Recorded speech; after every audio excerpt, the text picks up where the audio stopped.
Okay, so I'm going to put some objectives up on the list, because I should do that. There you go here. And what we're going to change is where it says clear the hill. Objective 1. Escape town. Objective 2. Find saw. Objective 3. Find bottle/cooking pot. Those are our first objectives. And I'm already seeing one problem here. Let me just go grab... You know what? It's fine. It can be scuff. All right. So that's the first things we got going on here. I just realized all of my chats just disappeared. Thank you. I love when I change nothing and everything breaks. It's my favorite. It makes all of the stuff easy to handle. When you change nothing and everything changes. Alright, so we've got all that set up. All the chats are back open. OBS back over. Okay, so I do apologize about this disruption. Alright, so for those who haven't seen when you do this, at 16 times pop, everything's going to be terrible. I am dealing where I have like no carry weight to work with. So right now you'll see I've got 6 to me. It'll very quickly drop to 5. I'll grab these. More than likely we won't get to use them unless I happen to get lucky enough to find a canoper, which I did not. We did hit a pretty good size house. Alright, one second. I don't actually want to see this map. I want it to be flat. I want this to be flat. Oh, we do have the power of bull. So the run is practically won. We've got our bull.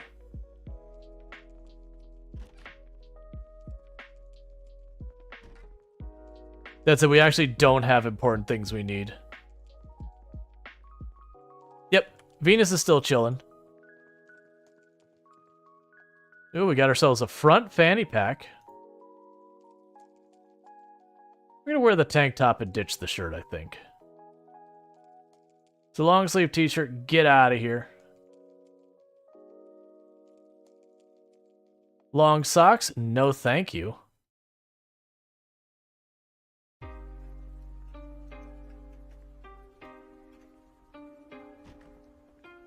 She's got a lot of talent there. I thought you'd think so.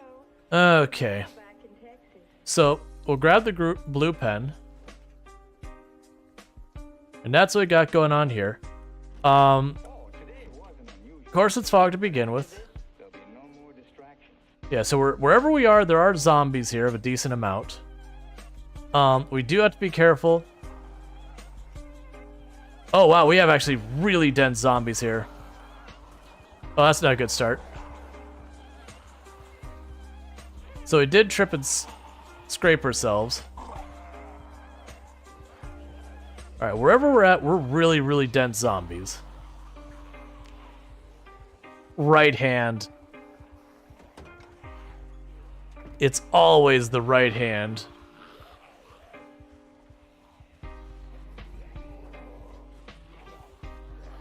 So, we're just gonna go for a walk. I'm just gonna completely ignore that injury. I don't care.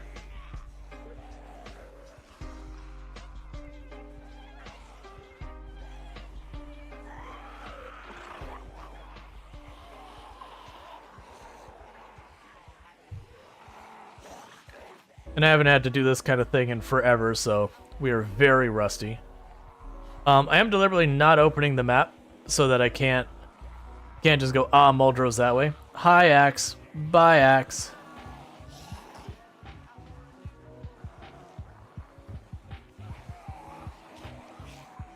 Where do I think we are?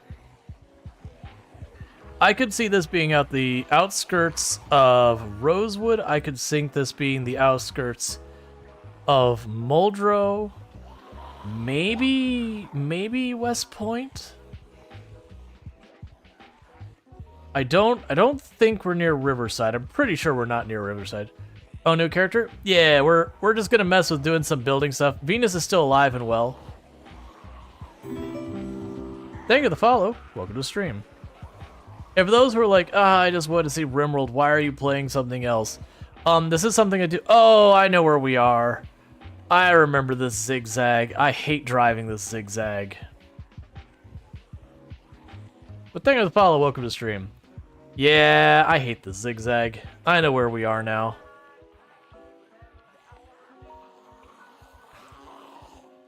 Yeah, so our goal here is we're not actually trying to like clear the map or do anything like that. Our goal on this one is we're going to build a heckin' house. So most likely we'll be building the house kind of in the outskirts. But I will end up needing to go into town to get nails and that kind of stuff. I'm not realistically... Ooh, that's... So we're going to try and draw the ones that were in the middle of the road there out to the sides. There we go. Did I mention I hate this road? Because, like, it's not straight down, it's not sideways, it's not even at 45-degree angles. It's kind of at this, like, weird halfway, so you kind of, like, just keep zigzagging back and forth.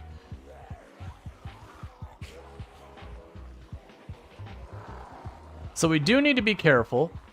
I am running more than I would like. And that's the thing that can get you in trouble. Because we are 0 strength, 0 fitness. For those who haven't seen me when I do these starts...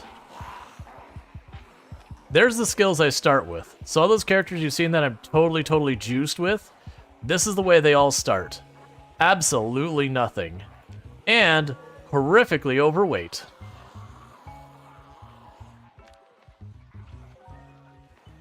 But step 1 is just get out of the mess. Yeah, that's where I thought it was. So I believe we are southeast of Rosewood, is I believe where this is. So I might take a little risk here.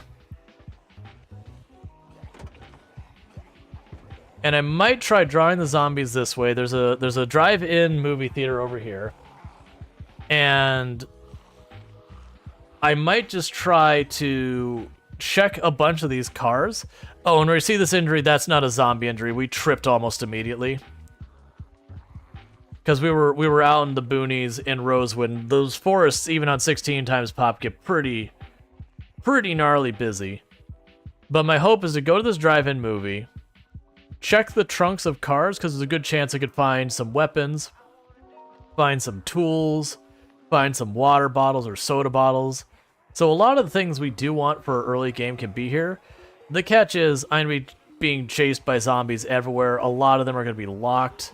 And with all the zombies around, I'm not really going... Wow, there's not many cars here this time.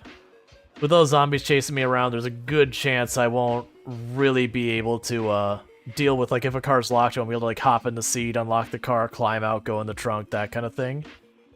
So I'm mostly going to be focused on trunks for the moment.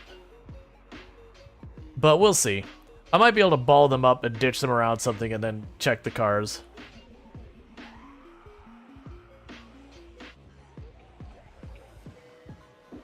Because I also have to be careful that I don't run very much. Nope, tire.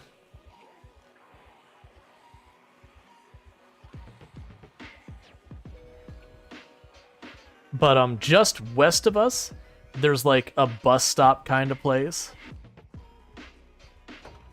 Has a vending machine. Not super useful for what we're doing. But we might be able to score soda. So that one's locked. That one's locked. Like, I'm actually not trying to get a car right now.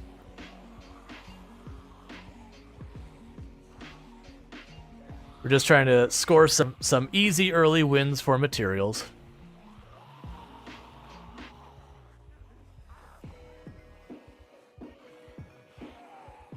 The major win, locked. The major win would be a saw. Empty water bottle acquired. We got 2 of them. So that means I can carry water with us.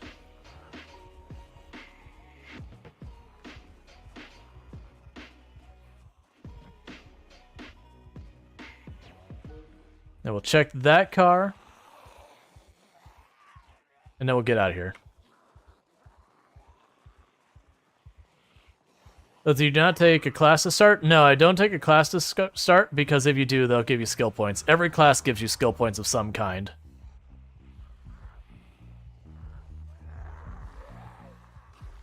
Alright, so we're starting to get a wee bit thirsty.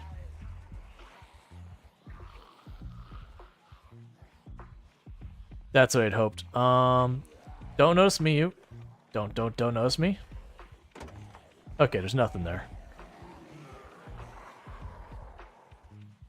Okay, because I drug a bunch of zombies over here and I didn't want to loop back over the same zombies. Now, downside is the southeast is full of trees, so you can't see very far, and this area actually does have a decent number of zombies. Southwest, kind of the same deal. So the downside is, while I did score the water bottles, which is one of the things I need, it's also the easiest one to solve, because you can find them almost everywhere. The most difficult one is probably going to be the saw. I don't think we fight to try and hold this bus stop. It doesn't really have anything we need. But yeah. So this, for people asking, it's like, oh, you do this for the the perks, is this a meta build? This is a self-sabotage build, by the way. This is not a build I recommend to anyone. Whether you're new, advanced, or anything, it is a build that is deliberately hard, and the thing that makes it deliberately hard is entirely just the fact that you have no carry weight, you have no fitness, you have no strength. Like, I can max out at 6, it's gonna drop to 5 pretty early on. Alright, we're definitely not going inside there. We're already almost moderately exerted.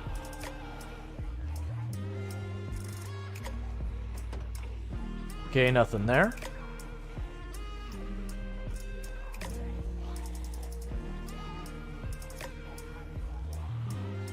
Well, I was gonna loop back to check the van, but I've changed my mind. You can keep the van. Take it, it's yours.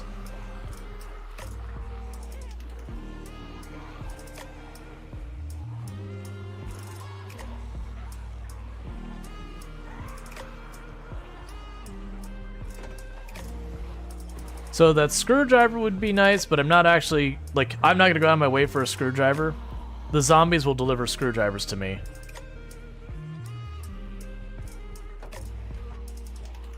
Just duct tape and crap I don't care about. Stuff I don't care about.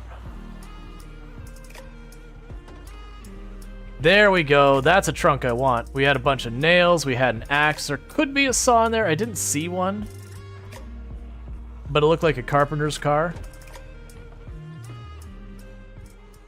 Okay, so with this, what we're going to do is we're going to try and draw the giant ball of zombies we started building up away from that car, because that's the car that we saw a bunch of goodies in. So just going to do a little walkie over here. Come on, friends. I want to show you something.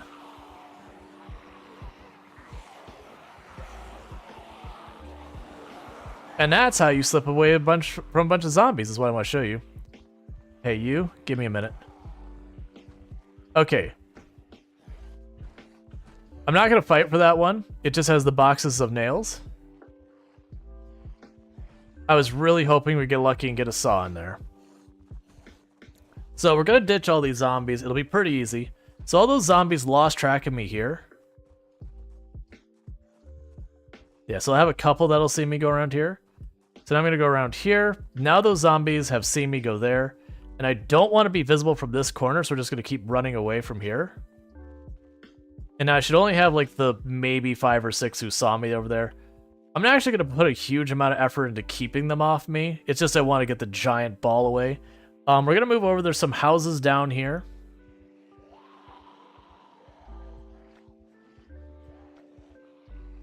But we're just cruising. We are still slowly losing health because I didn't bother bandaging my hand, nor am I going to bother. I say that, but I probably could.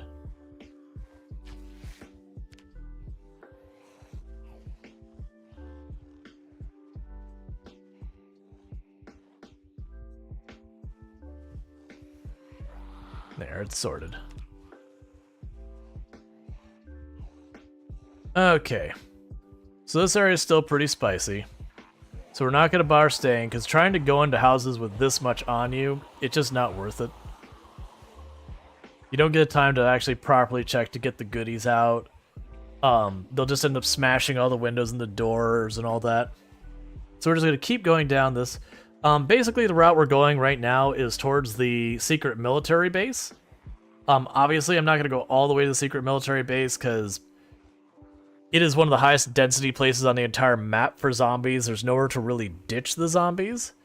So while that's, like, fine and all, like, I can run around there as a meme, you're not going to be able to really stop, hold your ground, or anything like that. And I did cruise close to the mailbox just in case there's anything we wanted out of there. You can find magazines in there, like the Generator magazine or Herbalist or whatever. Yeah, so the first step is just get away from the zombies. You'll notice I'm mostly walking. I'm actually running more than I should be, or is necessary. But usually you just want to walk away, go out into the boonies, and you'll have people like, but that's the coward's way. No, that's really the practical way. Oh yeah, I forgot they redid that. Put all those haystacks over here.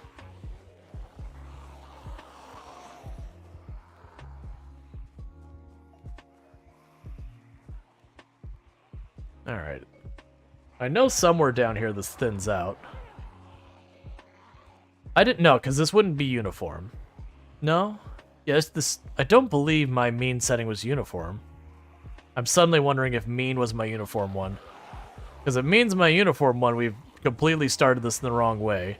Because with the uniform, you do just want to hold your ground, because every place is the same.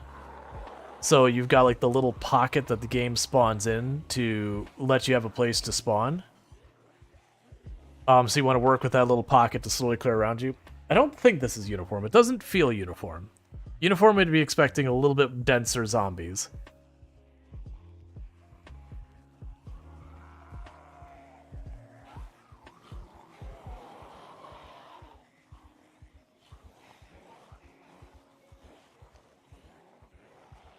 I do know, if we get down here to where the military base is, the path to the military base, there's a big part of it that has like almost no zombies on it, and then you get back in the woods and then it gets horrifically busy with zombies. Absolutely worst case, we just walk until we get to the quiet part, and then push on. The other nice thing is by going down along here, we're more likely to run into stuff like tents off the side of the road and that kind of nonsense. And once you find a tent, sleeping is no big deal. You'll also notice I'm giving no consideration to our slightly thirsty. It takes you almost like 2 days to die of thirst. Like, people have figured out the exact time, but it varies heavily, like how much you're running around, how hot it is, a whole bunch of stuff will all impact thirst. We'll drop to 5 carry weight here in a moment, which is why I've been trying to keep our carry weight under 5. And that'll be because we get thirsty enough. Thirst is one of your first threats, but genuinely, it's not that big a deal. Like, in a pinch, you could drink a little bit of contaminated water. That kind of nonsense. And there should still be more houses out here. They're just out a little ways.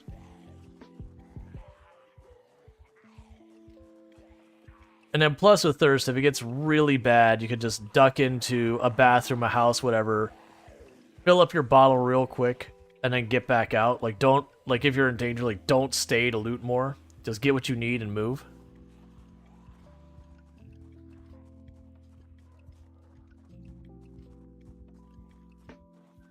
You also notice I'm not trying to kill a single zombie yet. The fighting of zombies is very stamina intensive.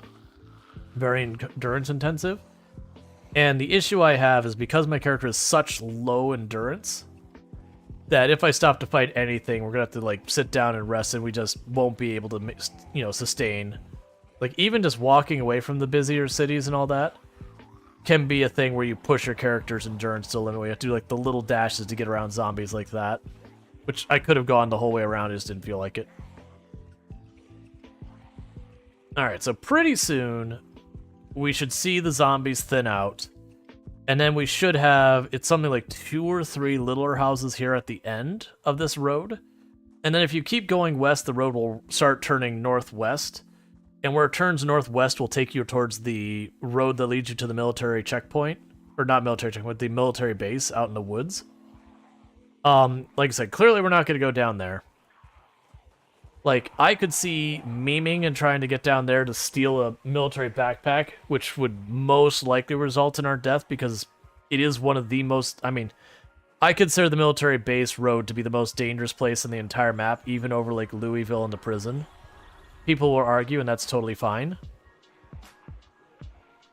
But, like, where the prison is extremely intense for a short period of time, and is super duper scary in that short window, the issue with the military base road is if you're not there right at the beginning, like zipping through on lower pops, it's just one of those places that you have to be on high alert the whole time. There's trees all around you the whole time. It's sweaty the whole time.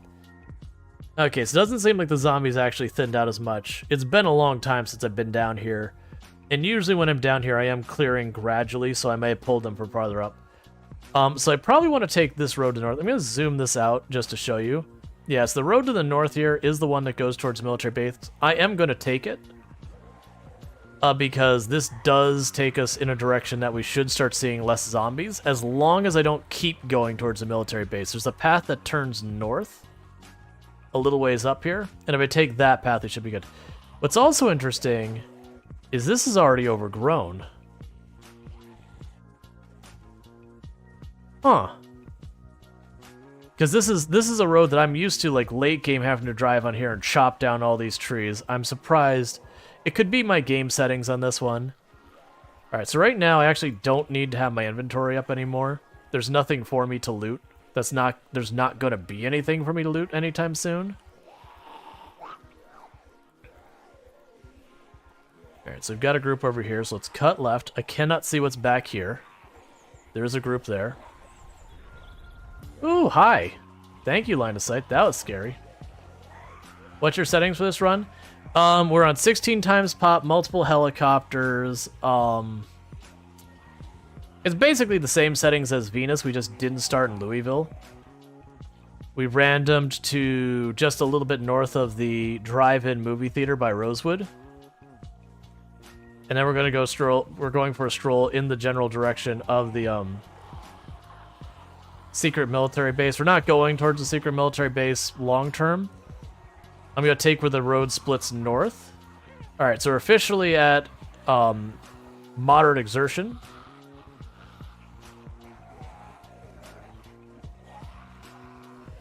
And as far as the character, it's the exact same as Venus. Literally the exact same settings as Venus. Oh, there's a corpse in the road? I don't think they'll have anything on it. Yeah, there's nothing on it.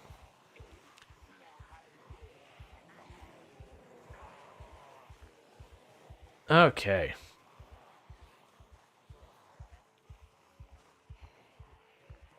But our goal here is to build a building. I had people say build your starting house. The only reason I'm not going to do that is because then I'm going to have to sit there, like, run back, look at it, do some building, run back, look at it, do some building, run back, look at it, do some building. But we can just either find, like, you know, a layout of a house in the game, or we could just make our own, like, make it a goal to just make a nice house. Like, what would be, like, you know, 90s standards, like an actual nice house with windows and doors and, you know, put in a washing machine and dryer and all that kind of nonsense. Which means, in practice, what we'll do is we'll focus on survival at the beginning, just get our basic needs sorted, get our basic tools, and then we'll end up having to, like, get into houses and all that to grab what we can.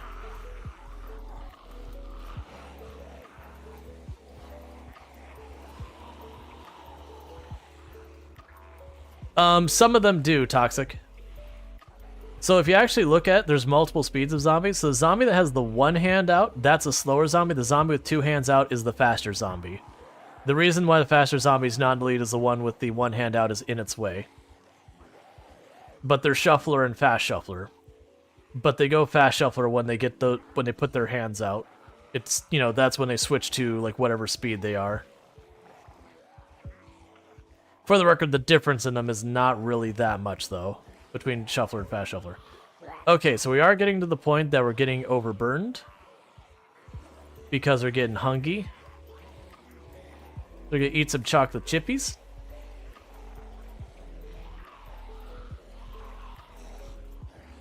And gonna eat an entire bag of sugar. Shambler. So the zombies have a number of speeds they show up in. By default, you have Shambler and Fast Shambler. And Fast Shambler's, you know, the slightly faster one. If you change your settings, you can actually have Slow Shambler as well as you can have Sprinters. But by default, you have like Shambler and Fast Shambler. Like, you don't know like the distribution amount or anything like that. But there is a variance in the different speeds you run into. They don't have sprinters by default, just so you know. Because the game is very poorly designed for sprinters, like that's the reason they're not default behavior, is just the nature of combat. Anything that can move faster than you can nimble, which is your combat movement speed, is very difficult and problematic to fight, and then the amount faster than you can nimble makes it exponentially worse. So where sprinters run at like your player's run speed at you while you're trying to nimble, it means you could physically only fight one or two unless you start involving fences or windows or, you know, getting lucky one hits or other cheesy strats. You made a house near the West Point Bridge is pretty nice. Yeah. The West Point Bridge isn't a bad spot. Okay, so this is the road we were looking for over here that we're going to turn north. And like I said, the zombies should start thinning out. I'm pretty sure we did not choose uniform distribution, because this doesn't feel nearly dense enough for that. If we did, we're totally hosed, because when you're playing uniform, your entire strategy is in, like, almost polar opposite. Maybe the zombies are coming over to help you? Help me shorten my time on the world. Let's see, that reminded me, you should have gotten a washing machine, huh? Oh, well. Yeah. Well, it's like, honestly, the washing machine is pretty useless in the game. Alright, so this is... There we go. I shouldn't have run that whole way, but, you know. I really want to avoid going out in the woods if you can. I've done it many times. It is totally survivable to go and just run around in the woods. I strongly do not recommend it if you can avoid it, because you have no way of telling that.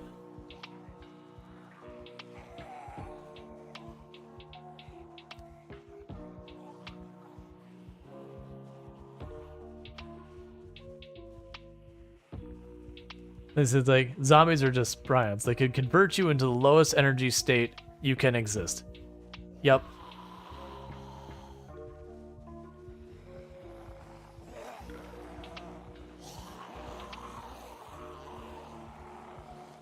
Yeah, it's interesting that this is overgrown so much. It used... Like, I remember it not being this bad. I don't think we switched this run... No, because it's definitely not 6 months later, because we would be dealing with an entirely different scenario. Like, we'd be fighting getting cold or whatever.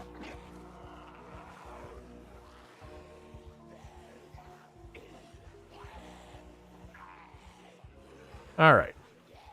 So yeah, that road back there where it split, the west route was what would take us to the military checkpoint. So I'm going to deliberately put that tree between me and the horde following me.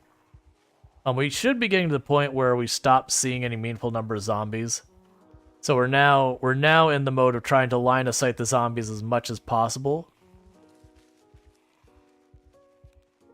Because sight is the primary thing that zombies use to keep up with you. They do actually use hearing as well. But, the priority is, can I see you? Okay, if I can't see you, can I hear you? Okay, if I can see you, I go straight at you. If I can hear you, I go at where I heard you. If I have neither of those, it goes by the last place I saw you, and if I don't have the last place I saw you, the last place I heard you. So that's the reasons why when you're trying to ditch zombies, usually the strategy is you line of sight them, and then you go around something and line of sight from that previous location before you get there. Let's see, found where you're on the Project Zomboid map. Where are you planning going overall? More than likely what I'm going to do is I'm going to go up here to where we reach the highway, and then we're going to cut to the west, and then there's some houses to the north along the highway. Like, not on the highway, there's a road that goes off the highway that goes to them. Now, the downside of that is I don't remember that being a super quiet area. It's not super busy, but I should be able to get over there, maybe have to dispatch a couple of groups, and be able to hopefully get into a house or whatever. And I'm not looking for a base of operations, just, you know, top off the water, all that kind of stuff. I'll probably wait until we get more distance. The zombies can end up following you a surprisingly far amount of space, so I'll probably do is wait till we're up out of the woods and onto the road. Even if I aggro more at the road, I would rather have visibility. Because if I sit down to rest, for example, you know, it takes you a moment to stand up. There's the whole thing there. Just sleep on the ground, the woods will be fine, probably. I've actually never been killed sleeping on the ground in the woods. I've done it when things get desperate. I've never died to it. I've definitely had where I had to immediately run, like the moment I wake up kind of thing. Because for those who don't know, if you hold run when you hear a zombie on top of you while you sleep, you'll dash to the side or whatever direction you're facing, and you'll usually just elbow the zombie out of your way. But I've definitely had it go bad. In the sense that, like, because the other thing is when you sleep in the woods,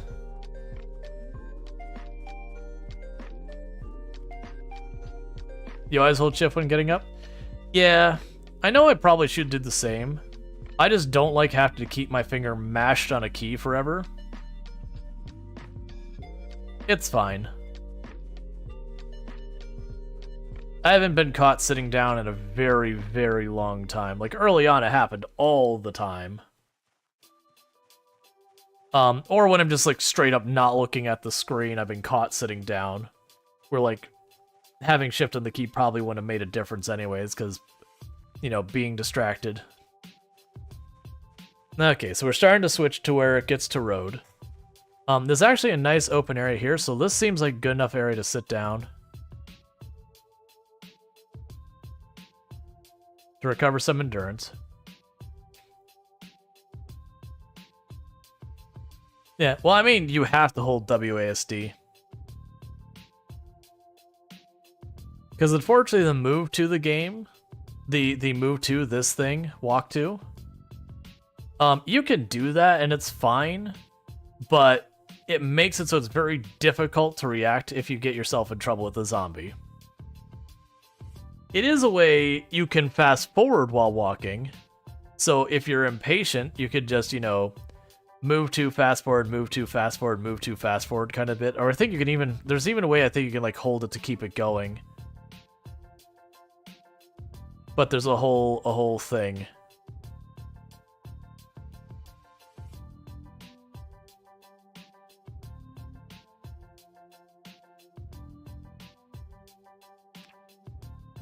Okay. And that's from tripping at the beginning. I don't really care, but eh.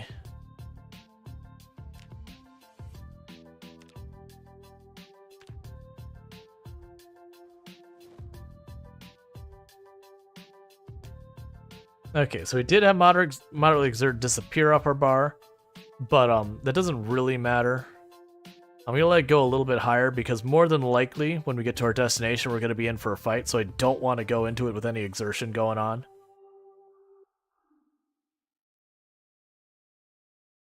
Don't you have inventory? Oh god, no. Generally speaking, I usually just leave it up entirely. It's just there's literally nothing for me to pick up here that I care about, so I'm not worrying about the moment. But I generally keep my inventory open at all times. These would be some amazing cargo pants. Keep all those food in the bowl in your pockets? Of course, it's the 90s. Alright, so we are getting fatigued enough, and with our overweight, we're not recovering our endurance very fast. I could forage around here for food, but I'm not going to worry about that. Isn't it weird how if a pipe bursts, you call firefighters to deal with the water? No. I get the meme you're going for, but the reality is anything that we don't know what people to send to, we send firefighters. Even like if it's a medical thing, we send the firefighters ahead and all that. Like, unless it's very specifically one or the other, it's almost always you send the firefighters. You call a plumber? I mean, it depends. Usually the firefighters contain the situation until, like, city gets in there. So, like, if you have, like, a main burst, they usually have to try and clear the road and all that.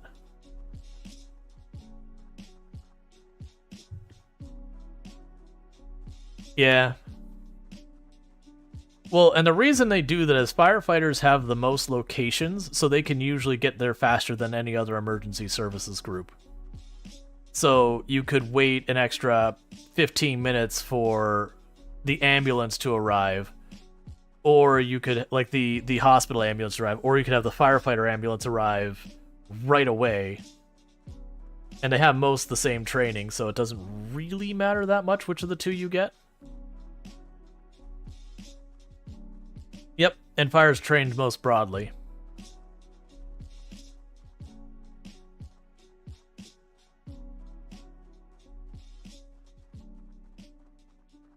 But yeah, it's mostly just they have the most locations, so you know, you might go into a town and they have their one police department, a couple of, like, I forget what they call them. Firefighter ambulance? Yep. Yep, Board is a ambulance used by the fire department.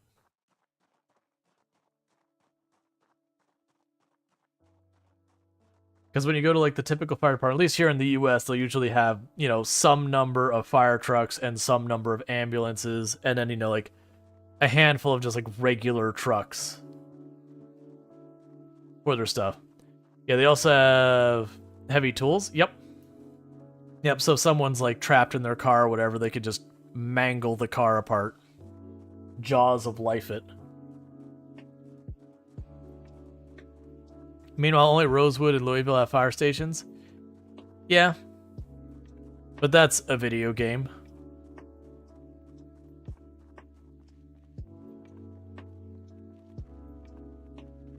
Let's see, if you're a licensed pilot of a private helicopter, can you fly someone to the ER? No. Generally speaking, the landing pads at hospitals are only and exclusively for medical helicopters. Because not only that, you need to have special pilot's license just to land on buildings. Or I think you also need, like, a special certification to fly inside city without certain clearances. And then on top of that, even with, like, a regular license, you're very restricted on how low you're allowed to fly in the city in general. That if I drop my altitude too much in a city, I'm breaking the law. But you get special exception for, like, police and fire and news with the correct circumstances. Let's see, we just got fire electric truck in the state this week? Cool. Real question is, do those people get paid well? Which field? The firefighters or the medical, like, helicopter thing? You saw a case in the local news where a chopper flying a policeman to the hospital because he needed to be rushed? Yeah, I mean, so stuff happens. Because, like, you know, there's the whole thing where police can take control, like, seize control of a vehicle in an emergency situation and all that kind of stuff. Yeah, no, and firefighters are generally not paid amazingly. No, so board asking is like, I mean, would they not take the patient if you're not already there? Yeah, no, they would take the patient. Like, if I land in a helicopter and, you know, there's this injured person that we're dumping out the back to, like, get them to the medical room, that's fine. I'd also likely have my pilot's license suspended if I just arbitrarily took a helicopter and just, you know, took some injured person and dumped them on the hospital. Because the idea is I've created so much danger for the city around the hospital and the hospital itself. It's more risk than benefit. I've created more danger than I've created, you know, a life-saving situation. Sure, I saved someone's life, but at the risk of many others. because, you know, in theory, I've probably not been trained, probably not got the certifications, legal permissions, yada yada. It's like, if you're someone on board having a medical emergency, it's possible they'll direct where how to land. Even if you're not, like, yeah, you can have exceptions. But, like, if you just randomly turn up, you're going to get in some serious trouble.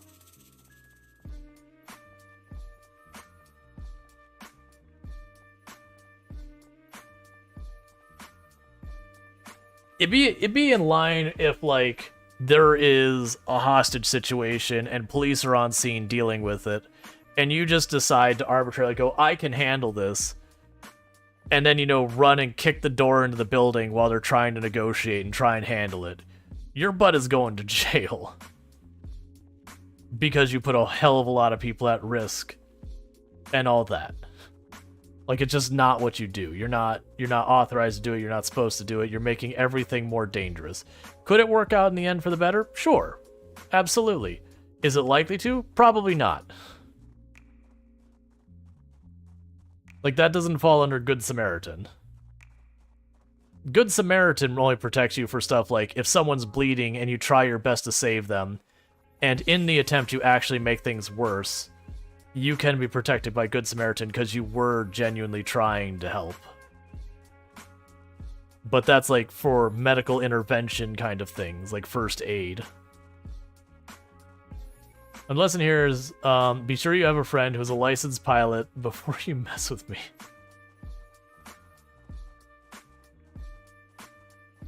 And, like, don't get me wrong, if there's, like, extreme circumstances, a lot of times that even if something's against the rule, if it's extreme enough circumstances and all that, they can hand wave it away. They always have the thing. They can just not persecute.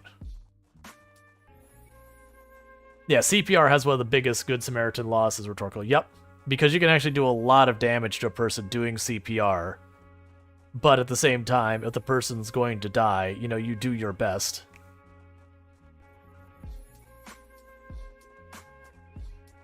Yeah, and that's, this is pretty much early 16 times pop. You get evicted from where you're at. If I chose the right road, which maybe not, I believe this will turn to the east. Like, there'll be a T that goes the east, and I want to say there's some houses along there. I think we'll have to fight some zombies there, which will suck in the middle of the night with halfway to high exertion and very, very heavily dehydrated, but yeah.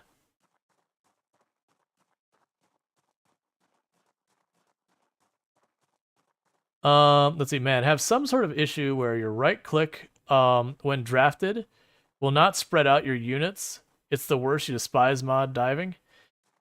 Yeah. It's why you see me very lightly mod everything. You could also be charged with criminal negligence. Yes, if you're doing like the landing in a helicopter on the roof of a building without authorization and all that, you could, yes. Yeah, no, I get your time about RimWorld. Yeah, the mitigation term. Yeah, well, it's that you can do a lot of damage if you're doing CPR. Yeah, because you yeah, that's the thing. You have the cartilage that holds your rib cage together in the middle. If you're doing CPR for any real length of time, you're probably breaking that cartilage or badly damaging it, because you know your lungs are behind a big shield of bones that are designed to make sure they don't get squished or hurt. And CPR, by its nature, is squishing your lungs to try and force air in and out of them. So yeah, there's a reason Good Samaritan protects you. It's like, yeah, you're gonna hurt someone doing it, but the alternative is they die, so, you know, lesser of evils, as it were.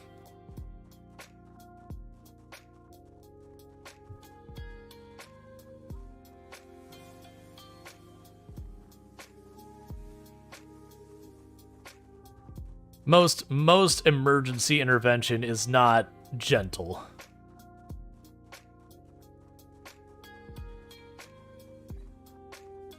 As in the life-saving stuff, like defibrillator is not gentle on the human body. CPR is not gentle on the human body. You know, blasting someone with a huge amount of voltage to try and restart their heart is not exactly a chill, casual thing to do. I don't actually know what the abbreviation for is. I know I used to, because I used to keep up with my first aid certifications and all that. Where I had like my CPR training, I had like the basic first aid stuff, like how to dress, you know, basic cuts and wounds and all that.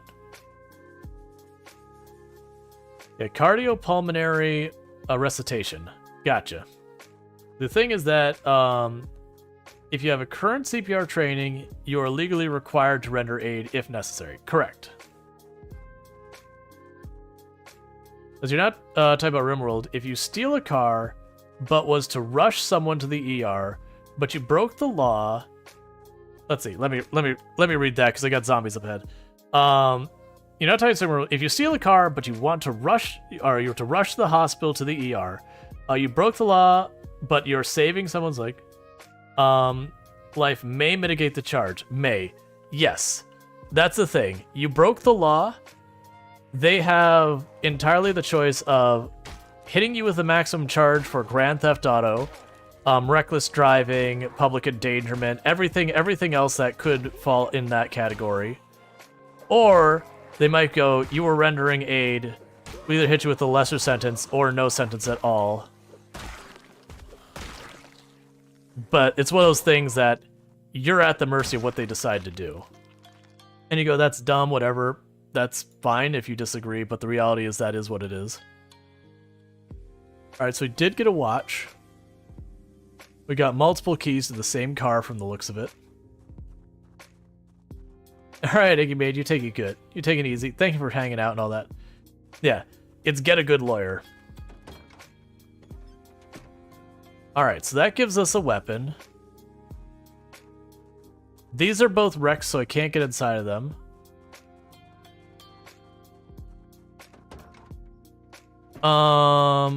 So I don't care about that. Alright, so Rhetoric's saying the only way to possibly get away with that is to call 911 immediately and tell them what you're doing, surrender if necessary once you arrive, but they will absolutely send you an escort or an ambulance to catch up and transfer. Yeah, no, if the police tell you to do that, like, if you're like, hey, I've got someone super injured here, and the police are like, yo, we don't have any ambulances, serious emergencies, you know, get them to the hospital. You know, they still expect you to obey the road laws. Like, they won't tell you, like, burn through all the red lights or anything. Like, if you get the thumbs up by law enforcement and all that, and you can, like, point back to it, you're probably okay. But, like, if you just do it, you know, whatever laws you broke, you may or may not get hit with. I think I turned on the wrong road.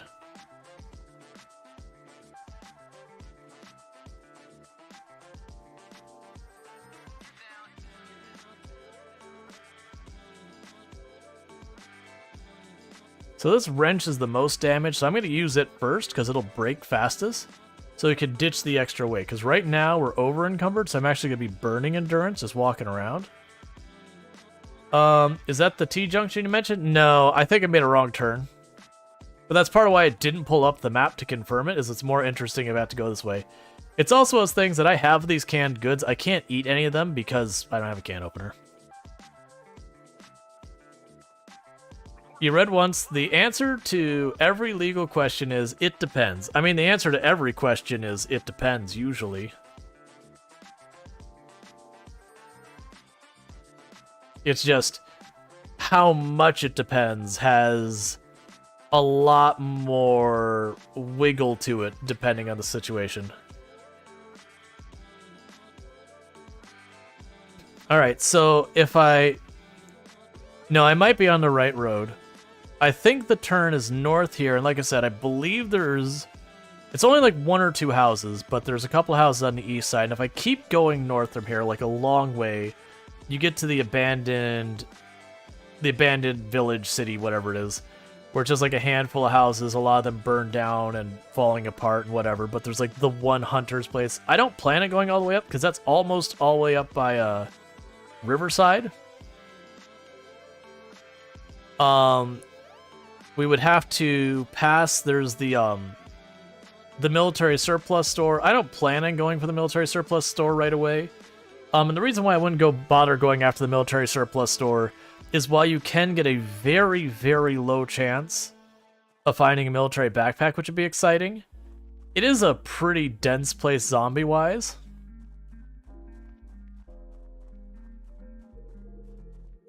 So there's not a whole lot we could do with that.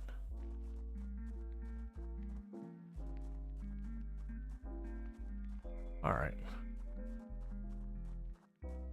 Yeah, and our hunger and dehydration is starting to stack up and cause us more problems. Our carry weight has dropped down to 4. So we are going to be shedding endurance now. We're also going to be getting sleepy soon. And unfortunately, we can't get into these cans. I actually debated whether or not I was going to pick up the cans in the first place. I'm kind of regretting... You know what? We'll keep the dog food for now. Because they're making us over-encumbered. That's going to penalize us both in movement speed and our ability to keep our endurance up. Once we hit fatigued, things get bad fast. Because our endurance is going to go down much faster and recover much slower. Our damage is going to be severely penalized, and we already have no damage. So we'd have to fight into the next location really rough. If we do end up finding like a full-on rally group, it'll be one of those things I'll try and drag the rally group away versus fighting them. Or honestly, even a group like of 8, which is half the size of default rally group, we would back out. We would take the enemies away to try and sneak into the place just to be able to catch ourselves some sleep. But this is the hardest part of the run when you start 16 times pop, is just getting away from the wherever you started, getting to a location that you can get any kind of setup. What settings this run? It's the same as Venus for the most part. But our goal is nothing to do with anything that Venus was. We're not killing zombie as the main objective. We're going to build a house. Like a nice house. That'll be the goal, is we're going to try and build ourselves a nice house. Yeah, this is not where I thought we were. But I do see that there is... Oh! No, this isn't where I meant to go. But this isn't a bad location either. If that's where I think it is, we could find not true military stuff, but some light stuff. If it's not that, then that's also could be full of produce. And then there's a chance we could find a chair in there. Well, that's not what you want to see. That's a full rally group right there, and there's another one. So this is definitely not the right move. Yeah, so apparently we got dense zombies up here at some rando farm. I'm still going to go for it because we're off balance as is. We're getting sleepy. So I gotta make a play. And I mean, I can walk around for probably almost another full day before everything goes to hell. I'm just very lazy and I don't want to do it. Yeah, this isn't where I thought it was. This is a bunch of random farming buildings. There's a good chance I won't be able to make this work too well. Maybe if I get lucky and I could snag a chair, that'd be good enough. Because if I could snag a chair from around one of these buildings and just walk off with it, once we get away, I can sleep in the chair. Are you able to make pretty walls and roofs? Roofs, no. Pretty walls, yes. Roofs, you just slap some boards down and that's about as good as it's going to get. Like, I could put tiles on top of them to make them look not horrendously bad. But that's about as good as it's going to get. Yeah, so these will be full of produce. But that would give us more carry weight.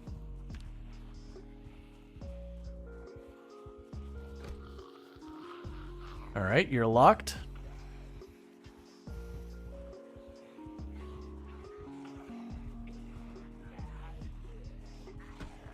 You're locked. The little tool shed there. You're locked. The little tool shed there usually has weapons in it. Well, tools. Those are kind of synonymous with each other. Oh, good, it's an open one, so you can kind of peek in, peek out kind of thing.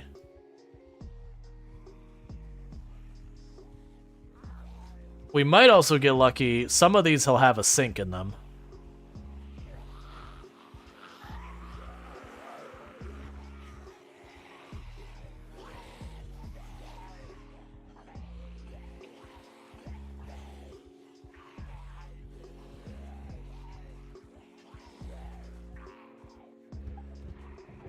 There is a stool in the corner, but no sink.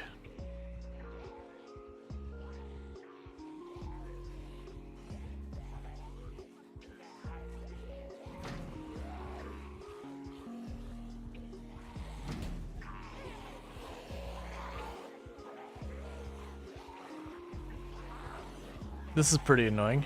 Oh good, there is a door open over there.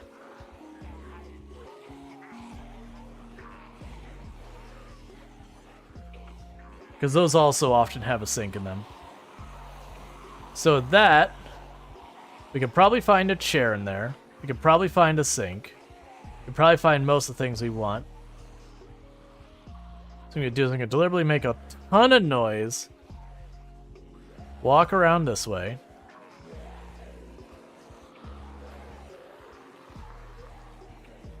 Carry weight's gone down more. We're going to drop the dog food.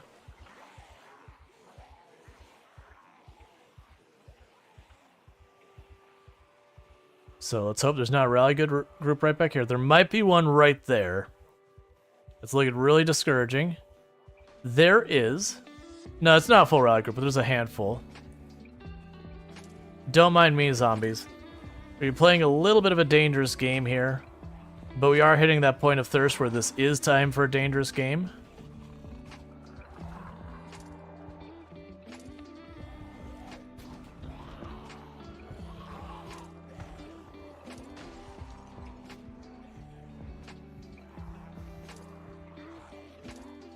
Okay, so I've got them all here.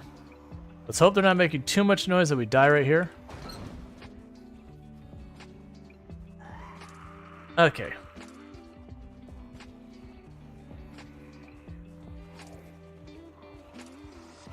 Come on, all of you need to come out. Because we're going to go in there, we're going to top off our water. We're going to try and grab some produce to shove in our mouth.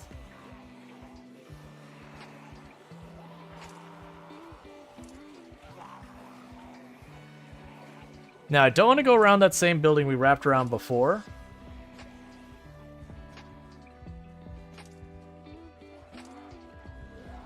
It's not what I wanted. It's fine, we can still make it work. As long as there's not one sitting still in here that missed us out.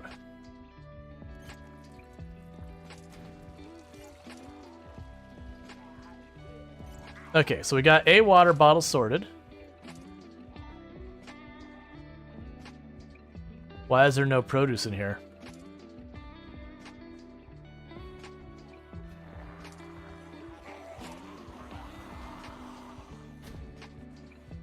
All right.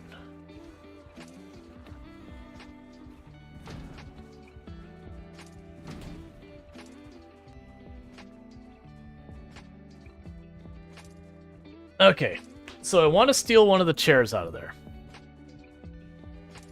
But we got our water situation sorted for now. I can definitely use another water bottle. But that's okay.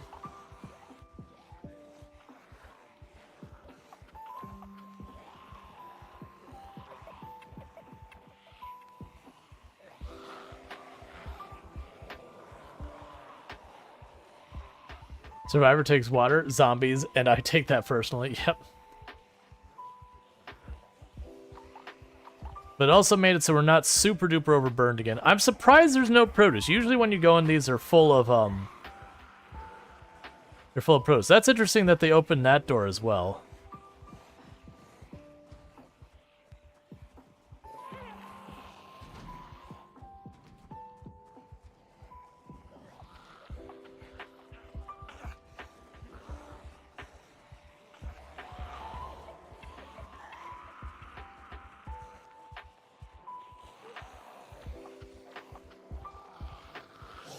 We have nowhere near enough time.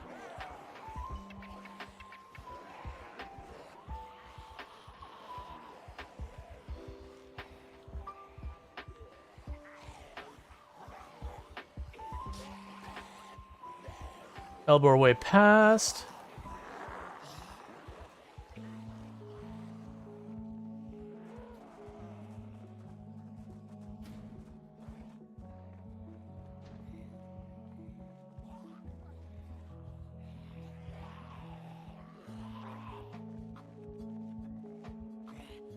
That's too much weight. How much do you weigh? 5?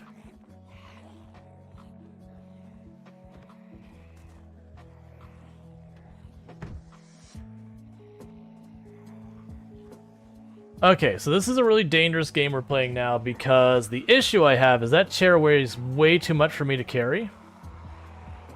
It's 5.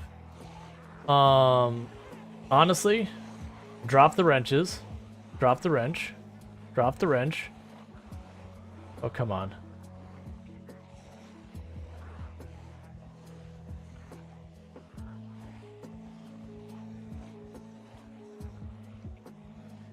That's bad. I can't drop it.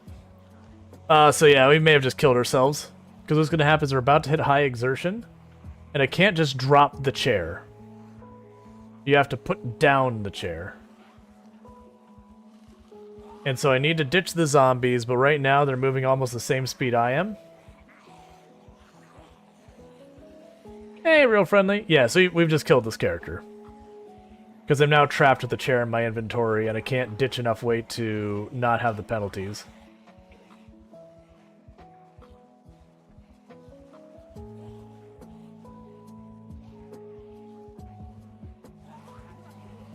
What's going on?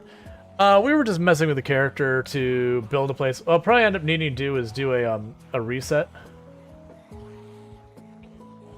Yeah, there's no way. Because I can't... Oh, sorry, I can't fight him. What map is that? There's only one map. Don't make us watch. Yeah, it's annoying that I can't drop the pan. Well, now I can drop the pan. What's up with that?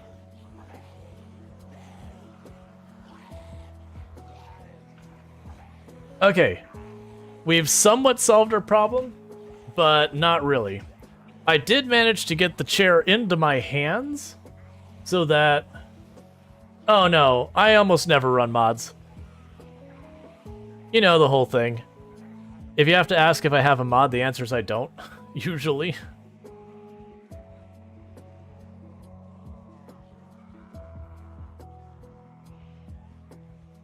How come? Because I don't want to spend my entire life troubleshooting mods, and I want to play games. And then, as a streamer, where this is my livelihood, anytime I have a mod mess up while I'm streaming, it derails the entire stream. So it's like it is financially damaging to me, as well as it's just annoying. Don't get me wrong, mods are fantastic and amazing and good and all that kind of stuff, but it is one of those things that I mod very lightly. It's not that I don't mod, it's just very, very lightly. I usually keep it to like a handful of quality of life. This is a dangerous thing to just walk through trees.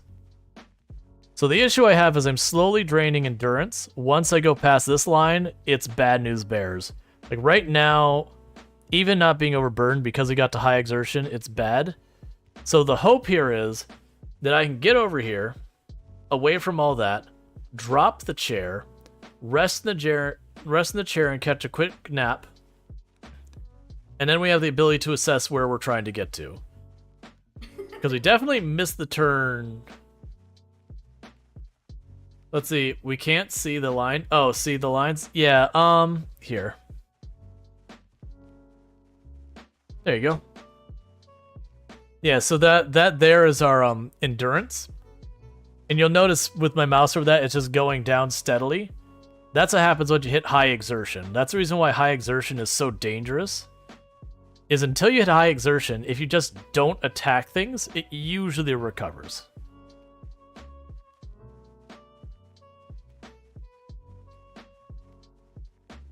Let's cut over here.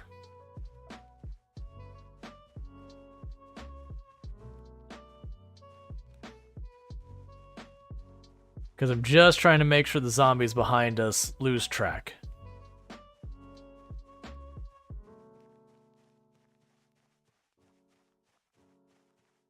So we're putting a bunch of trees between us to line of sight just to keep it safe.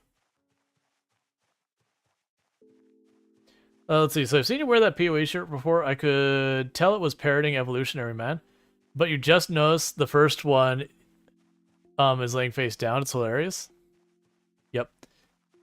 Okay, so we're gonna go ahead, and I think this is probably as good as we're gonna get. Oh, I have to unequip the chair.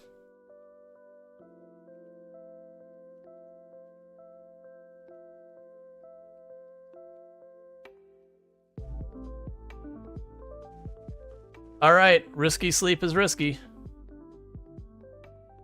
So I'm holding shift upright, just in case they have a zombie come at us while we're sleeping.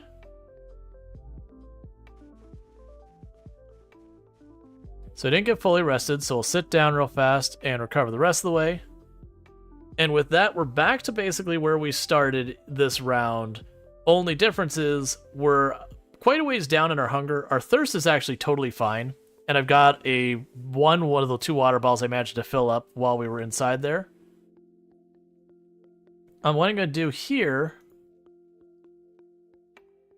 is grab the chair again. And I'm going to equip the chair. Yeah, so I can still push. And we're on our way. So my character is effectively walking around with the chair in their arms. Yeah, so how much water did I get? Yeah, so I got 1 bottle full and I barely got any in the second.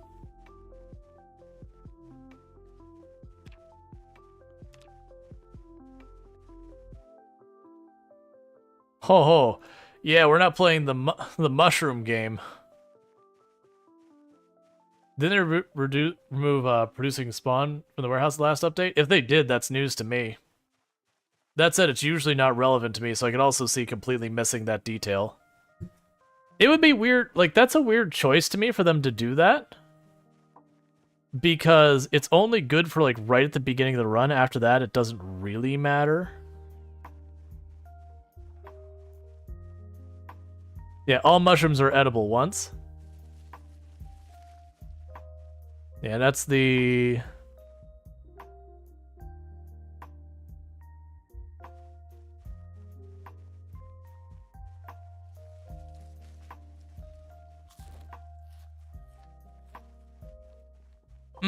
raw sage.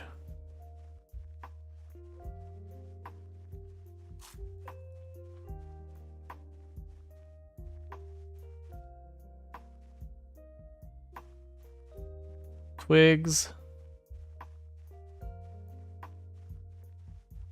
Let's see, is it normal for all the crates to be completely empty inside the warehouses?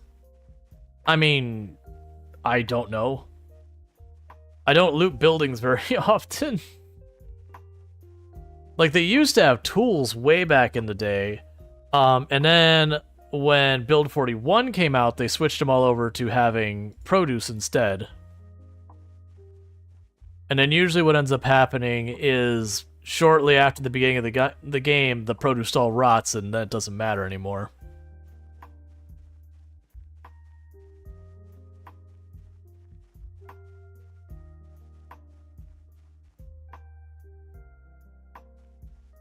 So we're walking around and foraging because I can find food while foraging as we move between locations.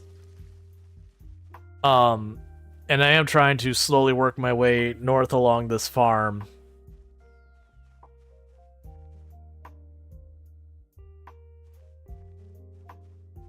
Looking for any type of building we can potentially get stuff.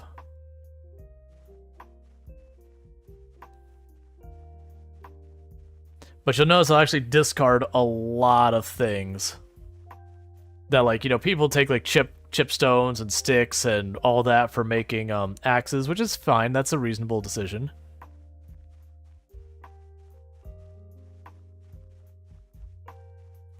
But for me, that's not what I want or need right now.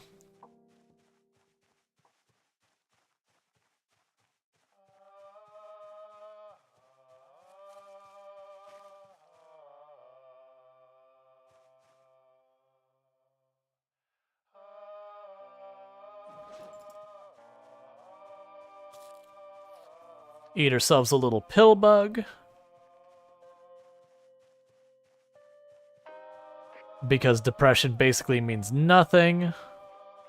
It just slows down action speed slightly, which is not your combat speed. It's like moving stuff in and out of your inventory.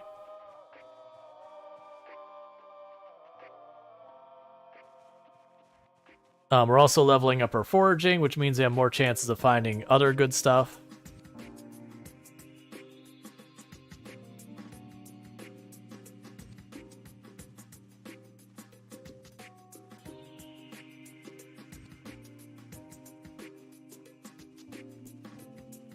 All right.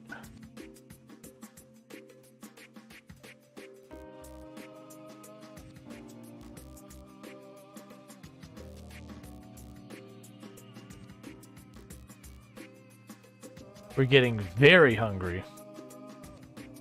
You're back. What did we miss? Not much. We grabbed a chair. We're currently holding it in our hands. That way we could catch some sleep. So we did do a successful sleep. But now we're getting back.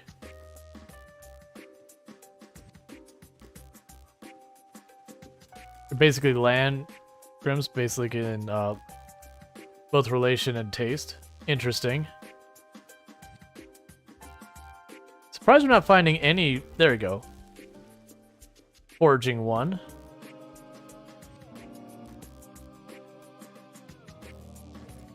Time for danger berries. We're gonna slam a whole berry. We have no idea if these berries are safe or not. And it was not safe. We are instantly nauseous. Excellent.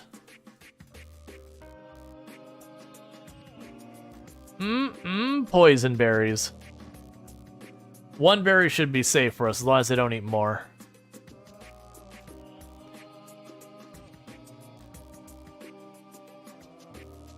The good old spicy berries.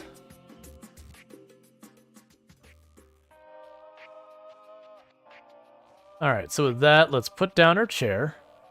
Which I can't because it's currently equipped.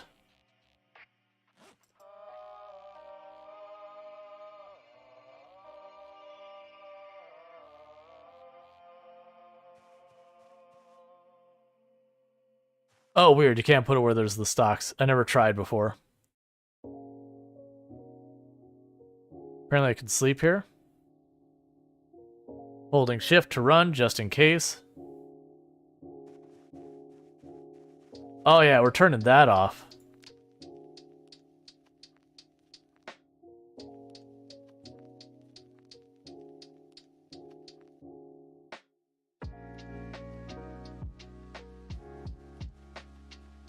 Okay, so this sucks because I can't really see anything. Oh no, it's fine. You can actually survive long-term almost exclusively on poisonous berries. You just have to, like, really... I shouldn't say that. You'll still lose weight and eventually die of malnutrition. The purple berries, they smell like burning. Man, what is with all these places having full-on hordes? Yeah, we can't fight that. Like, even during the daylight, we can't fight that. Alright, well, let's see if we can't get some less spicy food.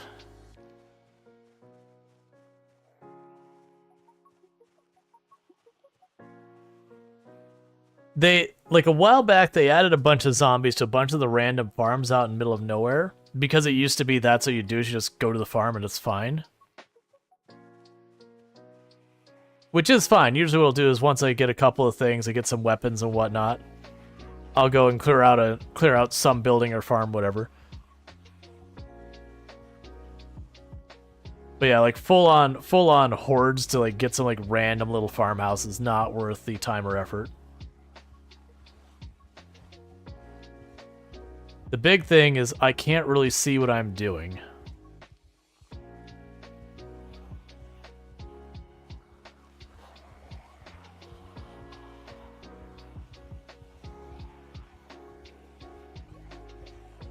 So if it's dark enough, I could just straight up walk into a zombie and not realize it. In late game, when you have a bunch of fitness, what I do is I just jog the whole way. So if I do bump into a zombie, just shove it. But in this case, it's not really an option.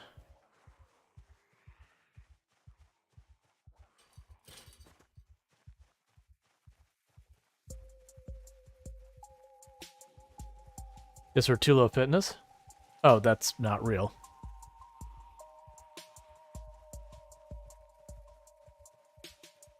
So I got a couple buildings down here, and I got a couple buildings to the north. The north ones are probably houses, like farmhouses. Clear whether they even truly exist or could be shown to in the physical universe.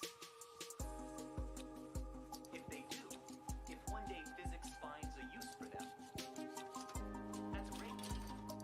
But if not, that's great too.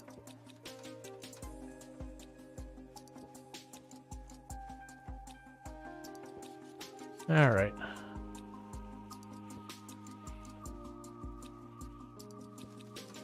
There's Hi. That we have with this strength, One sec. Oh. I was like, 1 second. Let me just get this house real fast. planet it lives on.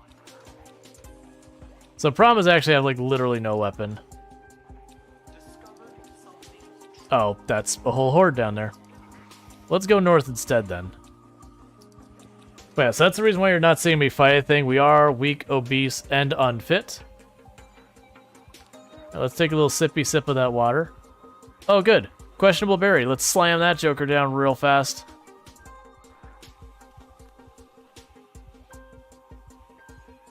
Okay, we didn't get nauseous on that one. Okay, let's have another one. And I'll follow it with a sippy sip of water.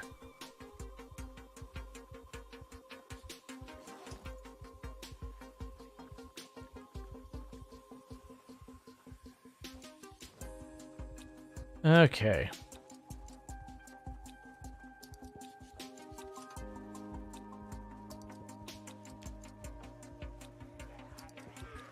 Yeah, I can't walk those fields with the monitor as dark as it is. I cannot see literally anything in the grass at night.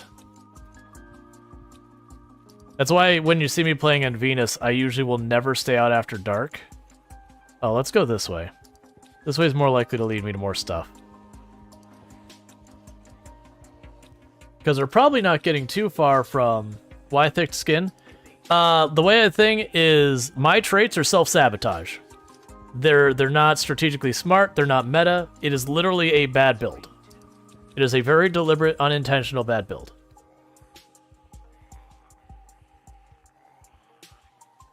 Like I would recommend this build to no one. It's not a matter of like player skill or anything like that.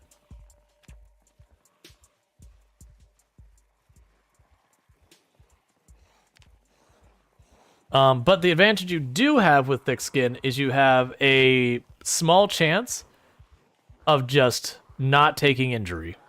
Or like taking a lesser injury kind of thing. It's a very small chance. It isn't worth the points, to be clear. But like, you know, it is there. It is non-zero.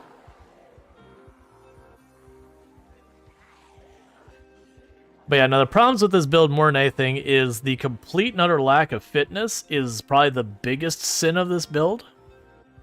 And then the lack of strength where it's this low is pretty rough.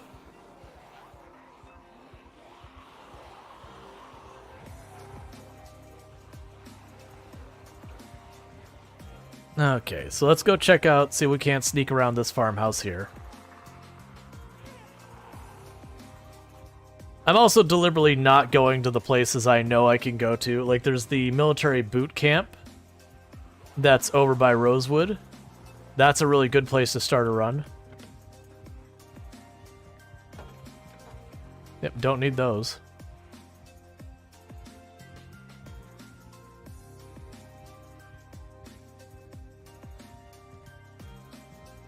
Alright. What can you even do here? Do you mean here just like in the game? Anywhere in the game you could forage to get just about anything you need. The odds aren't necessarily good. But like, I can live off these berries for a long time. Like, even though we know for a fact we get more poison out of these berries, I could deliberately just slowly eat the little the poison berries little by little, and we'll be okay. So like, we just deliberately ate a berry we know for a fact is poisonous. It is slowly helping our hunger. We just wait for the queasy to go away, and we do it again. Well, we wait for the queasy to go away, and we wait a little while after the queasy goes away. But the big thing is I either need to get my hands on a weapon, catch a zombie by itself that we can... Alright. Oh no, we're gonna try and get established basically anywhere. And then once we do that, we're gonna go to building a house for ourselves. That's kind of the goal. Yeah, fitness is, like, imagine, you play 0 strength, but all-time 9 fitness. Yeah, no, fitness is going to be your ability to fight a bunch of stuff. Oh, man, I couldn't... Hey, come on.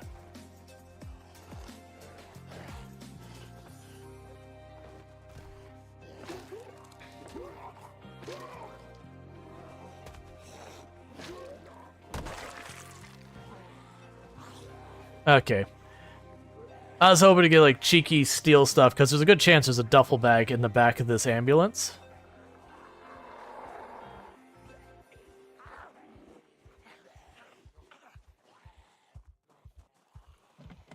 Of course you're locked. That's fine. I think it's worth the risk. Hey, stop going to the back of the ambulance.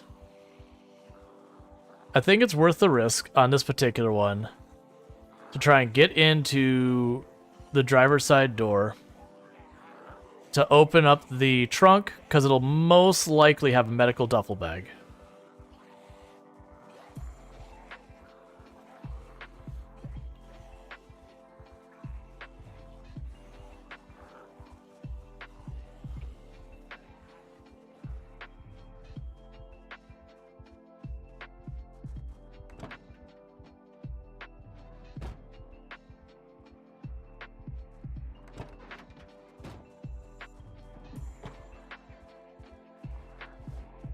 Just the one is all I need.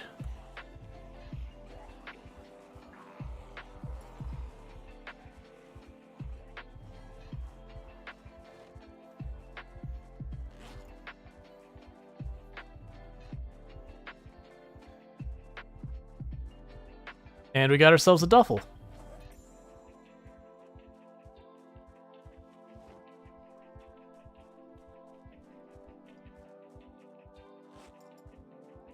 Okay, no poison on that one.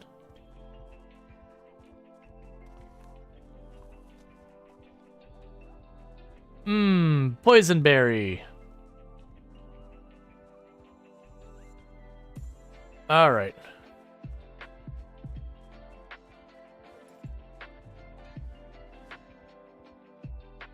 I don't want that crap. Okay. So I got a duffel bag. That's a huge win. Because that's the best you can get up to a hiking bag. Is it lethal? If you eat too much. Like, that's the thing. As long as you don't take, like, weak stomach, you can actually keep your hunger handled and eat poisonous berries.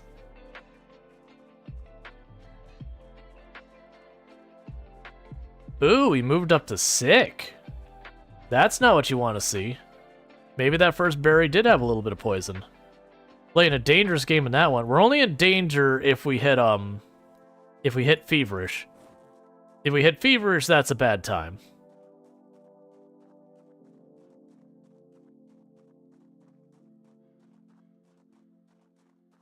Like, sick doesn't do anything. Our life bar is not moving. But if we hit feverish, we start draining health, and... You know, you don't want that. Right, we don't care about what's there. I don't have anyone behind me from the looks of it. A working car?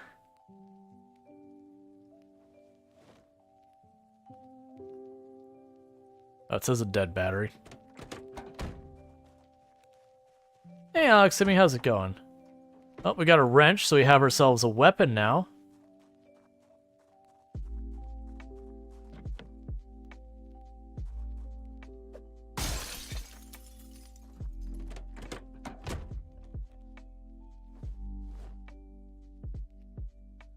I got a flashlight and a spare battery.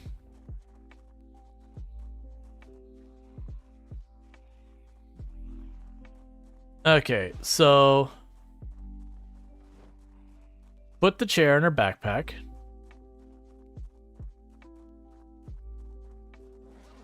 Okay. Empty the gas can? No. Gas cans are real heavy.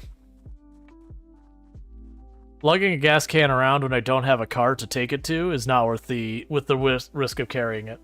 Like, you need very little to survive. Like, the only thing I absolutely need that I do not have already is something I can boil water in. So a cooking pot or a sauce pot. If I get either of those, we're already set up that I could live forever out in the woods. Which is not what we're going to do, because that isn't particularly exciting or enjoyable to watch or do. But, technically that is on the table as an option. The big thing is I want to secure a saw. Something I can boil water in. No, you don't really need a saw, but a saw is extremely useful. Is it 16 times pop? Yes.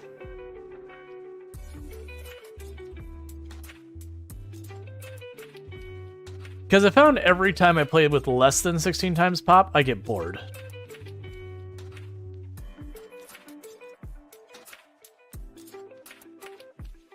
Okay, so we're starting to recover from our adventures of eating poisonous berries. But you'll notice our hunger meter down here has almost been staying perfectly balanced with us, you know, shoveling poisonous berries into our mouth and then waiting for the poison to wear off and repeating. That goes to dirt roads up there, so that might not be what we want. Like, I don't have a specific destination in mind. Like, that's one of the things I'm trying to avoid doing. Is I personally find it's really easy to fall into habits. They just kind of play the same way again and again and again, and it gets to be dull after a while. Like, I kind of miss back in the day when we didn't have this map. Like, this map didn't exist. Because when we didn't have that map, you would spawn in the middle of the map and go, I have no idea where I am. And it was fun. That's one of the reasons I fell in love with the Pillows Respawn mod, was just doing that kind of thing. And I know I could turn off the big map, but as a content creator, it's one of those things that people go, but where are you? And it's just easier to be able to point out, or they'll ask me a question about like where they can get the military backpack, or where the secret military base is, and these kind of things. And if I turn off the map, I can't answer those questions. So I see the value of answering questions for people as being higher than, you know, that kind of thing. Do you know where you can find a saw? Yeah. Like, the loot has got randomization to it, but I know the kinds of places. So, like, over here, that warehouse and that warehouse might have produce in it. That warehouse down there has tools in it, usually. And that's just all the warehouses. They're smaller warehouses like that usually have tools. So this warehouse down here probably has tools in it. Those two buildings over there, I don't know which buildings those are. One of them's probably the farmhouse. And we can go with that kind of thing. Yeah, so you can potentially find there'll usually be like a shelf either over here or back here, depending on the layout inside there. And you'll usually find tools in one of them. Sometimes you could find a sink in here. You'll usually find a couple of zombies. That's fine. I'm more than happy to fight a couple of zombies.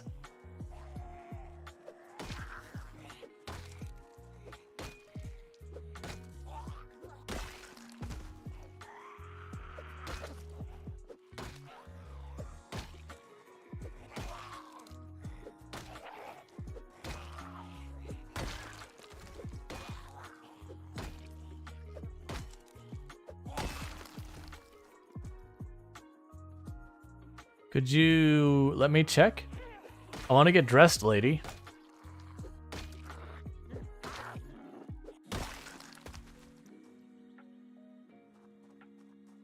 Looking for an interesting shirt if you don't mind, friends.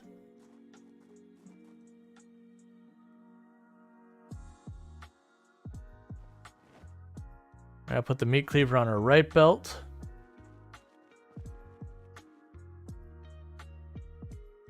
Okay, we've got that. And we've got a way of handling food. I'm not gonna bother with the rake. The rake is usually absolutely horrendously bad.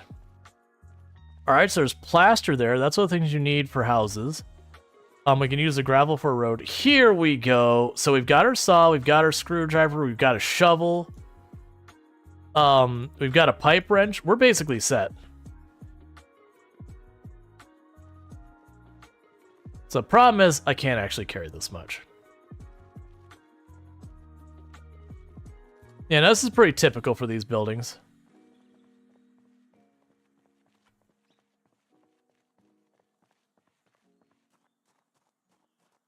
So let's see if we can go inside one of these. So first of all, I'm going to drop my bag. Because my bag is really heavy.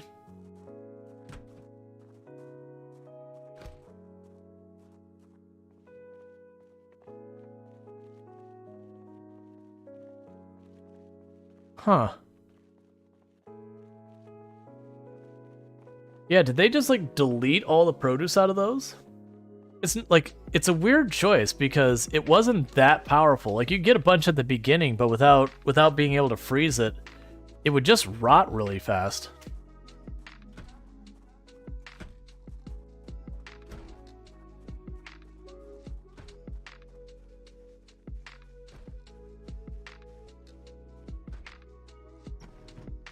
Dangerous climb.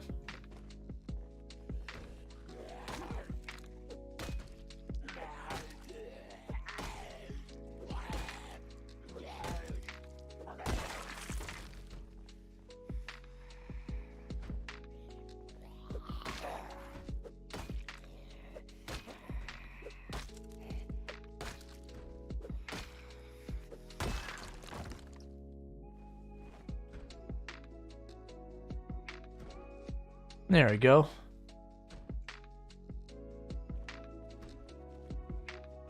Yeah, so weirdly, they just got rid of the produce, I guess. So this is a dangerous place for me to be if there's zombies along those two machines in the front. I don't have line of sight. That's fine. Okay. So you bought a zoo? What? Has a weapon but doesn't have a mass horde following. Finally, Jeremy can fight back. Yep, alright, so... we need to go in the bag. Actually, we don't need to go in the bag. There's a chair over here.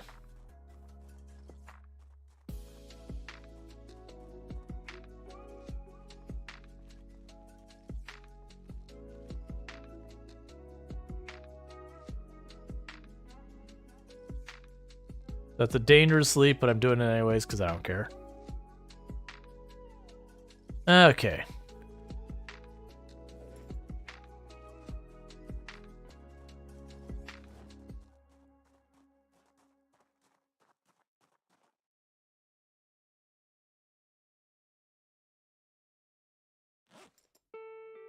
I drank some water. All right. So we're still not feeling great, so we definitely don't want to drink more stuff. A zombie?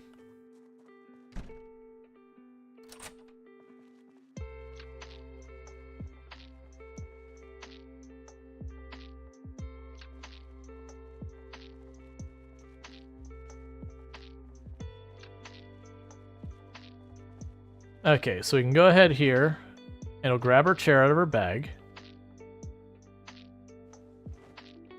Because my character needs to sleep, and I, the human being behind the character, need to pee. So we'll get those two things knocked out real fast. Move out from there, so I'm holding shift down left. That way if we get surprised by a zombie, we shove our way past and we're okay. Cool. Can you break those down for wood at least? I can break those down. I don't have my food secured yet, so bear with me for a moment. I need to use restroom, so I'm going to quickly do that, and I'll be right back.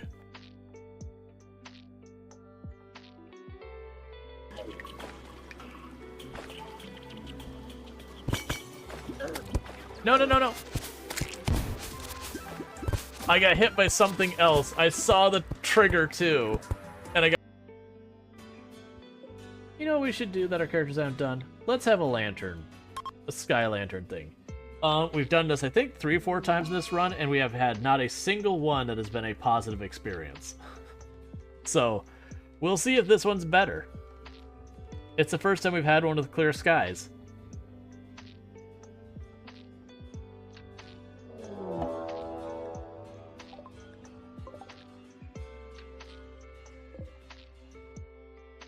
As well as 556, the big downer is we don't have a gun that uses 556. They're extremely rare. Like the weapons that use like 556 and that, the ammo is almost irrelevant because you'll never find enough guns to actually use it. And unfortunately, the gun's the only way to repair. You'll definitely never find the gun that uses it. It counts. It counts. Yeah.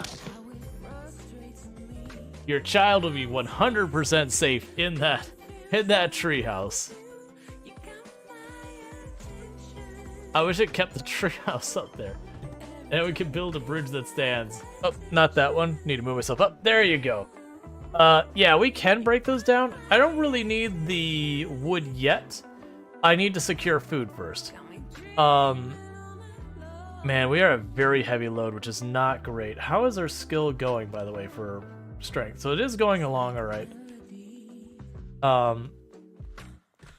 So I really can't afford to carry this much. So what do we get rid of? The saw stays.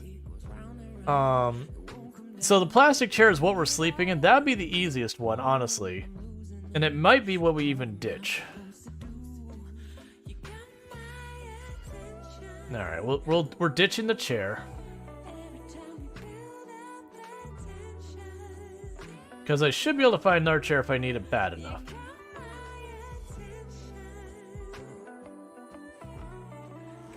Alright, so we're still overburdened.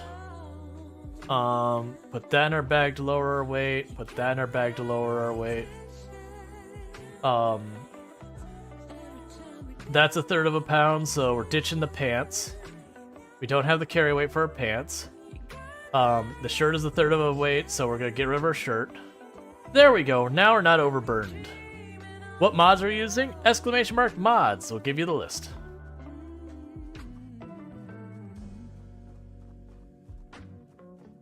That's how appalling our carry weight is that it is in our best interest to lose our pants so that we can carry more. Oh, weird. The road? Okay.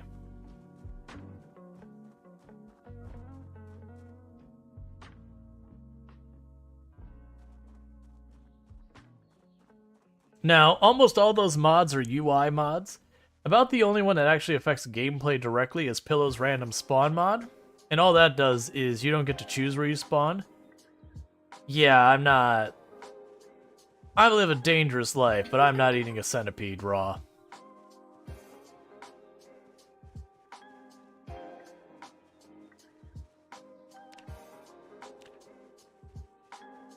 Excuse me, miss? Miss? Could you open that window for me? Here, I got you, ma'am. That is a lovely dress, by the way.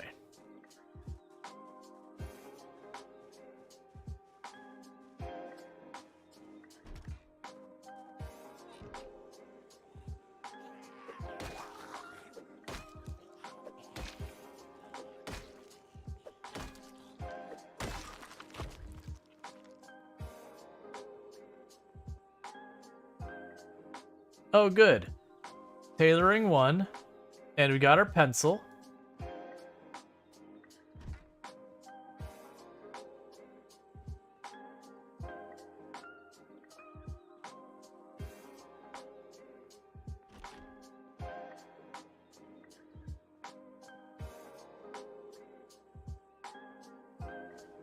We're moving up to double fanny pack life.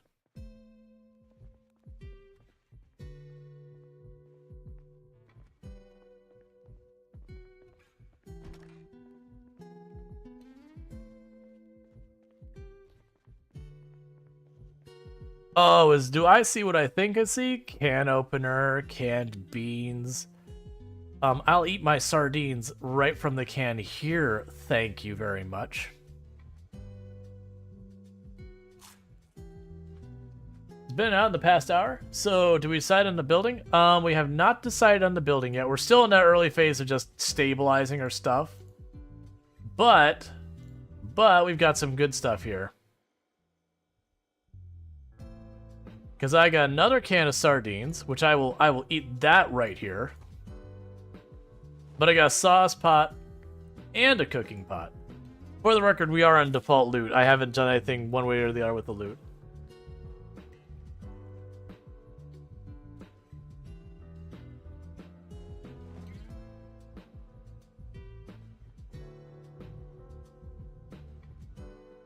Alright, so...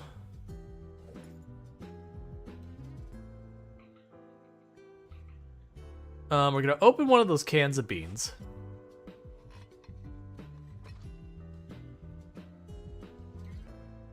Gonna make a bowl of beans.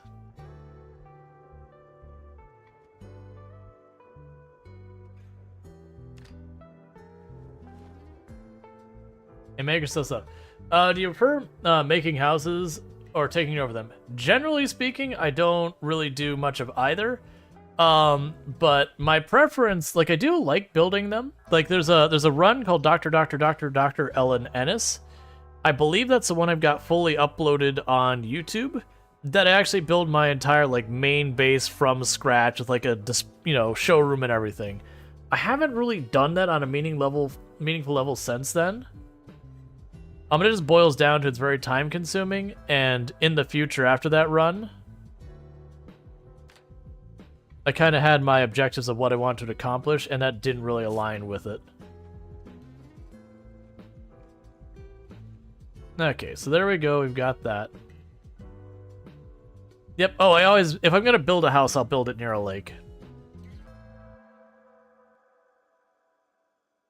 Okay, so the problem I have with this is these are going to be really heavy. Really heavy.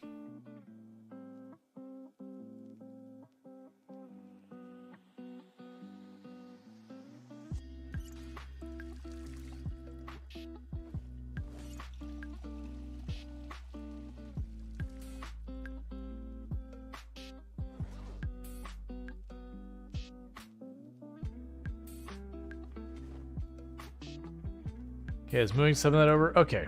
So we're fine right now where we're overfed. We already looted this building.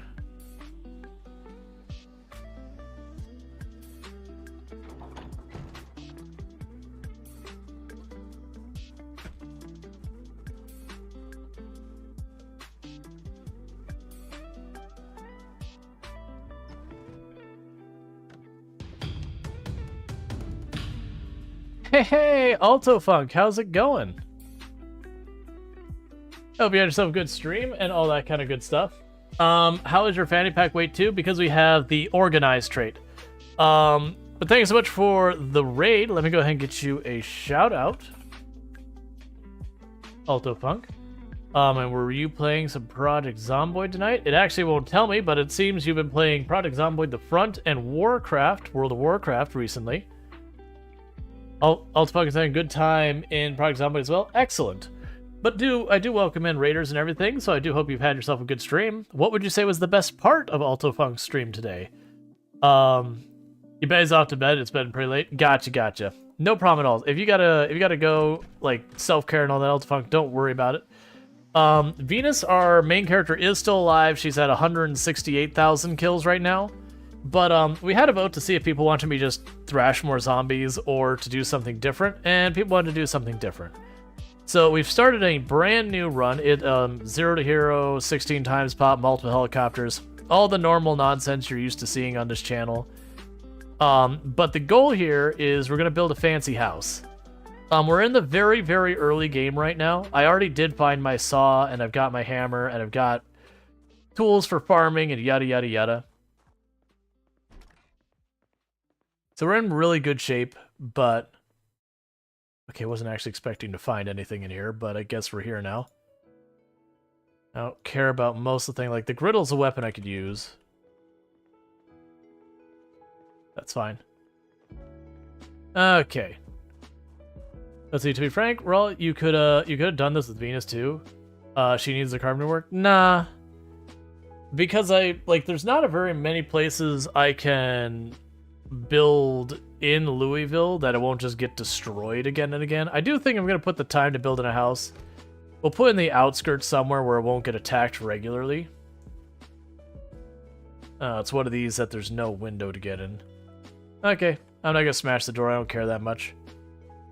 The big things people be excited about from it, I don't want or need. What trait... You don't have any traits that boost main? I don't have any traits that boost anything.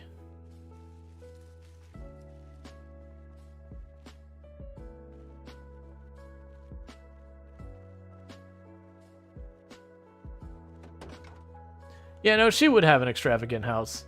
But no, I mean, honestly, the big interesting part is like running around and doing all that. With where Venus is at with the helicopters, it's just gonna get the house destroyed again and again. Alright, so that one isn't open.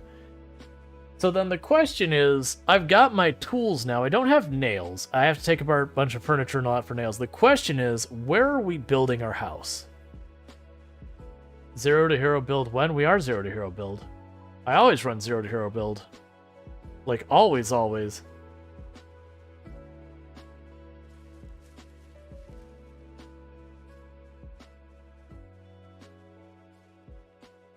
Yeah, oh, hero to 0 build one. I see. Yeah, no, you really don't need to. Like, I get the maintenance going for a trait just for convenience. But it feels like maintenance more of a long-term concern, where you're starting to live 3, 4, 5, 6 months. Or you just want to start a build that already has maintenance. Oh, blinds are closed. That makes sense.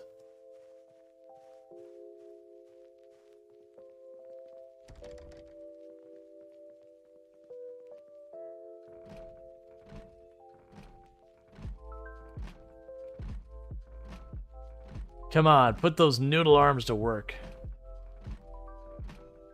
Yeah, almost all your combat skills will level themselves up. Like, it's not a bad idea to choose whatever your preference is. Oh, hey, we actually got through. No grabby. Thank you for the follow. Welcome to the stream. To be fair, the way I'm entering this building is very dangerous. This is not great because there's a staircase on the other side of the door and we're not far enough away from it.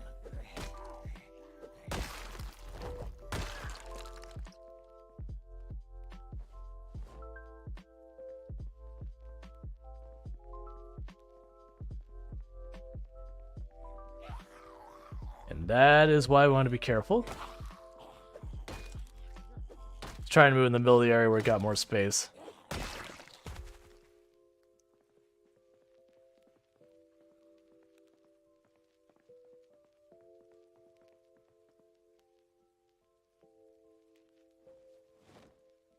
Cooking one. Probably won't keep that on me, honestly.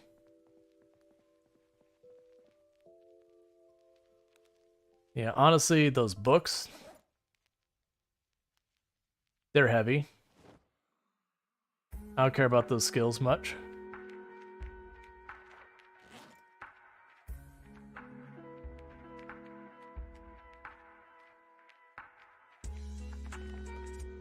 And now I've read that, so I don't need that either.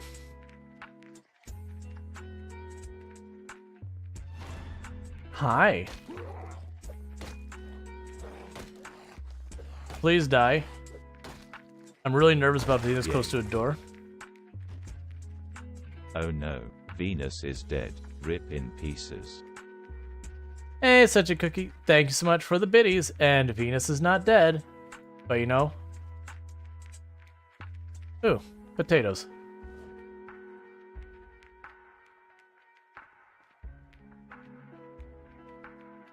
Alright. Yeah, now Venus is alive. People just didn't want to see Venus. It's understandable.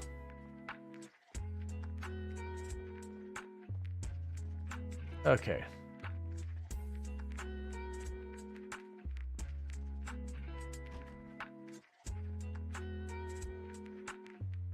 Technically, in a zombie in this corner, I wouldn't be able to see.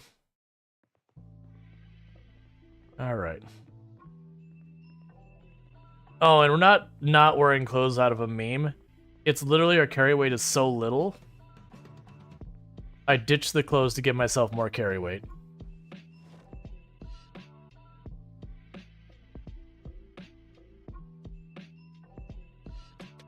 It's risky for me to be doing that. I shouldn't be looting till I know the house is clear.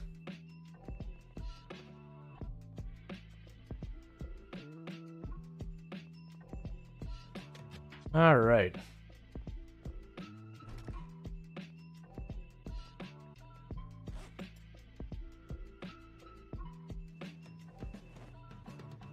Don't care about the thread.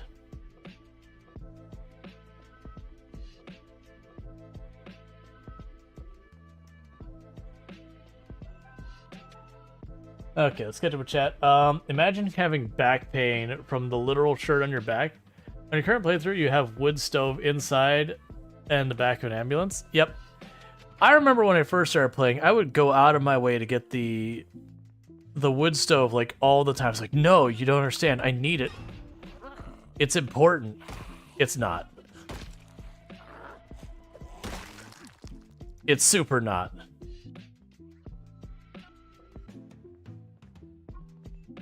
It's useful, but like, it's nowhere near as important as I made it out to be. I already have a pipe wrench. I'm not gonna grab more. I'm already pushing my encumbrance way past what is reasonable. Okay, so I need to accept I can't have all these things. Let's ditch the berries on the ground. They're poisonous.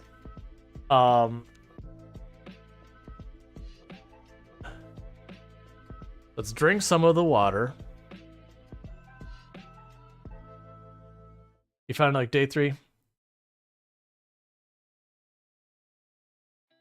Oh, I have to wait to drink more. How are we doing at food? Not that much.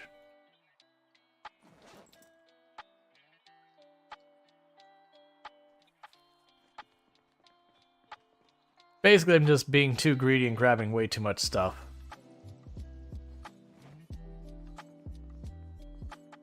Alright, so I'm gonna do real fast. This seems like as good a place as any for us to,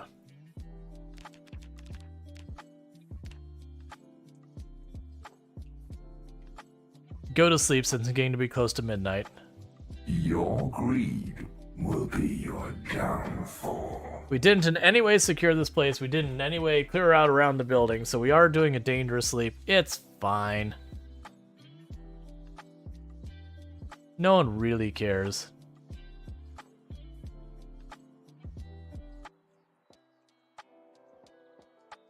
All right.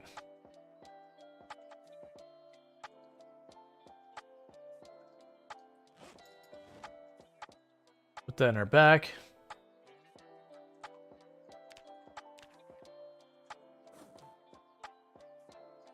All right.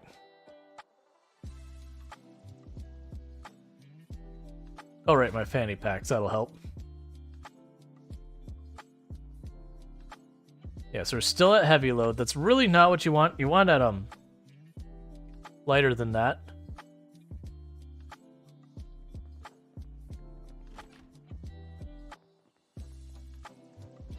But we'll figure it out.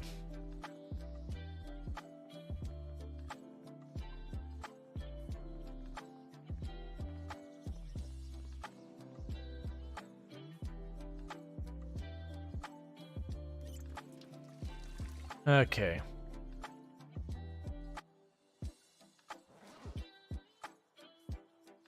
So just open that now to get it out of my inventory. Just overeat it. Because our calories are bottomed out, so I don't really care or have to worry much.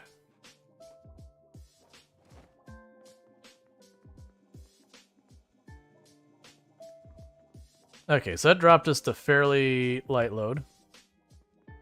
We had an orange soda there, which is nice and all, but that's okay, whatever. Alright.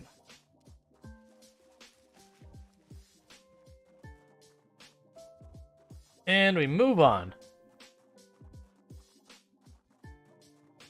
The big thing we need to decide is where we're actually going to live. Like, where am I going is kind of the question.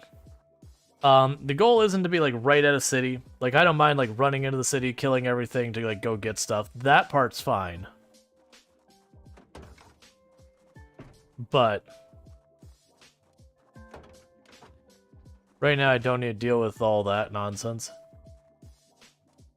Like, we should be, like, north middle of the map.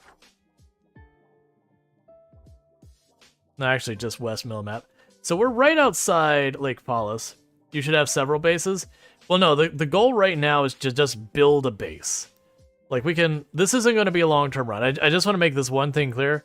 This is a throwaway run. We're going to go along, we're going to play a little bit, we're going to build a big building, and then it's probably going to go away just in general. Like, we might come back to it a couple times, but normally I will not keep more than one long-term run going at the same time.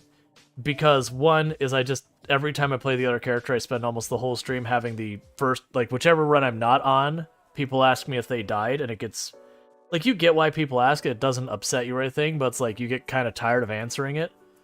And people say, like, oh, we'll just put up a message. Like, to give you an idea how bad it would get, which is the reason why I sent you cooking memes about it, is we had literally, like, this much of the screen that said, you know, whatever character has not died. And then we had the title that said, you know, we're playing this, that character, or is like, this character has not died, and this is what it's doing. And we had the bot say, this character has not died.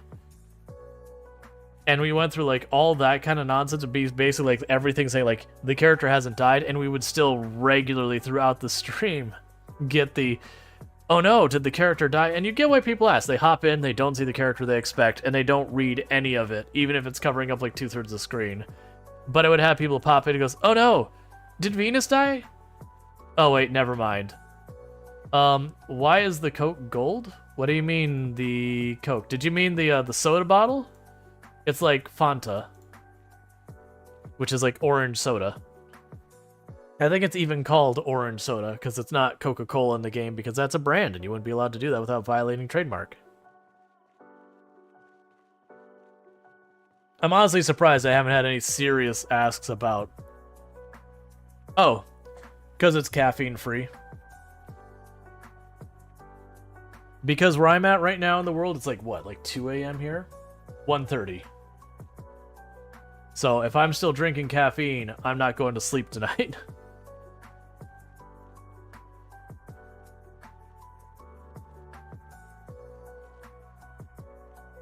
Okay. So what I think I might do...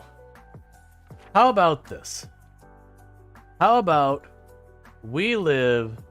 This is an ice cream parlor. Let's make our home there. Why? I don't really... Oh, wait, no. Do I want to put it there? Okay, hang on. Can I get at water?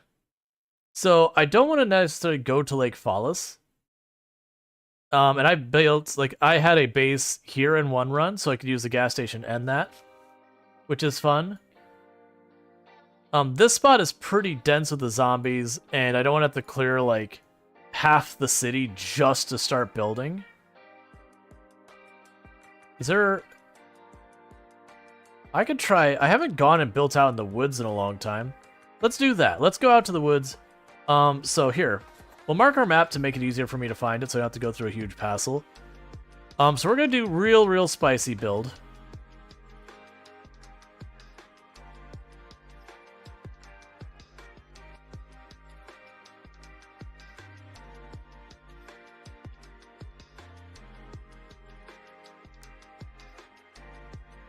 We're gonna try to avoid the worst of the zombies.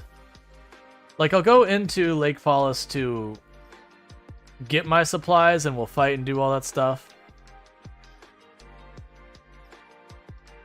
We'll worry about that when we get there.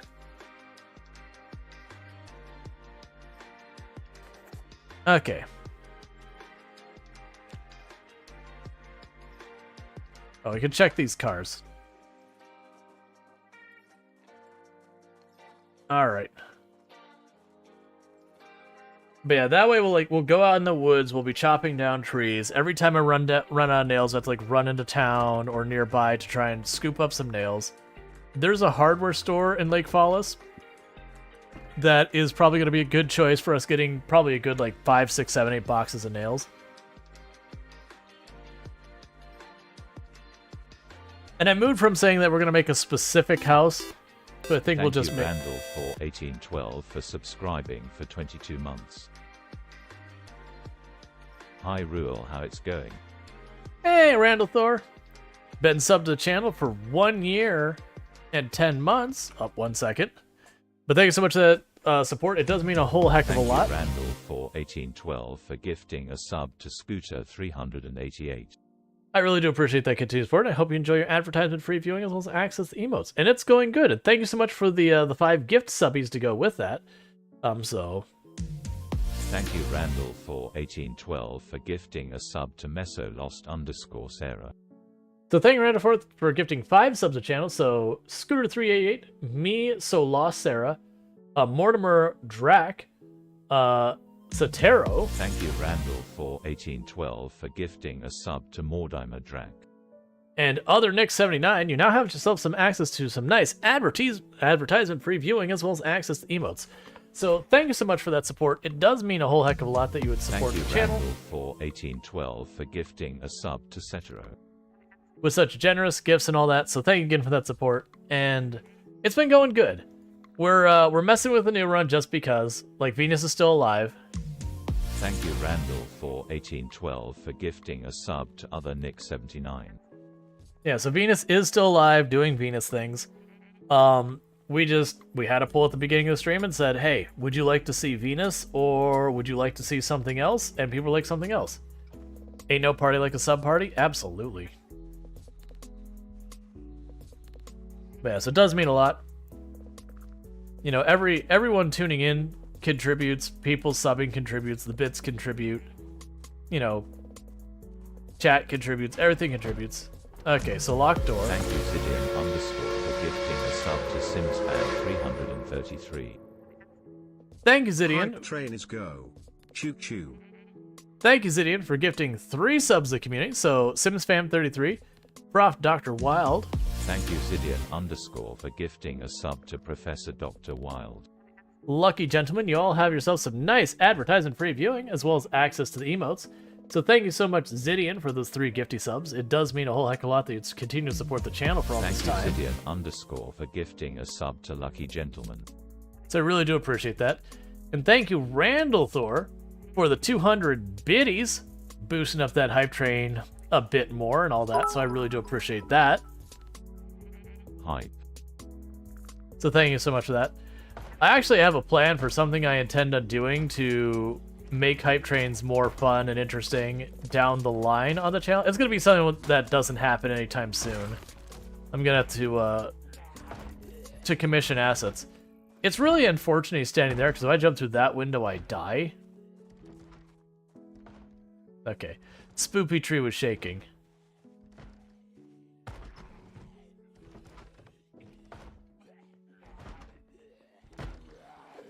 This, when I first started doing 16 times pop, was my go-to.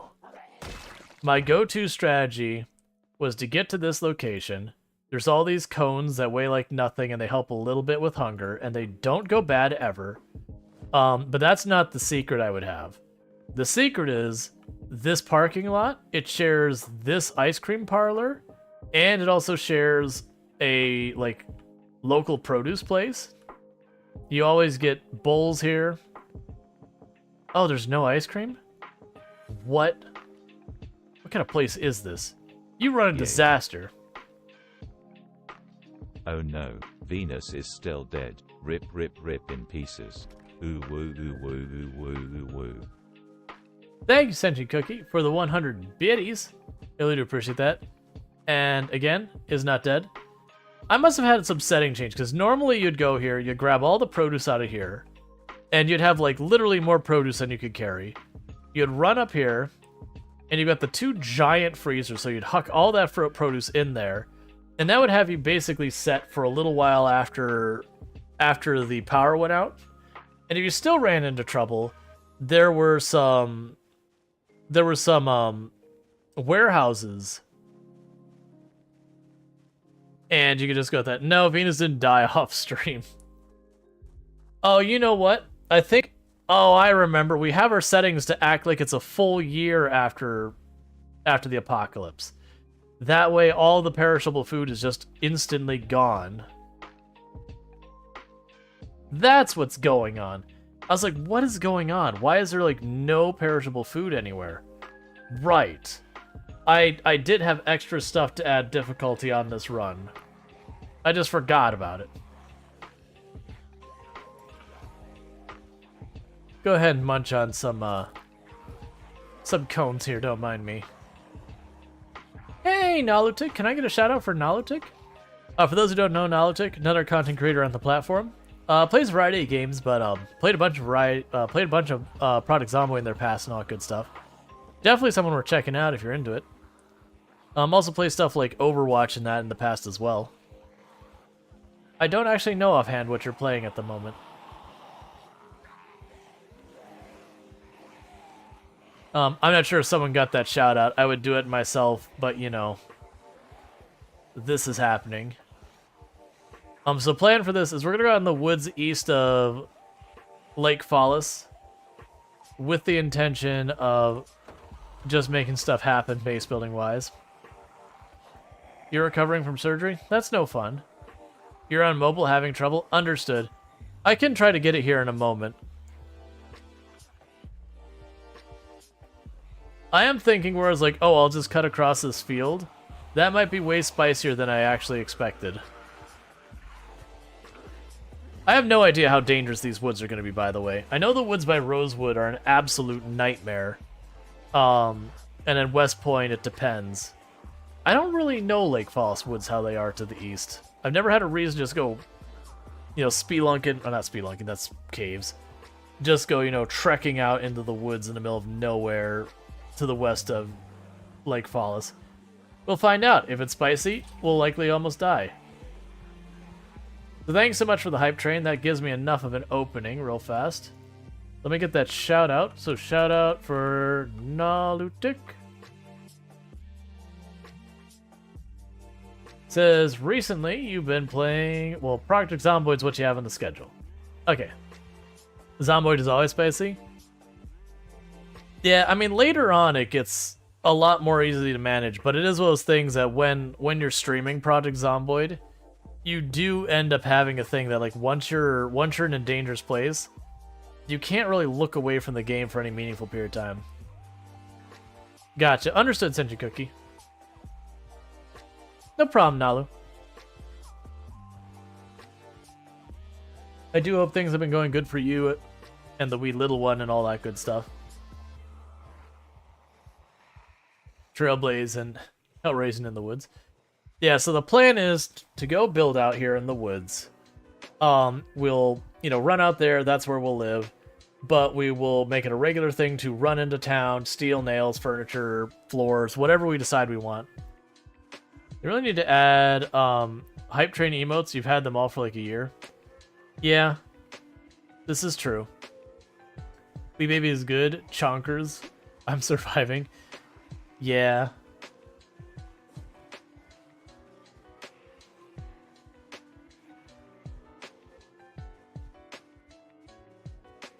So keep drinking from the saucepans and that first.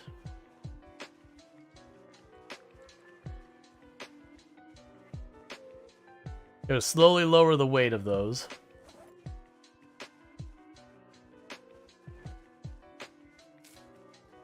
Yeah, so we're just crossing this to get to where we're trying to build.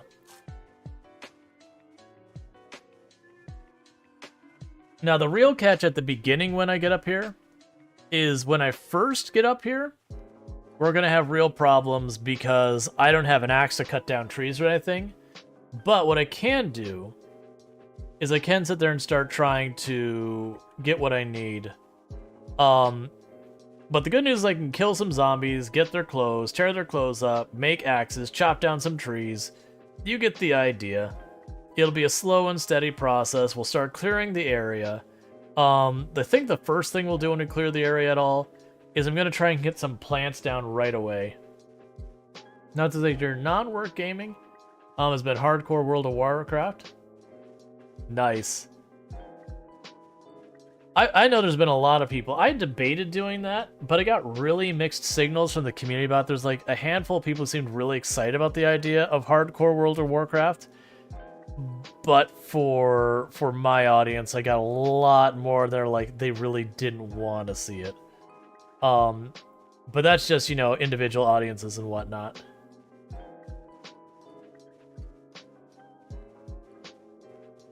They said you enjoyed watching this chill stream? Yeah, because it's weirdly, like, there's a lot of hardcore games where, you know, death is penalizing and it gets really sweaty at times that end up being very relaxing and chill most of the time. And it's just those little windows of going thing. Hardcore WoW, what is that? Basically the idea is it's World of Warcraft, but if you die, your character's deleted, so you have to start over. So any death you take, your character has to start over completely. Which doesn't sound that bad, but like, typically you end up dying quite a bit when playing World of Warcraft.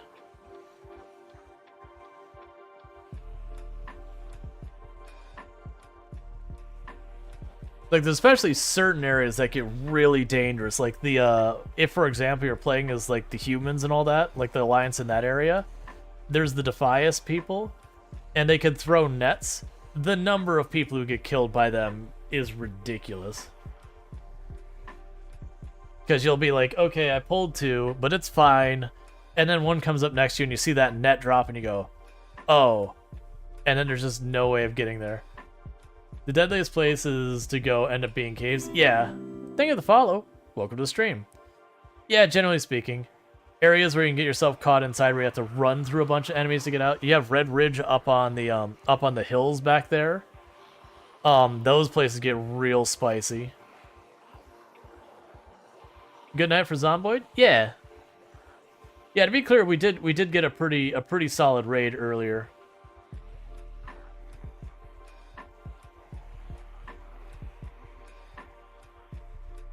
But I mean, even before we had a raid, like we were like a big raid and all that, we were pushing about 110, I think, viewers. So yeah, it means a lot. Like, raids really do help. Even when you get like really small raids, they do help. You know, people sit there and goes, oh, I don't have a big enough audience because they pop in with like 2 viewers or whatever. It's like, no, that's still 2 viewers. You've just increased the total audience I have by about 1%, which doesn't sound like much, but you know, it adds up. It all gives you an advantage in the algorithm. And then when you have raids of like 20 and people still feel like, oh, but it's so small, it's like, you've increased my audience by 10%. That's non-trivial. What building is out here? Oh, it's gonna be just a little shed. Because this is normally a field, but because it's set to so much later, it just got this out here.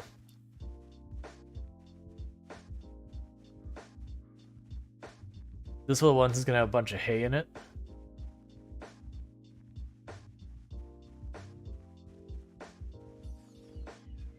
No, it's got like a box. I don't think there's any loot in there. Nah, I don't care about that one. We got a place to go, and this isn't it. As someone who used to play healer from WoW, that sounds like a lot of pressure. Oh yeah, no, that's what I've heard is like running healer or tank, in hardcore World of Warcraft is super sweaty. Like, the level of stress is real high. Hardcore World of Warcraft also has a bunch of rules, like, using a soul stone or reincarnation doesn't work. You're not allowed to do that, because hardcore. To that end, they also don't let paladins, bubble hearth. So you can't do, like, the meme of, you know, pop your bubble, start your hearth, and just get out. That's also disabled or whatever. So, like, all the cheesy, you know, you can get away from almost anything kind of situations aren't there. You're holy pally? Gotcha.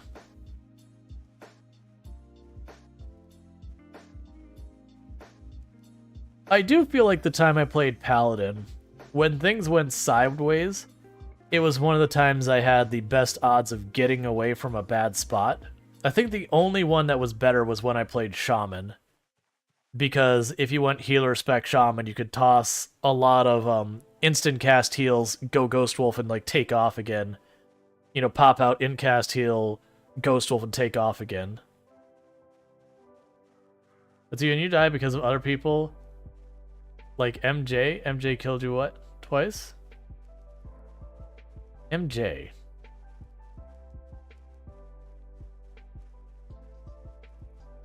Sorry, not catching the abbreviation. Oh, MJ's your partner. Okay, gotcha. So your partner is just betraying you is what I'm hearing. Utter betrayal. Without question.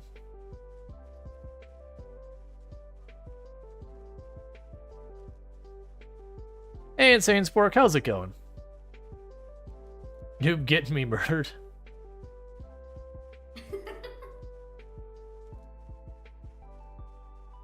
Alright.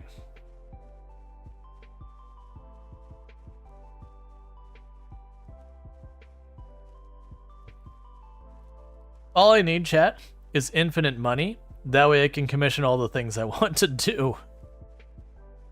How goes the run? Pretty good. Like, we're definitely stable. I don't think there's like a lake house or anything out here that we can use the temporary base. That's fine. It does look like this will be a good area to set up. The trees aren't too dense, so as I clear them out, we'll get a pretty large range of view. I'm also not seeing any meaningful number of zombies. But we do have the water here, so I can boil water as needed. We do already have our saw and a bunch of random tools. What I don't have is any cloth to rip whatsoever on my person and an axe.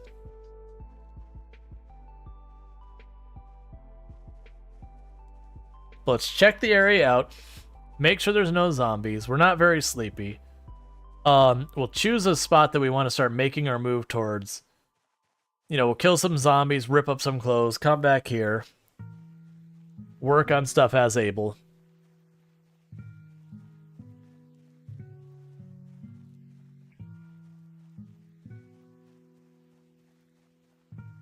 Okay, so this is the spot. This is where we'll have our lakefront property. No sign of zombies behind us. Nails? Yep, that's what I think I'm gonna do. Like I said, we're gonna be pushing in towards there. The big thing I'm gonna need is I'm gonna need a chair of some kind. Alright. So before we get too far,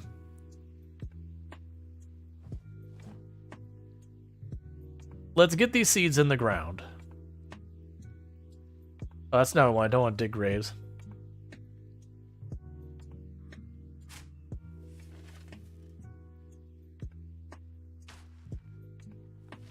Now you turn the lake into an indoor swimming pool, are you? No, not this time. Maybe later. We can check out later. Right now, I just need to get our sustainable food started.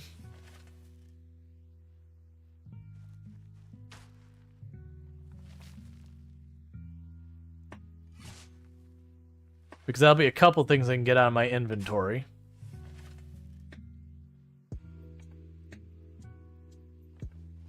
That's not what I wanted to do. I wanted to open those. It's basically the same thing, though.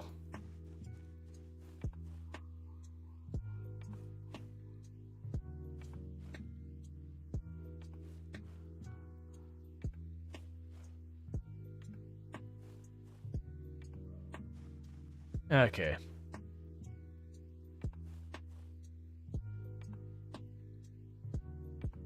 It's true. If I get infinite money, you'll get double your ration of fish heads. Oh, I actually do have a box of nails. Just one.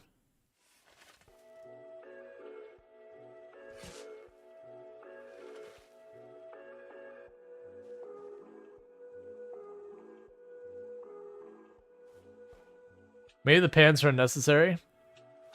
But this could be start of a great nudist colony. Generally speaking, I don't do a lot of like Mimi runs like that, but I mean, right now, survival is kind of the big thing.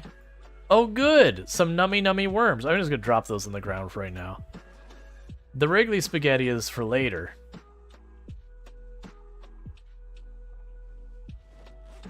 So let's drink this bottle. This a little bit.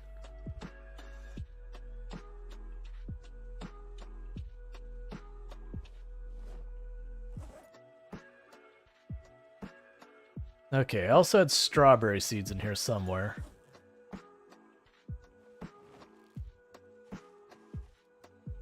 Oh, and I don't bother with like, well, this crop is meta or whatever. I don't care at all.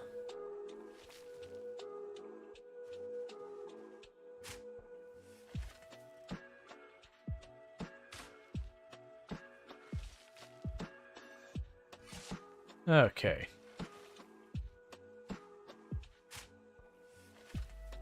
But yeah, so we depending mostly on vegetables to lose weight, and then mostly on fish to gain weight.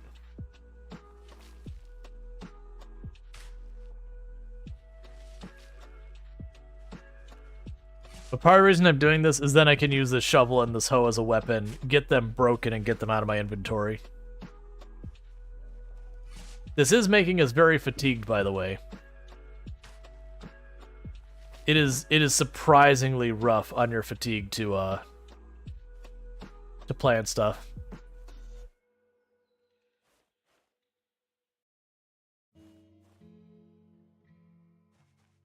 Okay. Then go over here, drop the remaining seeds, drop the worms. Alright, and with that, we've got most of this started. So let's take a look, see at what direction we would want to move. So we're up here. We do have a road along here, so let's go up to the road. I'm going to go ahead and put arrows down here as well. Basically, I'm trying to make it so I can easily spot from any angle which way is back.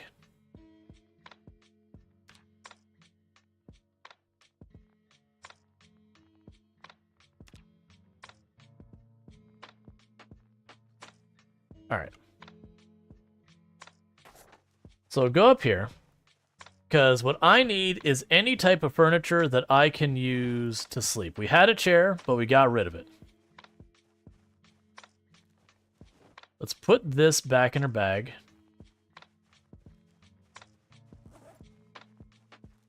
Is there anything about a ditch back here? All right, so what I'm gonna do is we're gonna drop our water, or water here. If it rains, it'll kind of mess things up, but it won't be that bad because I just need to start a fire, and we got a bunch of ways we can do that. We can make a notch board if we need. Because if it rains, this becomes contaminated water. Alright, 6.71.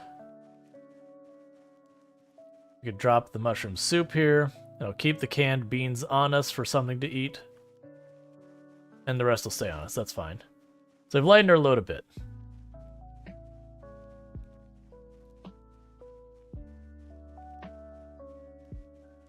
But our next mission is to get literally anything I can sleep on.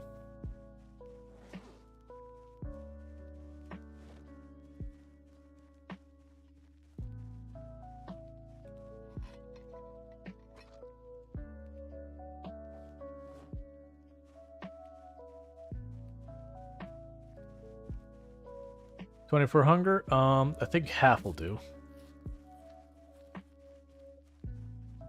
Okay, so this is way denser this way. So in the future, I'm not going to go up. I'm going to go down.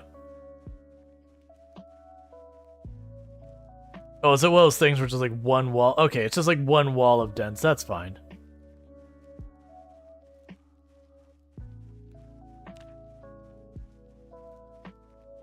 All right.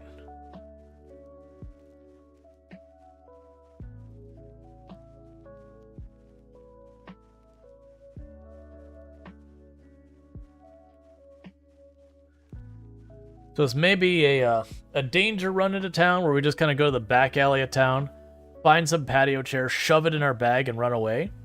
Which is risky because I'm going to be picking up, you know, five encumbrance worth of chair. If we're real lucky, we'll just find a tent along here somewhere, and I can just use the tent. Or I don't think it would be realistic for us to run into the rural supply shop and snag a tent on 16 times pop, like just running in and grabbing it and getting back out. Like, it could be done, but it's one of those things like, yeah, it can, but you really shouldn't. Especially with our inventory mostly full. How's our strength going, by the way? Alright, we're about 2/3 the way to strength 1. At which point then we get another unit of carry weight.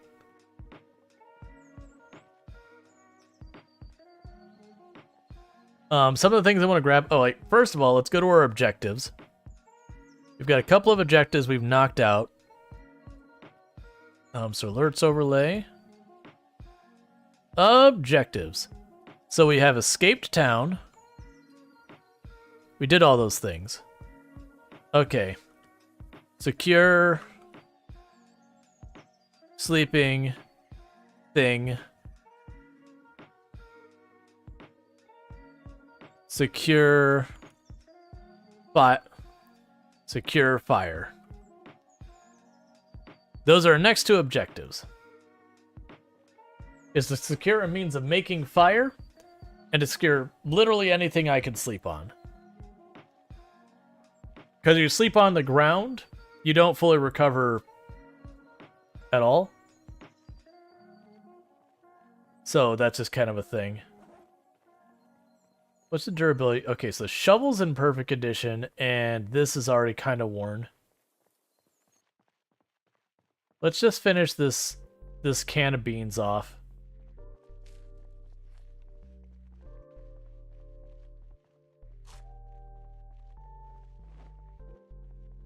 That we can lower our weight a little bit more. Like 1 or 2 sips of water. Oh, no, we're good. We're good while we're satiated. But 1 or 2 more sips of water should get us to the point that we're no longer... Did you lose the chair? I ditched it. It was too heavy. A mattress? I mean, a mattress would be nice. Like, ideally, I want a tent. Until we actually get a building made, then we can make a bed. Like, once we get a building, we can make a bed. We can, you know, take apart a bed and put it in there. But that's for when, you know, things start to get stabilized. One of the big goals here as well is I want to get at least some fabric. Like some shirts or whatever. So I can rip them up so we can make axes to start chopping trees. Or if we're really lucky, just straight up get an axe off a zombie. But that's going to be RNG that decides that. So it should be coming on the North Pass where the gas station is. On Lake Fallis up here, just to our south. This is a place that, like, one of my longest runs I ever had on was based up just over here. Back before I started doing the really sweaty stuff, like spawning into Louisville and that. That character, I believe, got to like 75-ish thousand zombies, or 72,000 zombies, somewhere in that area. Where we cleared the entire city of Lake Fallis. I think we cleared Lake Fallis, Riverside, and we got Rosewood mostly knocked out, and then we died at the prison on that character. And not like in the prison, we just died just kind of out and about. Let's try and go in from the back by where this lake is. I want to say there's some houses over there with some patio furniture and all that. You need some books you're depressed? Nah, depression is not a mechanic. It's not real, it can't hurt you. I also have the ultimate solution to depression. The bull.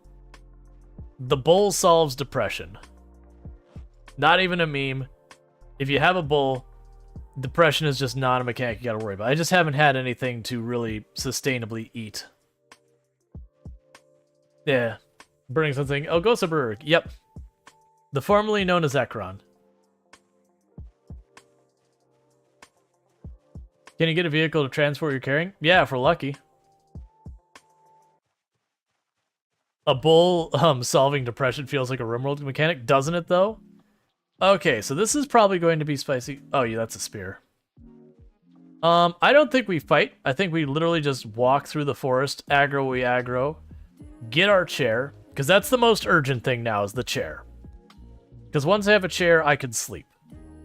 Obviously, if I find a tent, I'm going to do that, but we shouldn't find a random tent just in the woods. Usually I find them along the wood, like along the road or whatever. There'll be a thing where there's a couple of tents, like a cooler, that kind of nonsense. The big thing is, once we go this way, we do not take the same route through the woods again.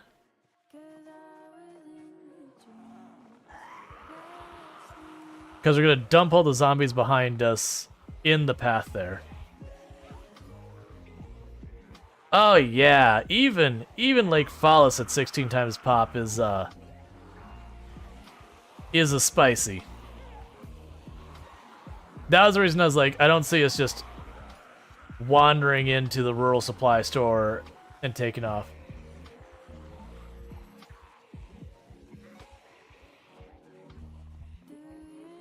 Okay, so there's the flamingos I remember.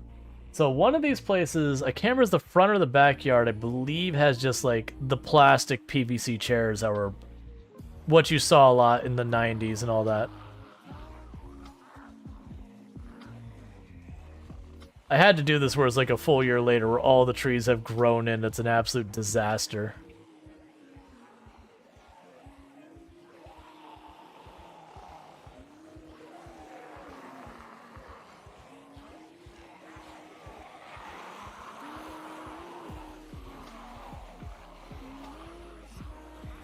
I wish you weren't going slow. I would have just cut through there. I mean, ultimately, if you have to go inside and steal a chair, that's fine too. I just got to get enough zombies away from the area. We're not fighting this if this isn't clear. At 0 strength, 0 fit. Okay, that won't do us any good. Oh, right. I used to come over here to max out my well, not max out, but build up my carpentry to what I needed. Because there's a bunch of these picnic tables all around this area. And then you can go down to the church and there's all the pews and they're worth a whole bunch. So yeah, I got all those over there. The downside is you can't pick up the picnic benches and move around with them. Alright, so it looks like you have to go into town and cut across to the other side. On the other side of this main road, there's a bunch of like little random junk houses in the back. Really good place to look for the generator magazine, by the way, in case you're ever wondering. If we could check the cars, we'll check them too, because sometimes you can just find a tent in the back of a car, and that makes life easy. But not that car. So gas station's right up there. The downside is it's one of those gas stations that has like a little thing. Where's a good place to find the generator magazine? These houses in the back across the road. There's a bookstore in this town. There's back there. You don't worry about going in the houses, just walk along the street and check the mailboxes.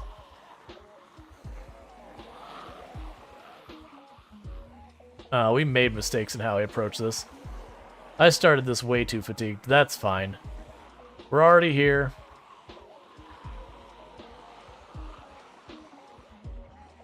Okay, so that right there.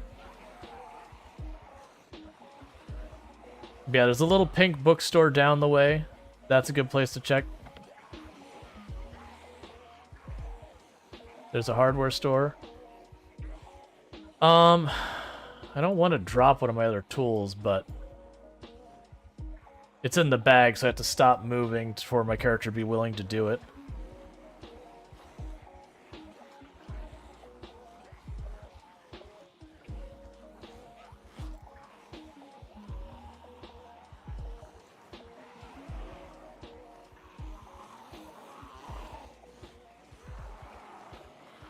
The real problem is I'm going to be way overburdened when I grab this chair. So we might just die the moment I grab the chair. We're going to try north.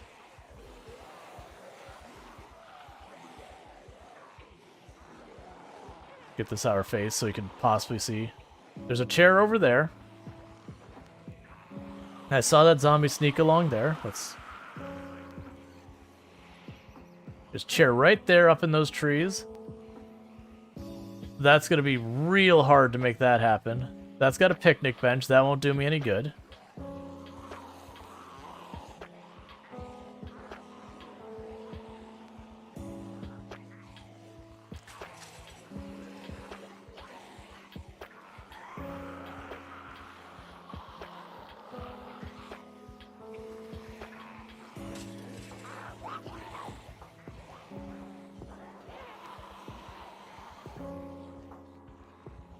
Not seeing any other ones around here.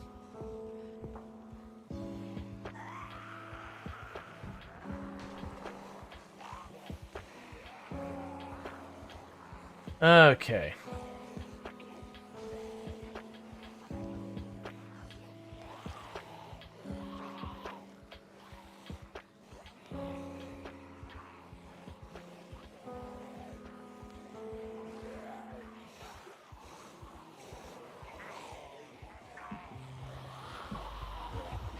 Oh, and as just in case you're curious, there's no way in heck we're getting her that fence at weak, obese, and unfit. I'll climb and I'll just fall off and die. This is why you can never play at 16 times pop? Yep. I don't think I'm actually going to be able to get away with stealing that chair. They're just losing aggro on me too much. I need them to stay with me long enough to get them away from that chair.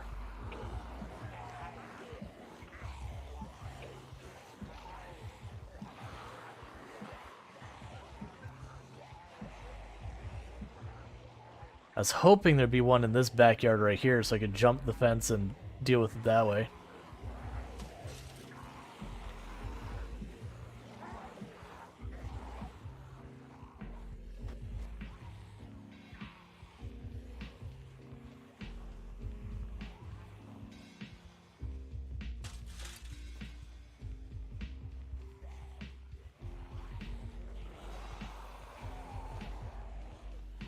Couple more chairs over here that might not be as bad.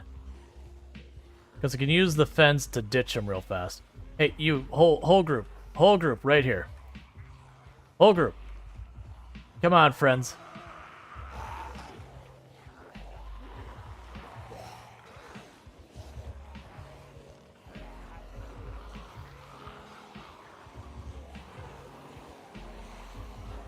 There's still some coming from back there.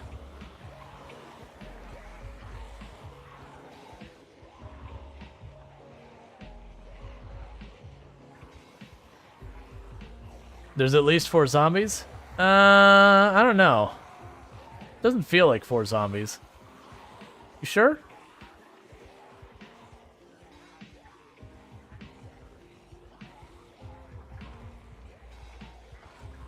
Those are going to prevent me from being able to grab it. And one just opened that door. Like, I should be bailing on this, but I do know if I don't get a chair, this like gets way harder.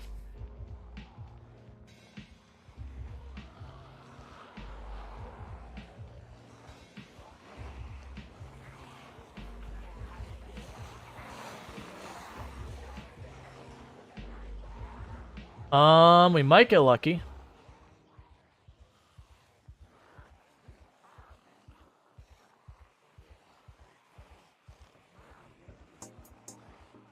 There's a bunch over here. We dinched a bunch over there. Those ones hanging on the tree mean I'm not going to be able to get that chair. It's a conga line. Hey, how's it going? Alright, so looking like a bust and snagging the chair real fast. Our fatigue and our encumbrance is getting into play. These are the places I had drugged the zombies before, so this is a dangerous way for me to go back. Let's see, you have them where they're able to open their... Why would you do that to yourself? Because I have thousands of hours in the game. If I don't do it, the game gets boring. That's just what happens when you play thousands and thousands of hours and you gotta do everything to give the zombies as much of an edge. I need those zombies over here is what I need.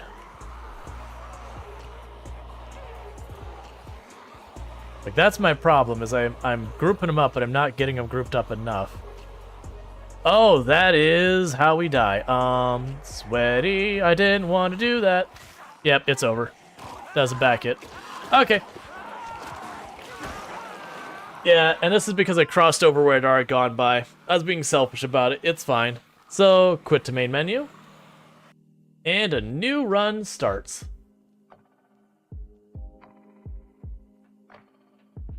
For the record, like, the beginning of the run is the absolute hardest part.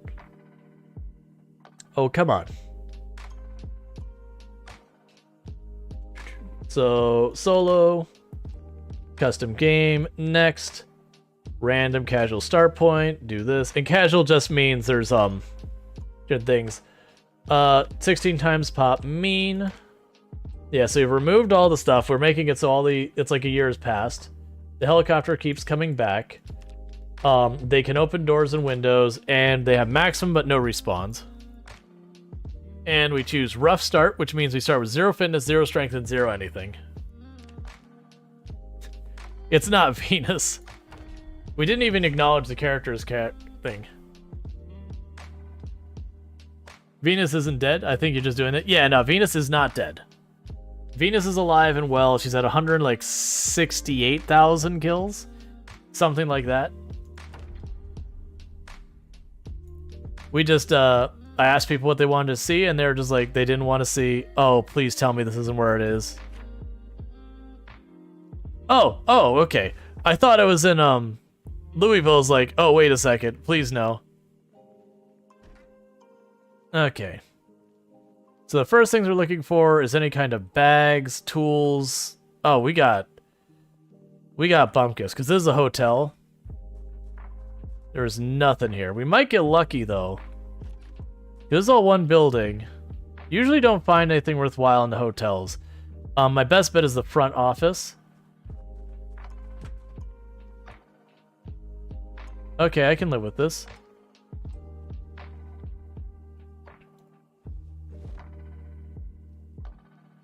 Attach left.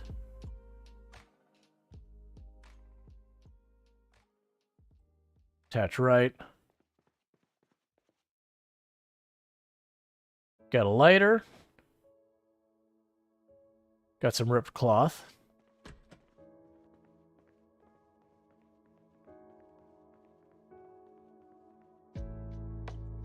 Got our pen. No eraser, though.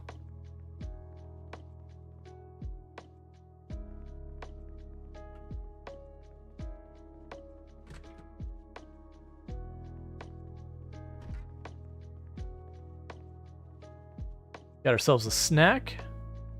And actually,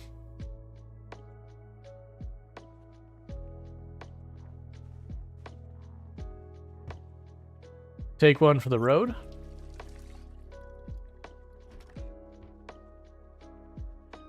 Alright, so it's time to leave town. That's how this works.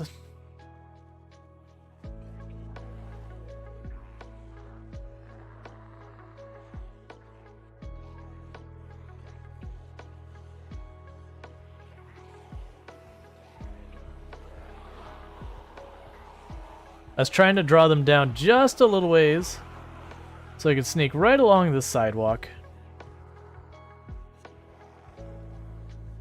Update your goals? Yeah. We could do that real fast. Update goals. Escape. Town. Secure. Water bottle. Those are the first two. Hi, Axe. I don't get to have you.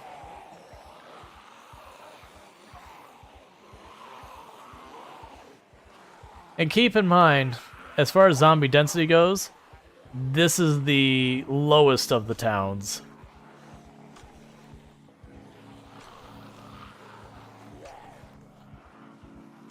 The farewell committee is forming? Yep.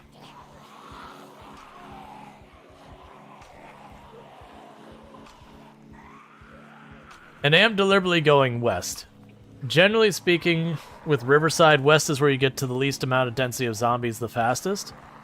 Like, you just go barely past the church, and it just kind of dies off. Whereas south, like, weirdly, there's this farm that is ridiculously dense with zombies. And east is the river.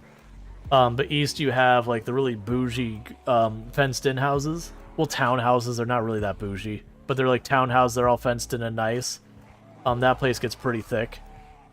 South you have the country club, which is also fairly hectic. Granted, there's some space between you and the country club.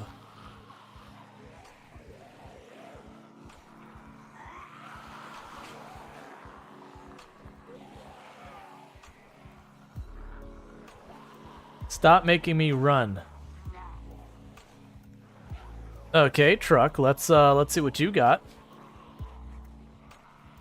Got anything nice for me?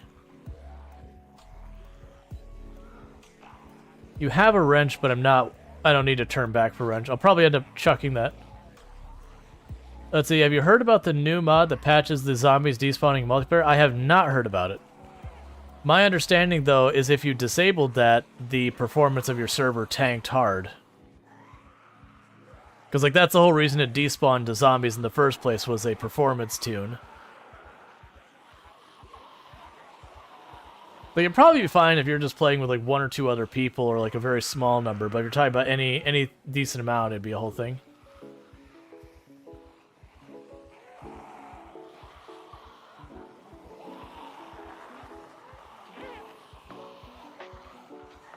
Would you like to buy a Riverside timeshare? Yeah. We offer you discount stays at the hotel here. Don't you want to sign up? You have to pay for it, but it's at an extreme discount. Oh yeah, I forgot. This when I was very new to the game, like very first playing, like you're learning to play in Apocalypse, so we're talking really, really new at the game. I used to like to come up to this this fishing place. Like that place up there is a good spot. They give you fishing poles. You can usually find some like foraging or fishing or those kind of magazines. I don't know if it still works that well, but that's what it used to be.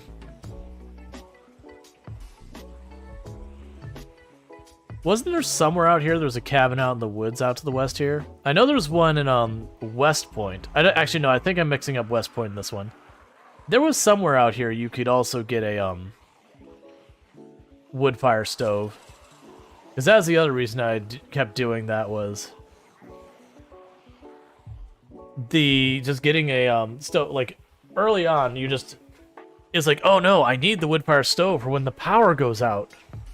You know, just in case I don't find that's early player when you're doing that. Like you feel the need for these things, and as you play the game and you realize you just actually don't need hardly any of those things, it's not really that big of a deal. Then a lot of the urgency just disappears. Like me walking out of here, this isn't even... Ooh, that's a crowbar. I would love to have that. Early game crowbar is my favorite weapon. Once you get started, though, I usually switch over to hunting knives as being my preferred. But when you have like no maintenance skill, getting a crowbar is like getting 1 or 2 free points of maintenance pretty much right at the start. But it's for performance reasons, yeah, but the other reason is due to a small dev oversight. Yep. Okay, so around here, the zombies start really thinning out. So I do have that giant group of zombies on me. And I'm trying to not drag them over those buildings where they'll trash them all. So we're going to try and loop back here. This is a little bit dangerous for me to do this because I'm going to be cutting through the trees to line of sight them. And we could make friends in the trees. Okay, so we've line of sighted them. We go all the way up to the shore. We'll dash over here.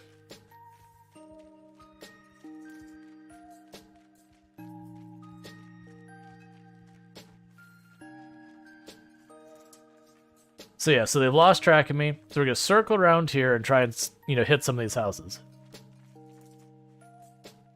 Now there's no zombies over here. But like this far west edge, if you're quiet and you're sneaky about it, you can sneak into somebody's house. When I say sneak, I don't mean like the mechanic sneak. I mean just don't go running around all over the place. It's not my favorite position to be in, but we'll take what we can get, I guess.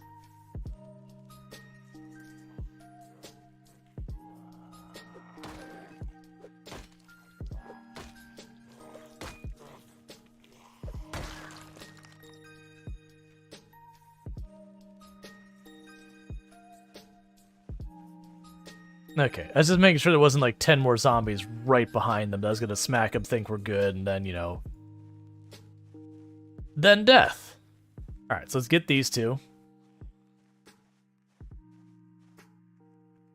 Wasn't winter... I do know at least in Michigan it was record-breaking cold. Cold.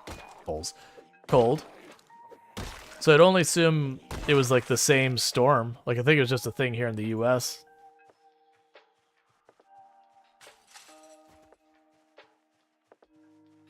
Now, my luck is there's a 100% chance this has a house alarm. Obviously not really. But that's my luck. Oh, the window's just open on this side. Well, never mind. That was the zombies I dumped. They started spreading out already. So they lost track of me around the building, and I put the tree line between us, so we'll keep going here. So we've got around a third building.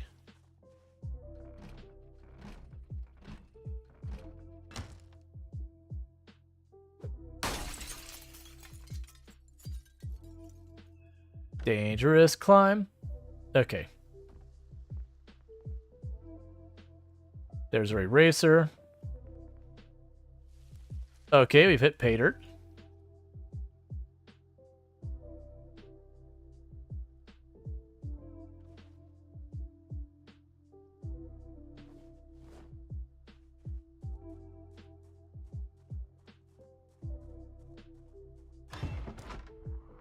Don't do that.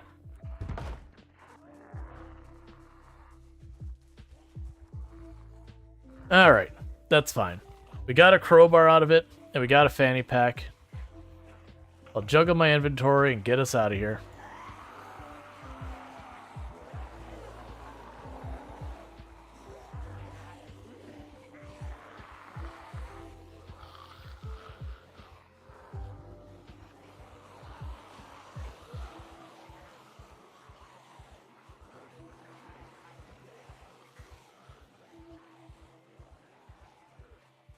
There we go. And we're not even overburdened.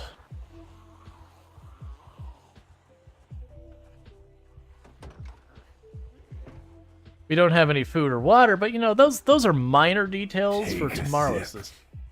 What's the worst that could happen? Nah, Venus isn't dead.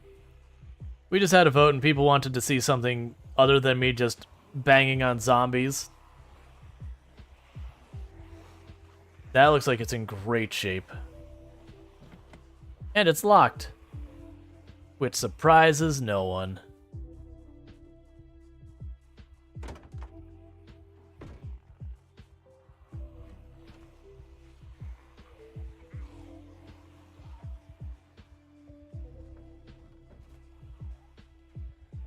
Okay, so it's fine. We just keep going west here. There's a bunch of houses out here too. Usually you just have to go like one or two houses over before like the zombies kind of peter out. Once you go that far, you just fight your way back in if you're doing that. The goal though for this one is we're going to be building our own house.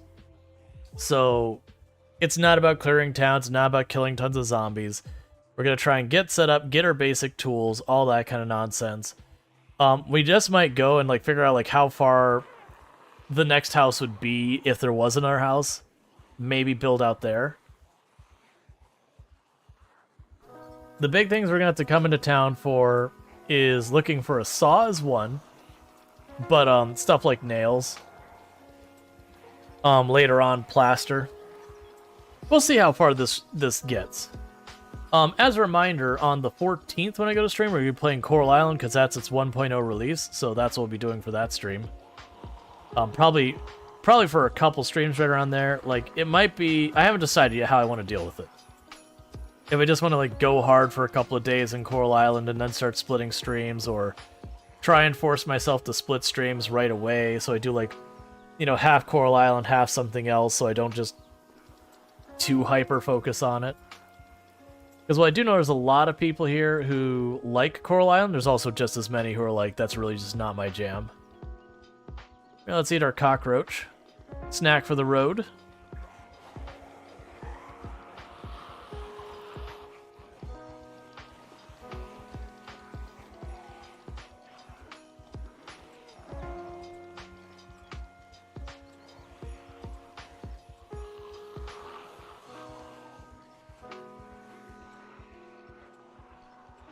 And if we do go far enough west, there's a another bait shop way out here, but I don't really want to go that far if I don't have to. It's another one of those places that if you're looking to start in 16 times pop isn't terrible. It does have an okayish number of zombies at it, so it's like not you just stroll in and it's easy peasy. but it's low enough you can Pied Piper them away and then start picking them off. I mean, the tire pump will be nice later when we have a car, but we don't, so I don't really care. I've also had really good luck coming out this way and finding large backpacks and random zombies.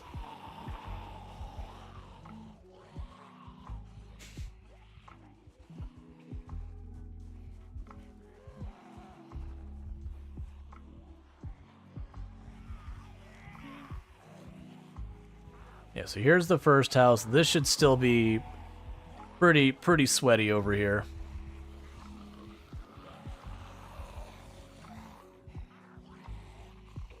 Yeah. Yeah, so we still got a couple of hordes here and there.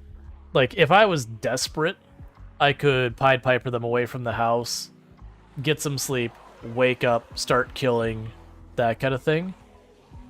But since we're not looking to actually live there, that's fine. Yeah, so these houses over here should be pretty dead. How important is tire pressure in the game? It's worth doing. It makes your tires wear out faster if you don't do it. So it is one of those things that, like, if you top it off, you can go a long time without caring about it. But it is worth circling back regularly to, like, you know, just top it off. Because otherwise you'll end up having a tire wear out way faster than it should if it gets way too low. If the tire pressure here hits 0, the tire immediately pops off. Or if it gets really low and you drive on it for a while, it gets damaged way faster.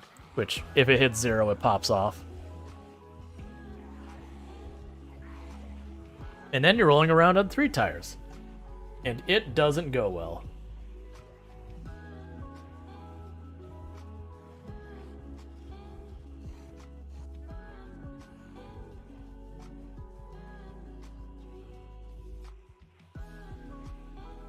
It's worth taking the time, probably like once a month in game or every other month in game, to just do a quick checkup on your car and be like, okay, are all the parts in good order? Much shorter time if you do any amount of off-roading, whether it's dirt road or just straight up crossing a field. If you off-road, you need to be checking on your car all the time, because your car practically disintegrates when you're driving off-road.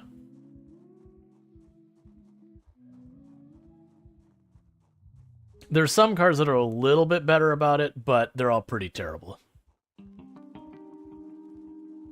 Alright, so let's see if we can't get into this place without too much of a fight. Give ourselves a place to base from. And maybe what we'll do is we'll make our... Well, I mean, I like the idea of putting our house by a lake.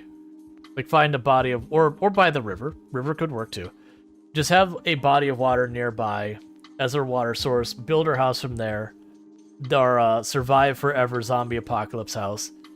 The goal is to build the house, but we'll be regularly visiting towns and all that. That said, we did choose 16 times pop, so a lot of times to get places we are just going to have to throw down and slowly work our way in.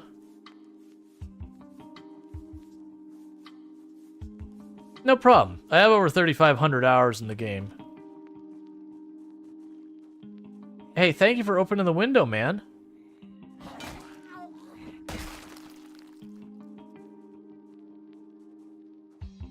It's a dangerous climb because we didn't check our corners or anything like that. Okay. Okay, I wish I had a backpack.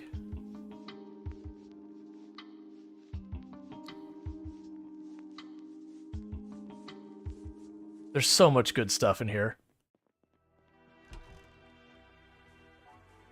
So I want all those things, I just don't have the carrying capacity to have them.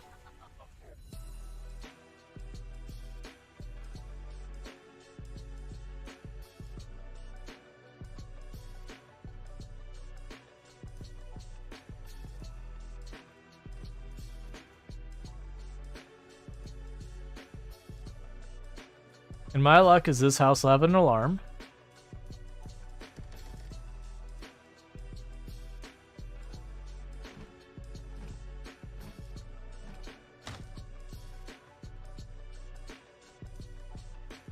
You love lots of parts of this game?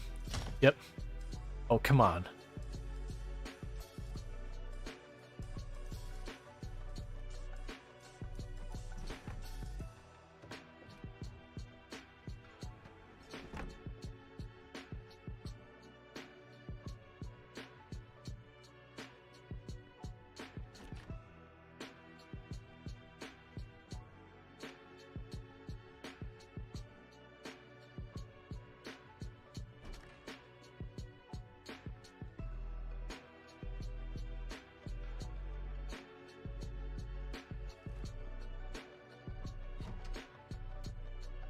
Okay. So I can eat the tuna without a can opener. There's our bottle of water. Alright. So let's go claim where we're going to live for the rest of our days. I think what I'm going to say... Well, actually, first let's pull up the map and make a decision. And let's turn it off of this abomination. So I'm thinking what we do is we build along the water here. I could see having it where we build eventually a gravel path and build our house over here. Because, like, that's the country club. We don't want to deal with that. And there's not a really, other than the river, there's not really much of a body of water. We can also build our place, like, on the water. I haven't done that in age. I used to do that, like, early on, I used to take the time to do that because it's something different. Did you find a saw in the shed? Yes, I did. So my plan is to basically put this chair up here. We now only go and sleep at our home. New character? Yeah. Venus is still alive. The other character we were messing around with just like an hour ago or whatever. We got ourselves in trouble in Lake Fallis. I was being greedy going for a chair and eventually got.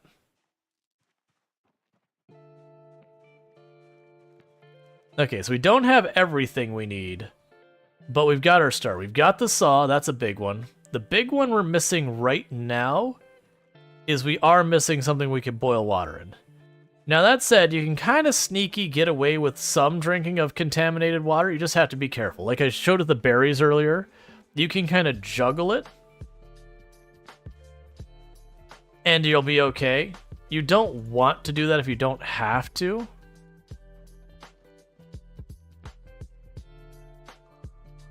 Okay, so this is our home. We live here.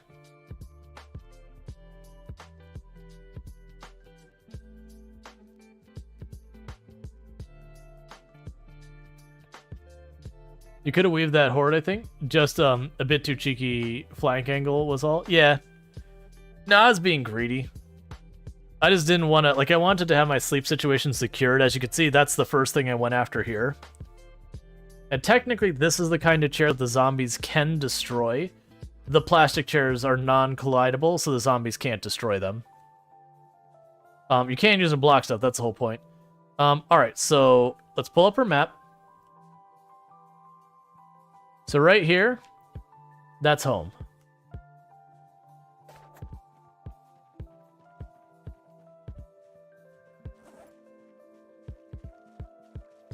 Go ahead and open our can.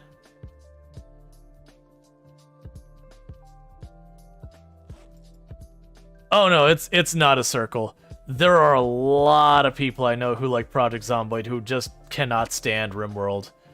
And I also know it's the other way around too. There are a lot of overlap though. But they're both games with complex systems that are unforgiving, so there's definitely some, like, there's a decent amount of cross-audience. Where are you next, Riverside? Yeah, we're west of Riverside. So let's update our objectives. So objective text. So the next thing is secure water bottle, or sorry, secure saucepan slash cooking pot. I think that's actually the only thing I'm missing. You said you never played RimWorld? You say that I've never played RimWorld? Looks too confusing. Yeah, RimWorld's actually not bad. Well, this makes our life even easier. We've already got a fire pit here. So I need to make one of those.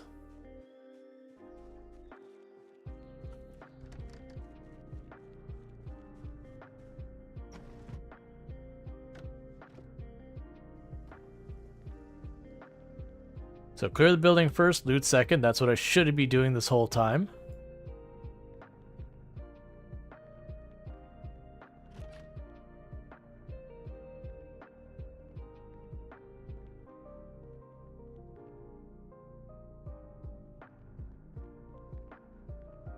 Okay.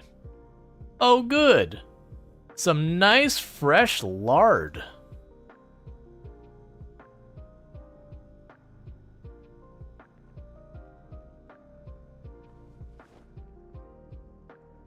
Okay, well that's another thing done.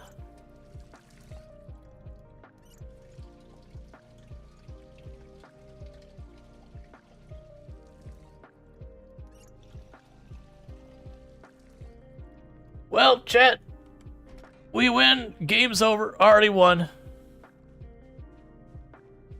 Nothing left for us to do. No, I'm teasing. Basically, that's a ridiculously strong start. Oh, before we walk away, let's tear those pants. Stop. Is this a new character? Yes. We were messing around with Lake Fallis and got ourselves in trouble. I was being greedy for a chair, and we got ourselves in trouble doing it. So there's kindling for the fire. But there's 2 pairs of pants in here. Let's wear one of them. We can rip the other. And we can rip the shorts. Alright. Now the reason I did that is so I had some supplies for other stuff. I'm even going to make the bad choice of grabbing these logs right now. Why is it not showing both sides of the log? It's fine, whatever. So we're just basically carrying way too much. Now, the one thing I don't like is I actually really don't like the fire pit, because one wrong move or just ever so slightly step close and not realizing how close you are to the fire, and your character dies because they catch fire. And while fire won't always kill you, it's bad enough. You really never want to get caught on fire. Even if you survive, it'll usually ruin your run. Because your character just limps everywhere. Because unlike the zombies, which take about a week to burn to death, your character is basically made out of the most flammable stuff ever.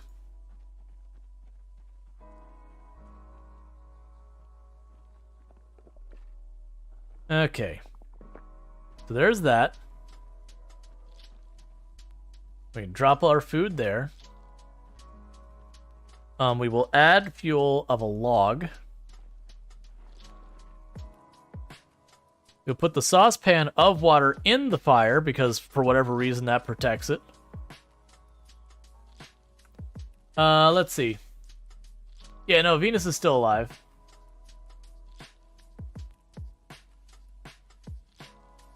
Alright. So carrying all that made us tired, so let's sit down here.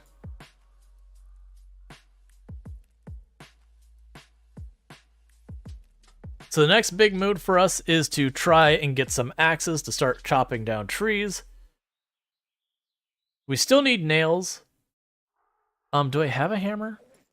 Wait, it's fine if we don't.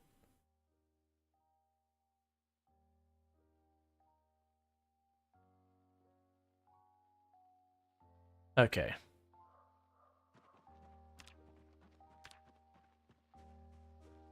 Oh, it's question marks. There's literally no loot here. Oh, that's... I dropped that there. Okay, there we go. So that's interesting that we can't actually forage right at our base, which is totally fine. Give me some wild rosemary.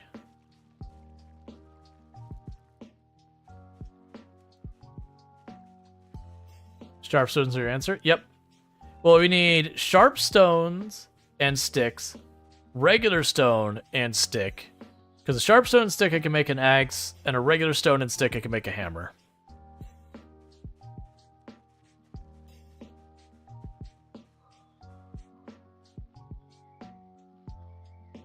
There's 2 sticks.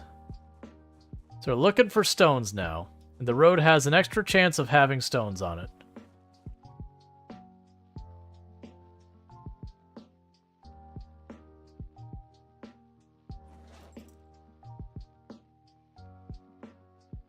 There's our hammer.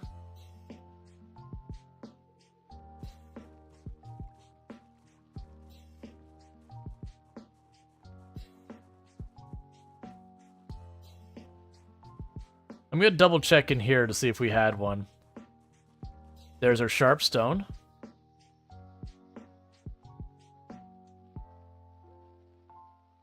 There's our axe. And for the record, this first axe is going to suck.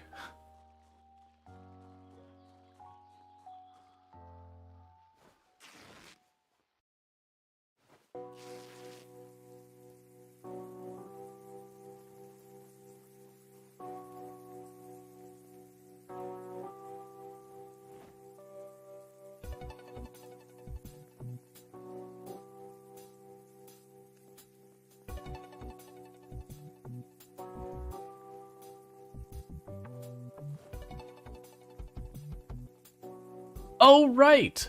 There was a grill in here. Let's go ahead and disable that because we can't see anything with it up. I totally forgot there's just a grill in there. So we're going to rip that fire pit up before I kill myself on and use the grill.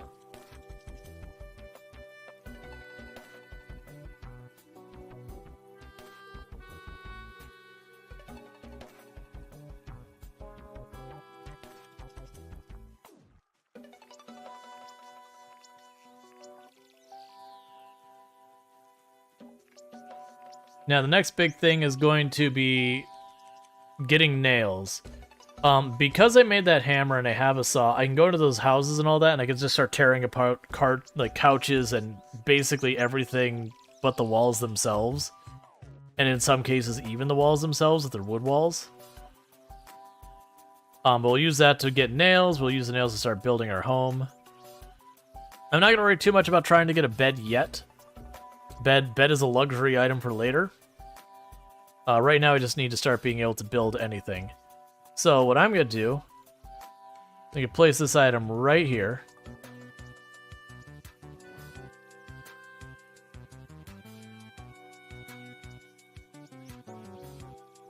You know what? We're going to go ahead and just put the grill right next to it. We'll use up what fuel is in there. And now we can worry about the next thing. So with that, let's go ahead and take some of these things. Sauce pot of water can go in there. We'll go over here, drop our pipes, drop the extra wrench, drop the extra crowbar.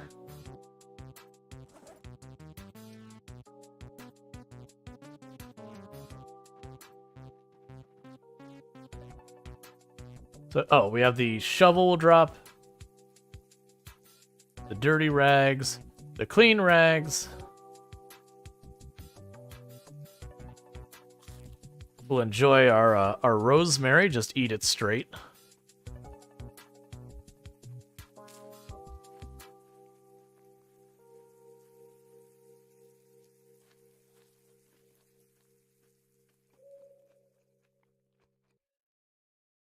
We'll drop the screwdrivers. We'll drop the hammer for a moment.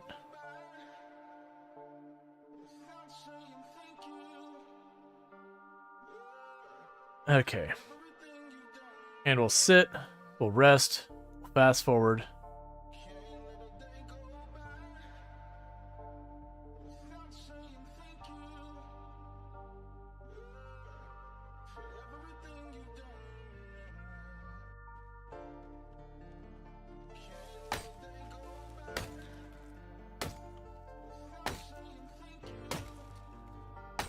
We're gonna need to steal a trash can, by the way, just to process our broken stuff.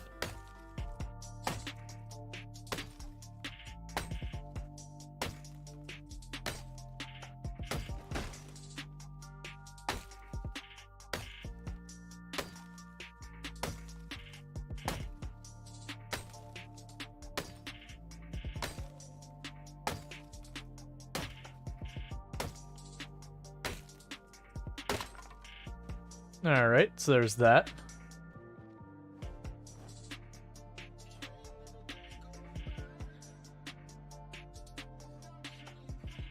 And we've got that. We've got an extra branch. So drop the branch there. We can saw that into planks.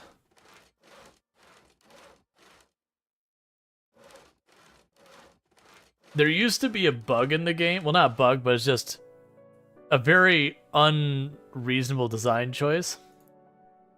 That what you used to be able to do is lay down floors. And then you could actually pick the floors back up and you would make new nails. So it's just one of those things. You'd put down a floor, pick it up, put down a floor, pick it up, put down a floor, pick it up. Until you had what you needed. Alright, so I can't actually open those yet. I don't have a can opener. That's fine. I'm not too worried about it. I'm gonna grab that for ditching in a house. Nope, did not die. We're still alive. We're just doing a little random one-off run that we're gonna build stuff as opposed to killing things. But no, Venus is still alive.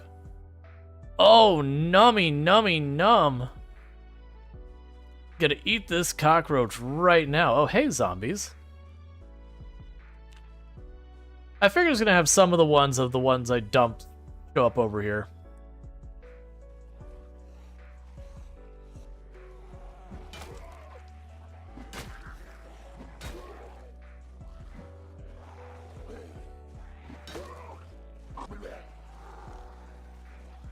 Alright, let's get out in the open where we can see. Because I want to kill them and take their clothes. Okay, we're not overburned. That's what I was worried about.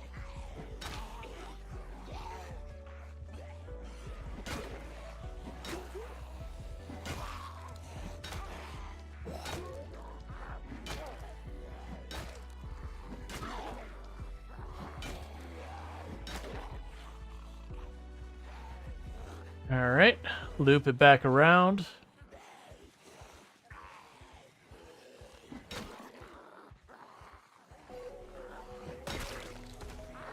Alright, that's 1, 2.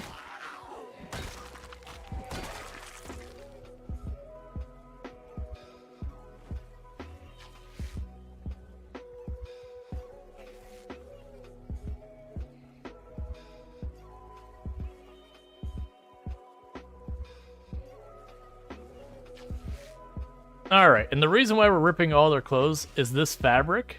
We can use that for our fires. We can also use it for making axes and hammers and all that kind of stuff.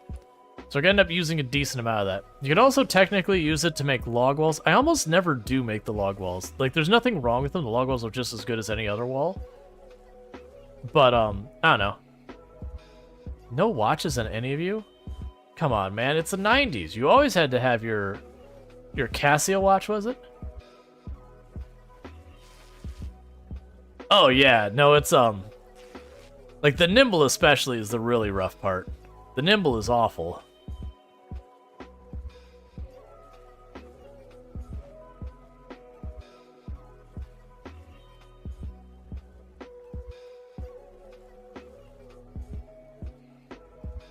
Okay, so we're all recouped.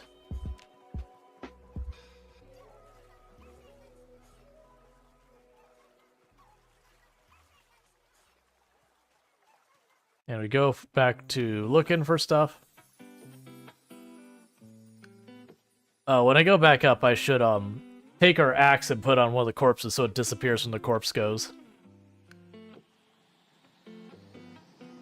Yeah, it'll be more of the zombies we ditched over there.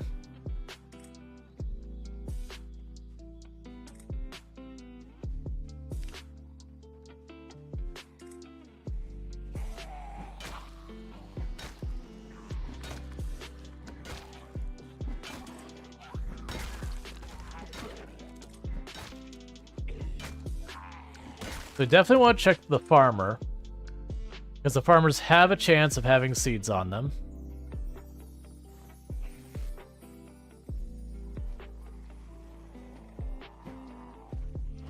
Early swing was early.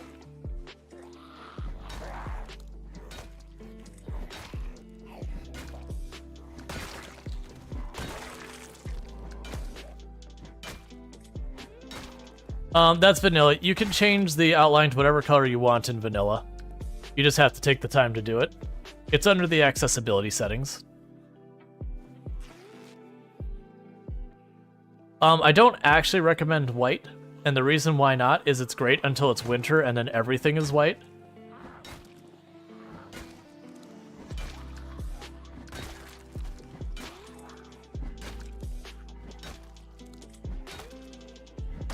Yep, aim outline color. Hi. There's more of you than I want to be tangling with right now. Let's go ahead and take you on for a tour. I'm surprised they all showed up way over here.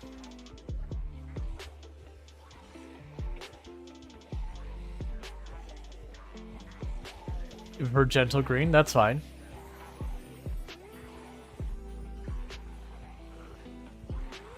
Use your preference.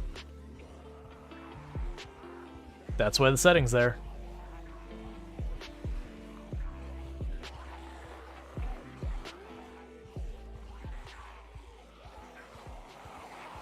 Yes, the reason all these zombies are here is we did ditch a giant horde on the other side of this tree line. And so now that they didn't see us for a little while, they wandered around. They happened to wander around up here. They're just kind of taking them for a stroll back down here. And then we'll ditch them. Because I do want to fight them, but I have to keep in mind that we have, like, basically no combat skill to speak of.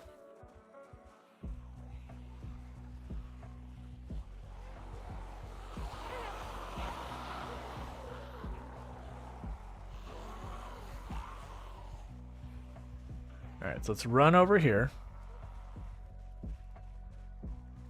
We can line of sight him on this building.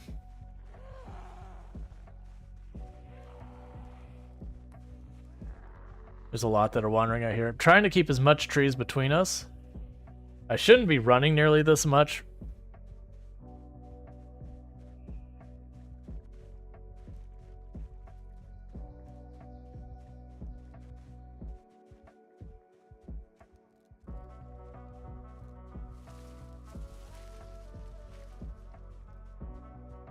Hey now, why are you up here? That's not part of my plan. Now we're hungry. I don't have any food on me because that's what I was working on.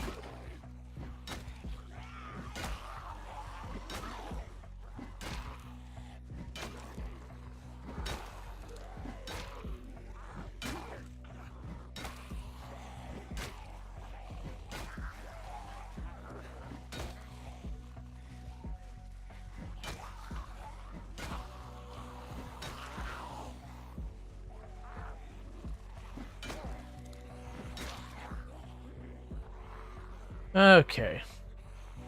Oh, no, I don't need to use fences for this. There's also no... I don't even know where there's a fence nearby here.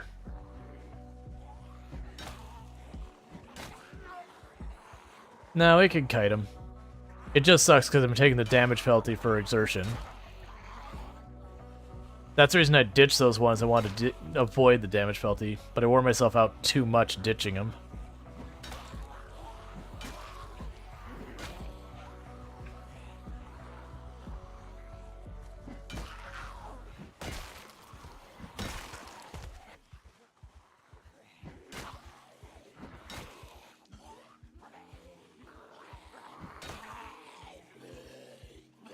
Oh, that's not good. We're getting hungry enough that we're consider a heavy burden.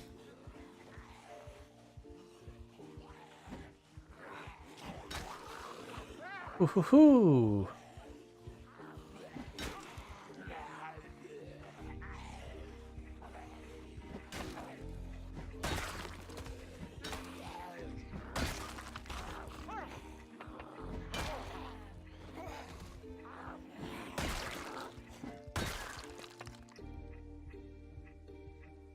All right.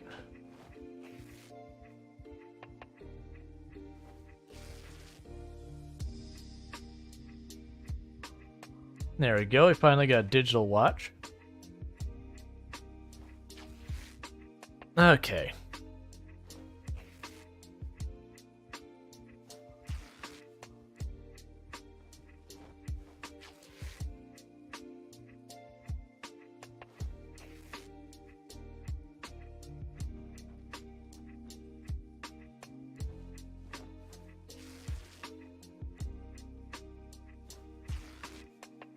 So I need to go back over. You have to be really careful near these because this isn't a stay shore, it's like squares. And so seeing the actual boundary can be really tough. Oh, I went too fast. That's fine. Seeing the boundary can be really difficult.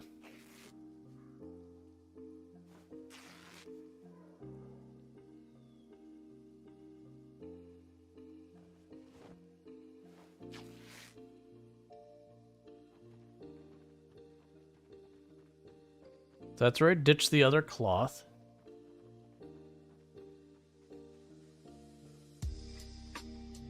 Especially with how much movement we've had with them, I should absolutely not be running around with this much on me. But I am close to home, so I'm just trying to drop it back home. Then we'll rest. After we rest, we'll go down and check those bodies of the zombies we killed earlier, because there's a good chance they could have seeds on them, because there was a couple farmers in the group and all that. And once you get once you get the seeds, that's much easier way of dealing with your food security. Like, I can fish, which is fine. You need rest? I know. But I'm so overburned, it's not worth me doing it here. I could drop it all on the ground. I'm trying to be greedy right now and just go, because I'm at extremely heavy load. If I don't ditch all the stuff on the ground before I rest, I basically just won't recover it endurance. So my hope is, and I can't see, which is really worrying. Looks like we're probably clear. My hope is just ditch everything right there and sit in my chair, because we'll also rest faster.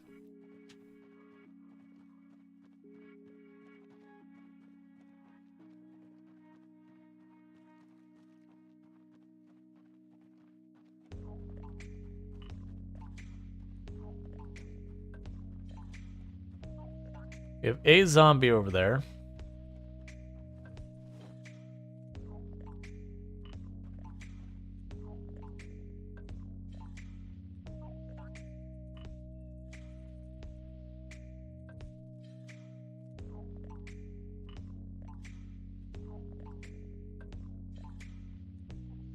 I'll sit down.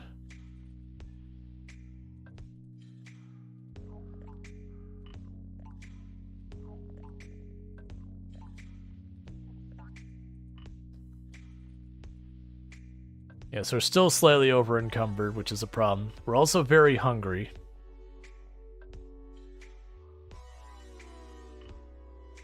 But that's okay.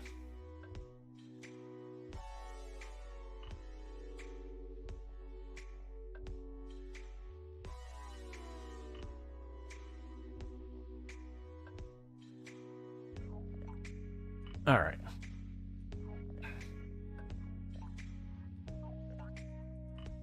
So we're just, resting on our big hoard of junk. Let's grab the axe.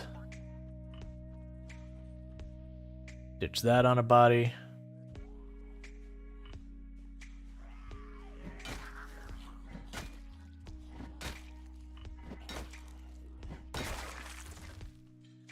Come on.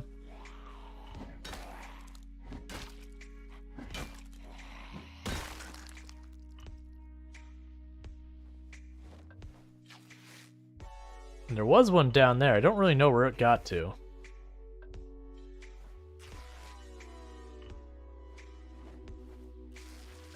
Sleeping on your loot like a dragon on its hoard? Absolutely.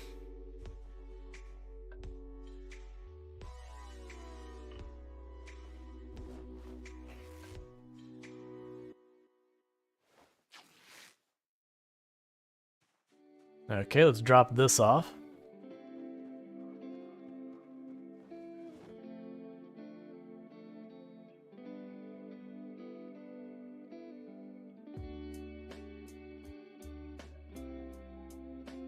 Alright. What are the rip sheets for? Making axes, making hammers, and feeding into the fire to boil water.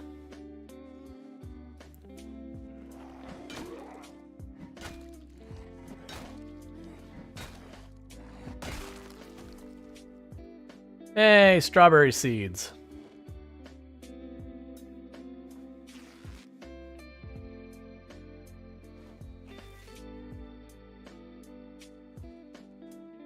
Okay. So we can drop this off.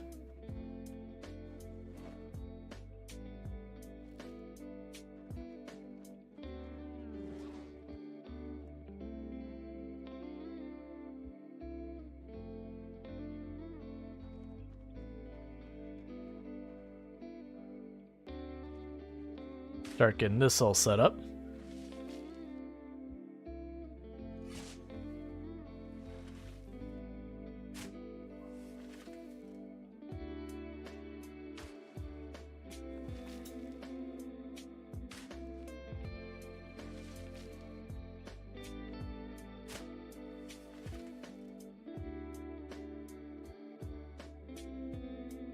And we can sow the seeds.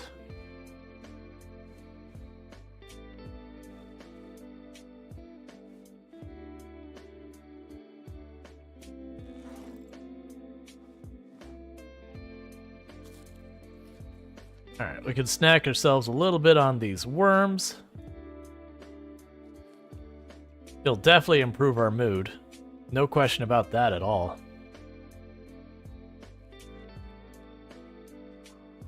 What are the best things to grow for food? That is very subjective, actually. Generally, it's whatever you have available, is the way I would put it. Can you show all the mods you have? Exclamation mark mods will give you the full list.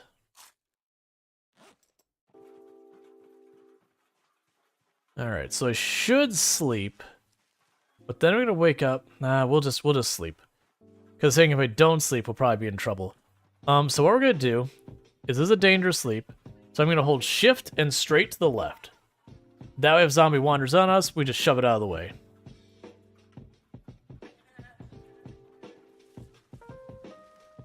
Cool. Alright.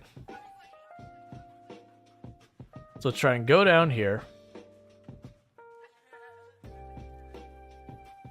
And see if we can't get to those bodies and clean them up. We gotta be careful, because as I keep drawing zombies this way, I'm gonna get more and more zombies in these woods, making the woods dangerous to pass through.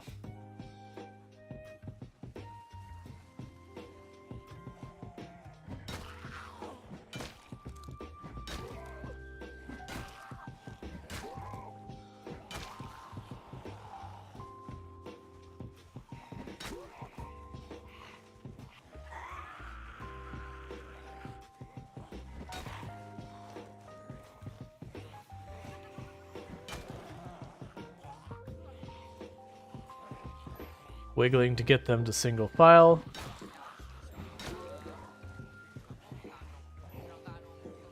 Okay.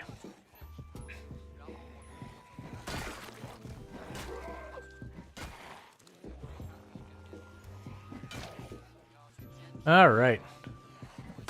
Yeah, no, potatoes have the longest shelf life. Cabbages, I believe, have the highest nutrients. Strawberries, you plant them, and you don't need to, like, replant them. You just keep harvesting them again and again. As long as they don't die, you know, have at it. So there's pros and cons with all of them. Generally speaking, I just plant whatever. I usually plant, like, a little bit of everything. Even though it doesn't affect it, like in my headcanon, your character should get absolutely bored out of their minds eating nothing but potatoes all the time. Yep, cabbages also grow the fast, but they also have like some of the shortest shelf life. The strawberries are worse shelf life-wise. Strawberries are awful shelf life. Like strawberries, you get them, if you can't freeze them immediately, just shove them all in your mouth. There's no reason.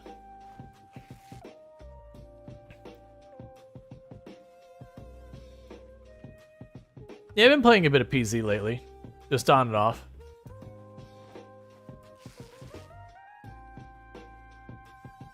Oh, missed one. Which again, Venus is still alive. We're just doing something different. People wanted to see me play something other than just Venus, so... The goal on this one is to build a nice heckin' house. So we're gonna build a nice heckin' house on the river, I think. But we are in that early stage where we've got our saw, we've got a bunch of hammers and all that. We don't have nails yet. But we've also not secured our food situation that well. We're just making the most of it. To some noble objective, yeah. But we did drag a bunch of zombies from Riverside out this way when we left. So we're just going down here, killing what we can, ducking back to our strategically placed chair. We are starting to... I just saw the thing, it just startled me.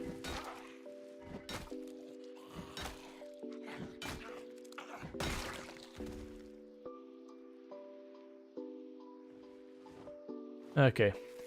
Is there a Twitch command to show your traits? Exclamation mark traits.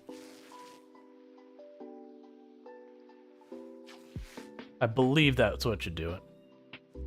For the record, this is not a build I recommend. It is not a strategically smart build. It is not a good build. It is not a build I recommend new, advanced, or intermediate player at all. It is a self-sabotage build. It is a I want the game to be harder kind of build. If you want an actual good build, get Keen Hearing, get a bunch of fitness, and make sure you have like at least some strength. And Nimble is amazing. But Keen Hearing is the hands down, you want that.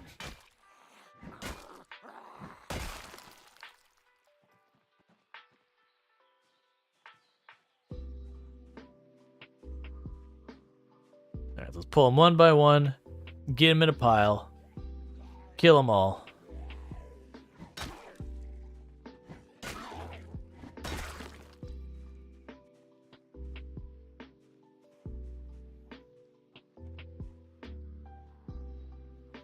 Alright, so I'm hoping I can knock that one down before the other one gets in range, so I don't have to, like, back up a bunch. Or just kill it outright.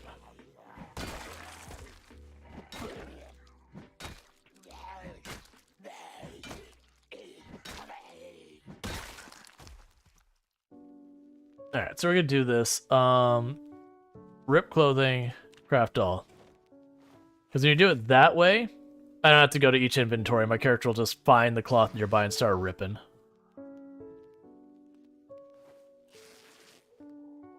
And I can just watch the inventories as we rotate through them to see if there's anything I care about. It does cover a lot of your screen, so my situational awareness to my left is horrendous. But, you know, who really cares about that?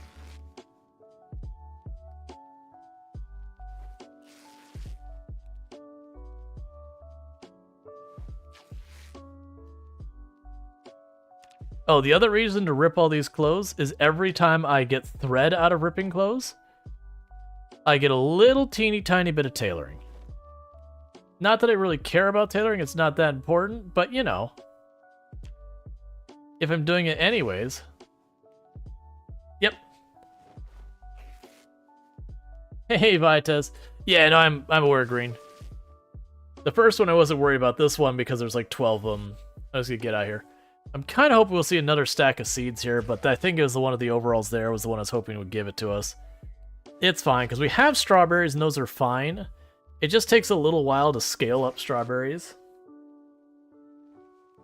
Because they take a little while to get growing. And they give like very little actual hunger per strawberry. Okay.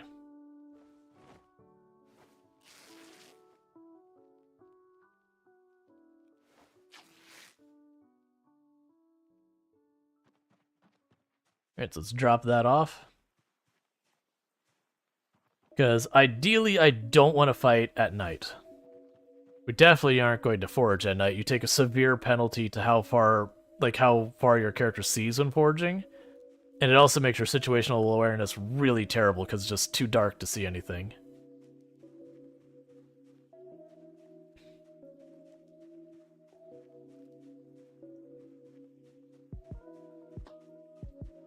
Okay. And I definitely have more than these sheets that I need, so we're gonna drop all the good sheets there. And grab all the dirty sheets.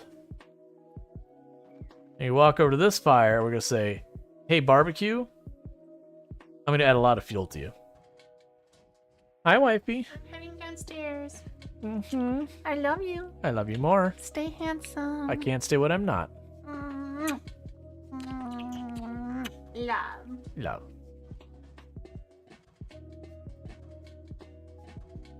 Oh, and weird thing, unless they changed it, there is actually no limit on how much fuel you can put in a grill. Like, you can get this, or if there is one, it's so obnoxiously high it doesn't matter. I've gotten it so it'll say, like, 8 or 9 months that I could just keep the grill going or some like some absolutely absurd amount. I wasn't that high. I think I had got up to like 30 days or something. I'm like, I'm not worrying about this anymore. I'm mostly doing this to pass time. That way we go to sleep and we wake up when it's daylight outside. Because fighting at night is just a bad idea. And there's no real reason for me to use the dirty rags versus the clean rags. I just figured I had plenty. I actually think I'm not going to worry about using more rags. Because we finally have use for all those sheets you made farming thread. Yeah.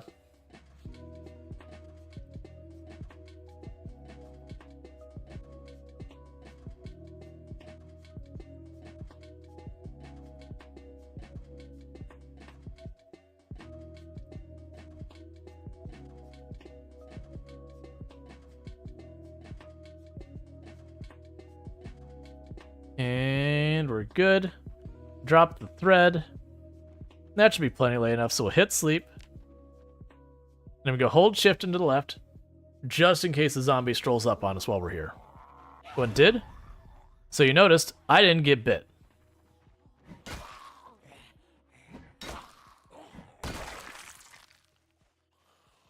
That's because the moment the zombie comes active where it's allowed to attack you, you are also active. So as long as you're holding run and you go in a direction that doesn't, like, the movement itself doesn't make it worse, you can just run out of danger.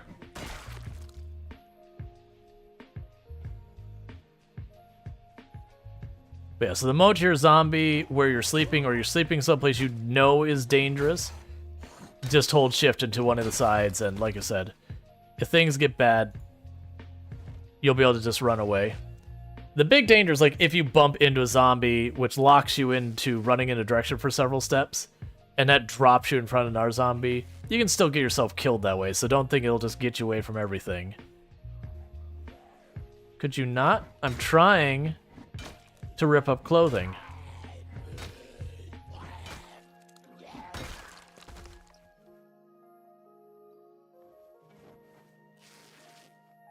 Ooh, broccoli.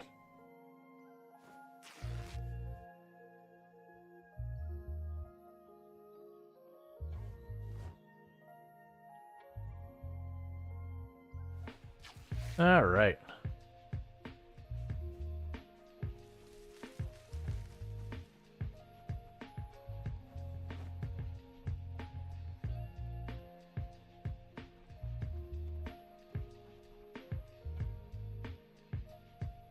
Now, one thing I'll probably need to do pretty soon is sooner or later I'm going to have to start carrying these bodies away.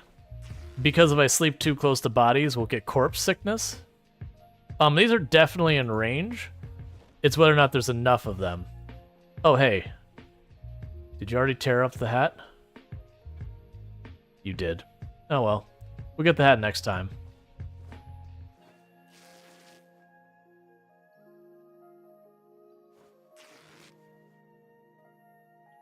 Didn't catch they had a fancy hat.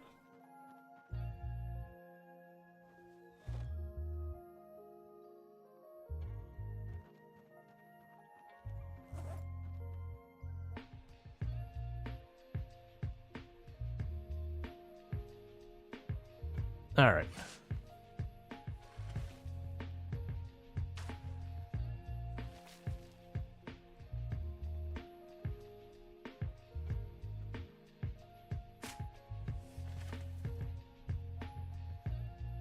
All right, to keep working and getting the farm set up. Because when you start getting crops out of here, you don't even need to have a refrigeration of any kind. If you just have a rotation of crops going, you're good on food. Because, like, the weird thing is the game absolutely lets you farm during the winter. So you can just, like, straight up grow stuff during the middle of the winter. It's fine. The only catch is it's a little bit more annoying to water it. It still rains during the winter in this game, just nowhere near as much. When you get to, like, the full-on part of winter where it's, like, mostly just just knowing you'll end up having to manually water it if you don't have a surplus. But eh.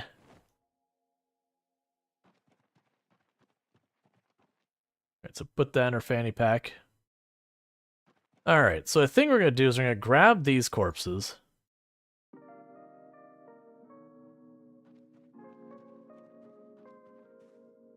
And walk it over here. You drop them at this blueberry bush thing.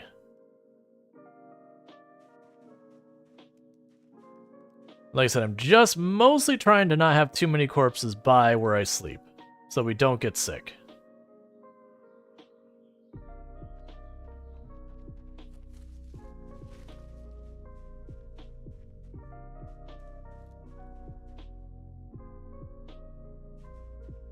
Okay, not gonna worry about those two. No, they don't do that. There's a bunch of rumors about the zombies killing your plants by having corpses near it.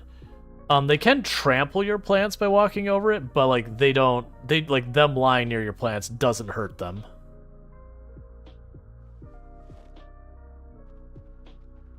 And honestly, you can plant enough stuff, it doesn't even really matter.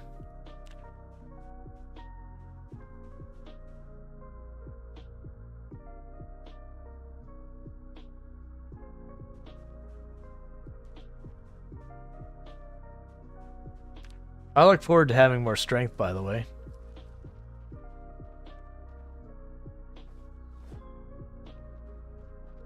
Alright, so we need chipstones and... Thank you for the follow. Welcome to the stream. We need chipstones and regular stones. There's, Project Zomboid is a game that's notorious for misinformation going around. Like, you'll have people who swear you can survive a bite. You can't without mods. You'll have people who swear up and down that you require zombies to be near you to train your nimble. You don't. Stealth and light-footed you need to have zombies around, but nimble you don't. It used to be a thing that people would like literally walk into a wall to like grind up their nimble, like just in their base away from all the zombies. That's been patched. There's still ways you can cheese it, but it still takes for all eternity, so it's not worth grinding. Just fight the zombies, get your nimble as it comes. Oh, that's not what you want.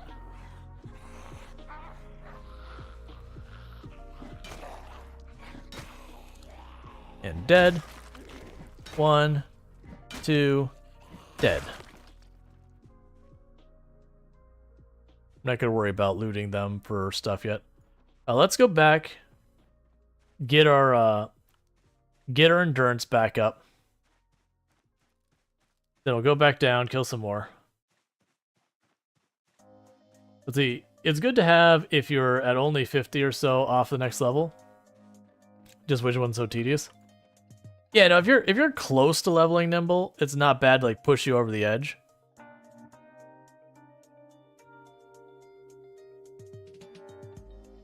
had this dream a while ago.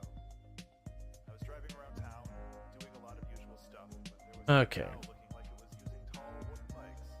It appeared from time to time to say, like, yeah, I know you can do it. You have my trust.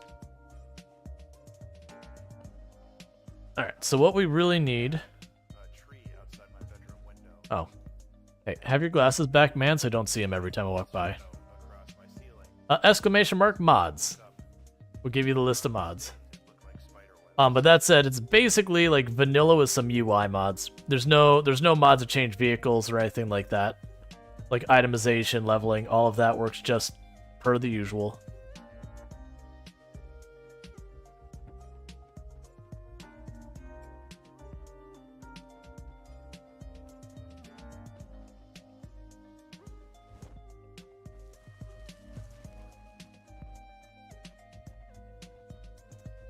Well, there's our first hunting knife.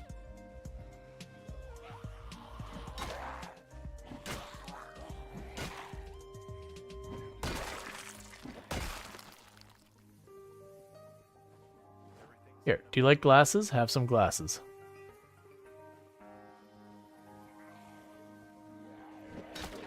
All right.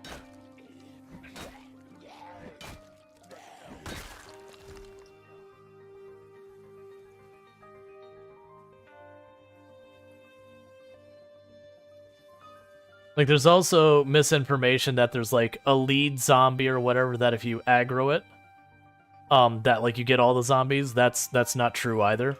There is a lead zombie for purposes of navigation, but it only applies when they're not actively chasing someone. I don't like that they're all looking this way.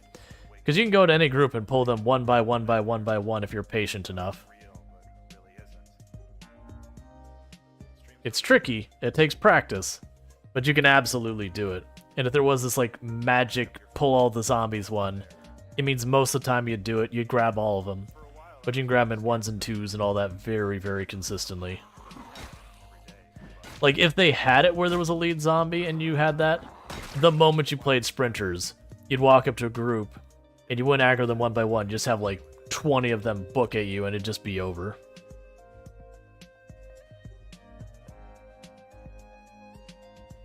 I do not have zombie respawn on. Instead, I have the zombie population absolutely maxed out. They're like, literally, I cannot make it higher, with the exception of you can use uniform distribution to do that, but that messes with a lot of stuff. Hey, long blunt weapons 1.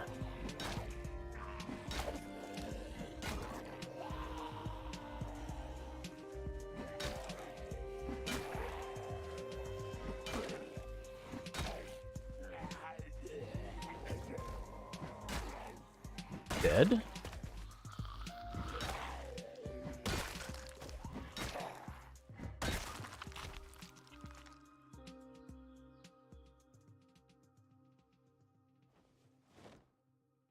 Just because I can.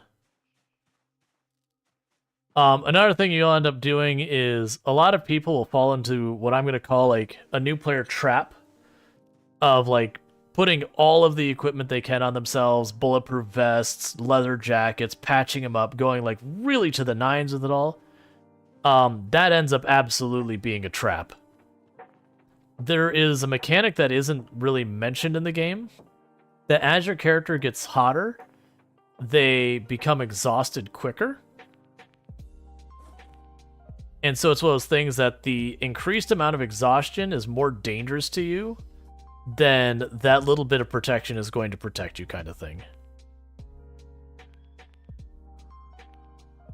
So generally speaking, you know, it's fine to toss in a bulletproof vest, but if you ever sit here and just like regular actions, you see the thing where it says like getting warm or whatever, you should lose some clothes.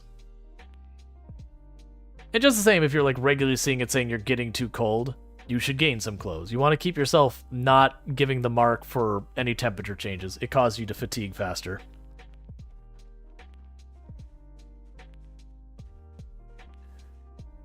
Plus, if you ever hit the level of overheated called Sunstruck, you get like, it's something like a 40% movement and action speed penalty. It's like really, really horrible action speed penalty. That will, like, if it happens mid-fight, you just die. Because it takes so long to swing your weapon, the zombie just walks up and grabs you while you're trying to wind up your hit. So be very, very, very careful about overlayering your armor. I'm not saying don't add patches, like the patches don't penalize you in any way. So go for it. But be very careful about how much heat you let your character get. That it's better you run around naked than you do, you know, fully decking out during the summer. It's one of the reasons that, weirdly, Cryogenic Winter, while it's harder to get started, ends up being kind of the easier mode. Like if you do that mod where it gets super duper cold. Because where you normally cannot, you know, take the chance of like fully armoring up. When it's like, you know, minus 50 degrees Fahrenheit outside. You can just absolutely wear everything you'd like. And it's totally fine.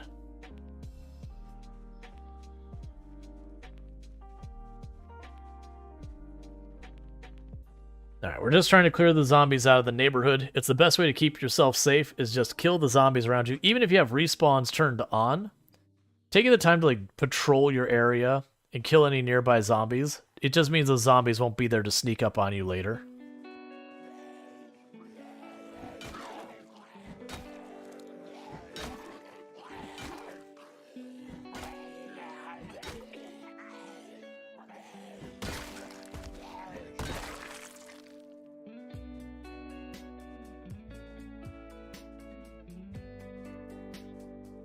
You also find generally when I go places, I do systematically kill every single zombie I see, and this is still true when I'm playing on Respawn. The only exception is like if I'm running into town with Respawn on, just to grab one thing and get out.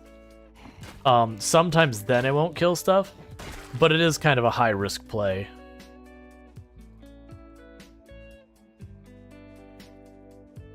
Hey, blue hat.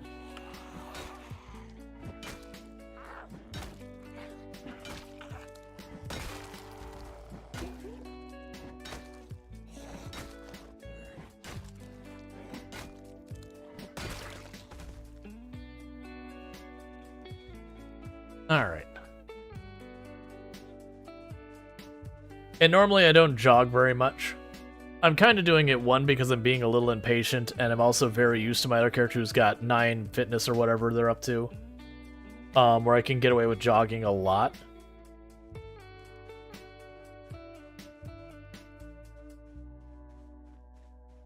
But it's fine.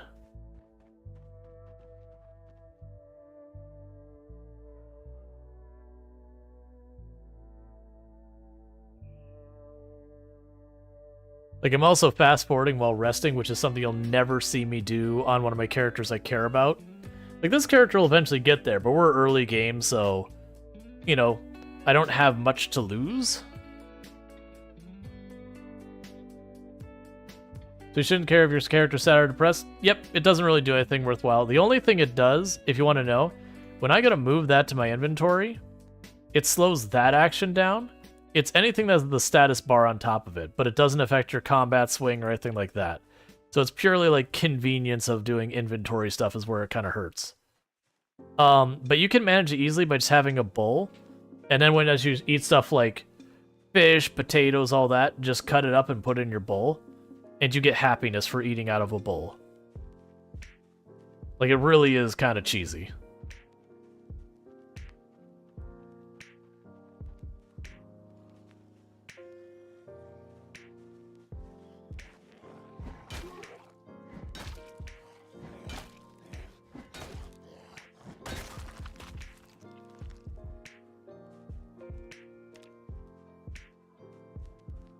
Okay, and as we get hungrier,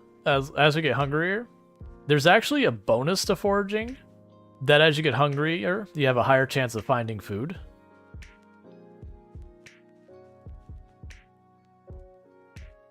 So kind of weirdly, just getting hungry makes it easier to get food using it. That doesn't guarantee me anything, but I'm not at all worried about it yet.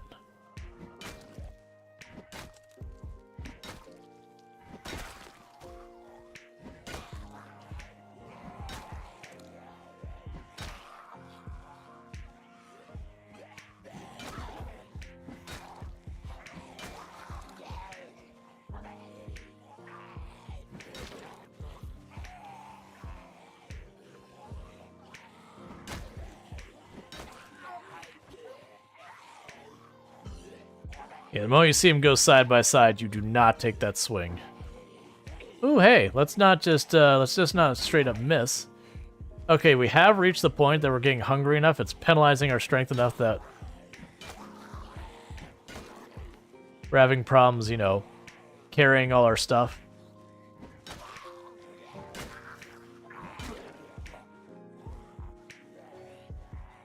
All right. Pretty soon they should start dying.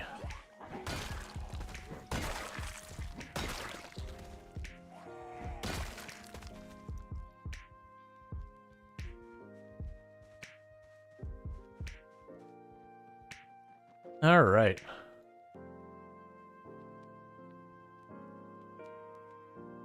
Oh, I see you over there. That's our next target, the zombies over there on the edge.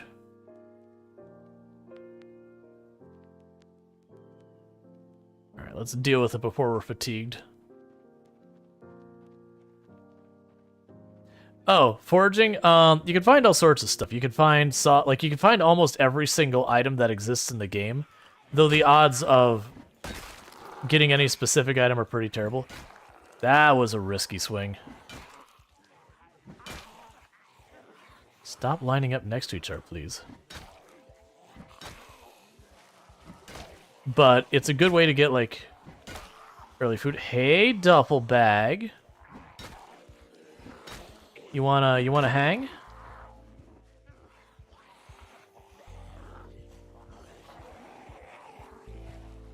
Don't hit my stuff.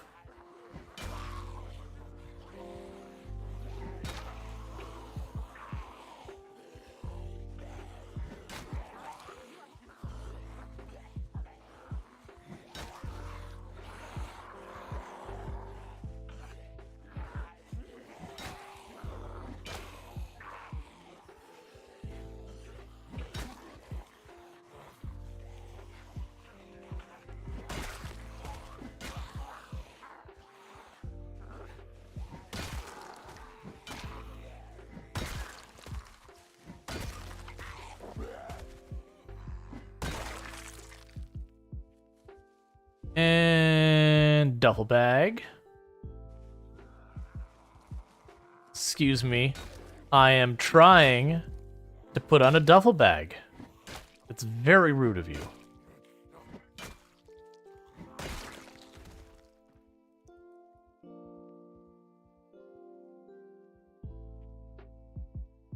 Do you need the water plants also? I can if I'm not feeling lazy. I can also choose not to, and it'll eventually rain and kind of have the same outcome. No rush.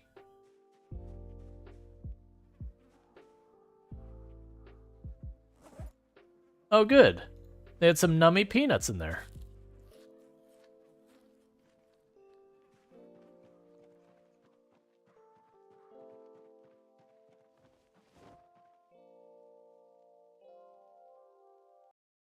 So I'm moving some of the things to the duffel bag because it will have more efficient carry weight.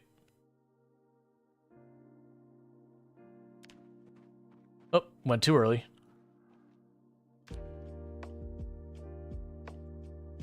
How long does it take? It depends on the crop. Different crops have different grow times. Oh, we're going to wake up right in the middle of the night. I hate it. Alright, so I don't like doing this, but I'm going to make a spear. Singular.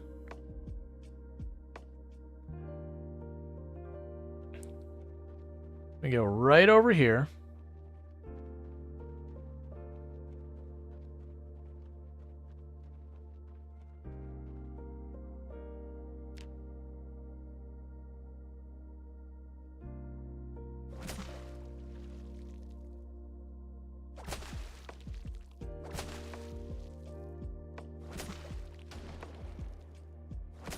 Don't do that. No meta event.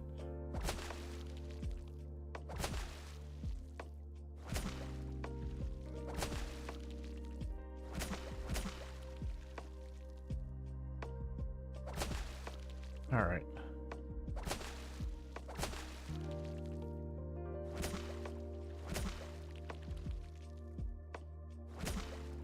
So what we're basically doing is we're just working on our fishing, trying to get a little bit of food while it's too dark to do anything anyways. It's also noisy, so if there's zombies nearby, they'll hear it and they'll come out after me. I actually don't expect to catch anything. If we do, it'll probably be like a bait fish or something that isn't really worth messing with.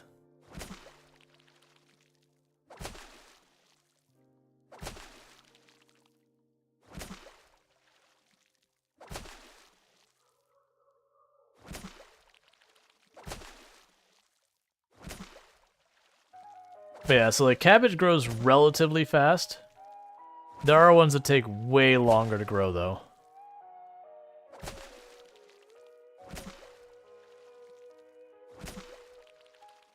And the way I'm doing this is I started fishing and I'm just holding the right mouse button to be able to look around. It doesn't mess with your ability to actually catch fish or anything. Later on, when I know the area is safer, I will actually fast forward. I'll make it so like zombies can't directly reach me. Alright, there's tons and tons and tons you gotta worry about in Project Zomboid information-wise. Alright, that's good enough right now. We didn't catch anything. I didn't actually expect to catch anything.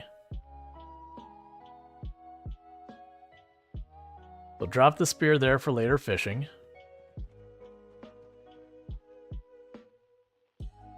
Drop that there.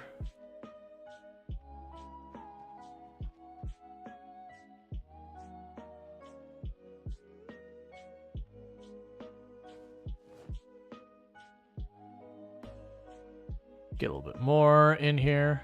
Drop that. Drop one of those wrenches to reduce our weight. Put the water bottle in the backpack. Put the bowl in the backpack. Okay.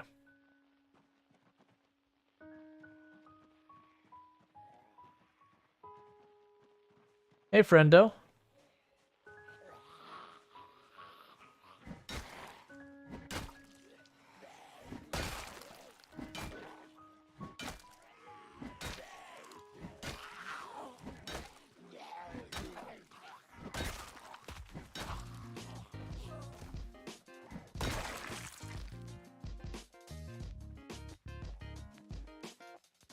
Yeah, it said portrait because I can't see well.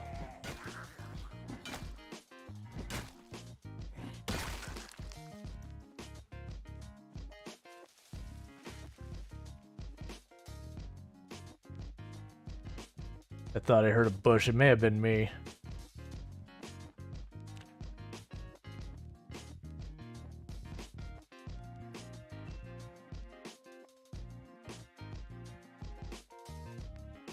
Same deal as before, just trying to get the corpses away. We gotta be careful when I'm carrying these corpses. I'm vulnerable.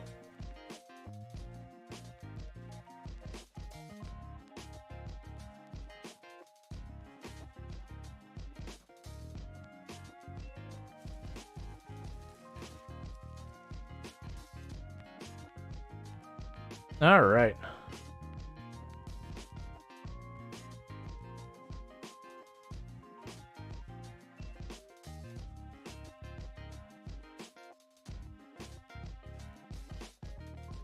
Yeah, but again, I'm just trying to move these corpses away, because if you sleep or spend way too much time near corpses, you can get what's called corpse sickness. It's not instantly fatal. It's one of those things that, like, you'll go from being fine to queasy to nauseous to sick. And as long as you get away from the corpses, you'll be fine. But, like, if you do something like sleep where you're technically spending hours and hours near corpses, then you start running the risk of hitting feverish. And when you hit feverish, that's when things get bad. When you hit feverish, you are actively dying. Yeah, so we actually have too many corpses nearby. So you saw I hitting queasy. It's because there's too many corpses too close to us. So we were dealing with that.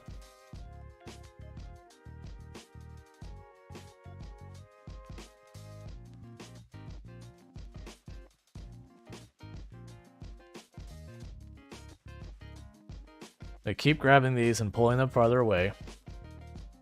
I can't remember the exact range. It's something like 20 tiles from where you are is factored in or something like that.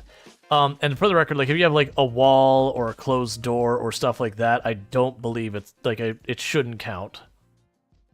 Or I'm just out in the open. Any bodies anywhere nearby me will impact my health.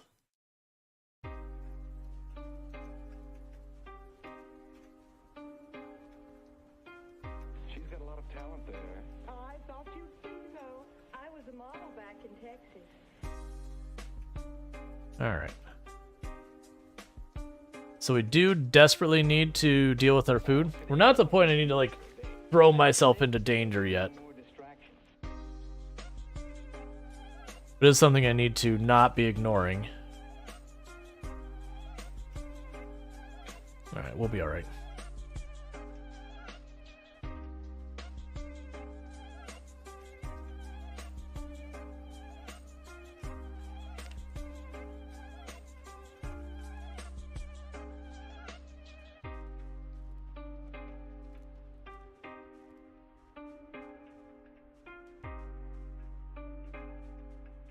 Alright, give me some berries.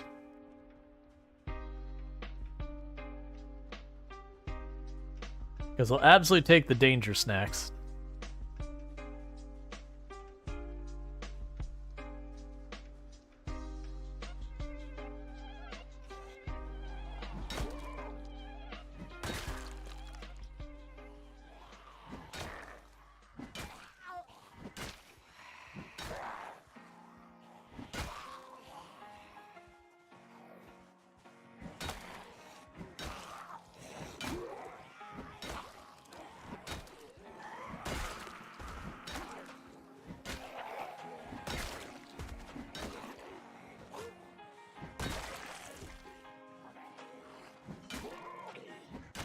Okay.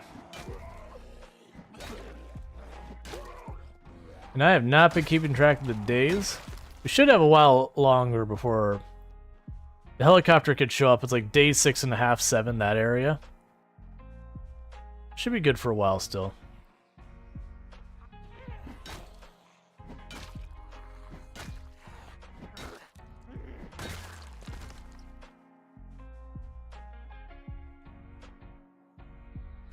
Alright. I'm also trying to fight as many as I can down here to keep the bodies away from where we're sleeping. Plus to be making most of the noise down here as well.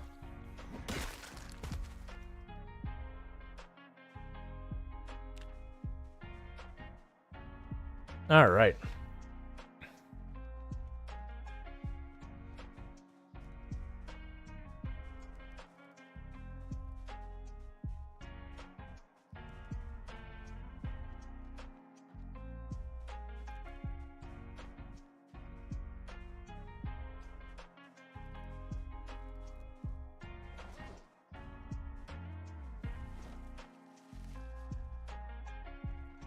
Oh, it's a pair of glasses.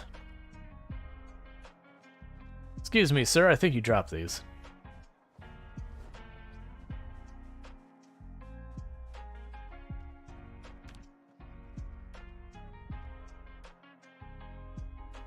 Okay, we keep topping off our water bottle.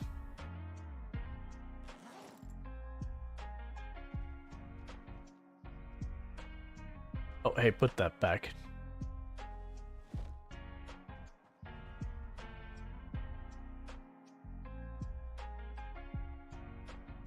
Okay.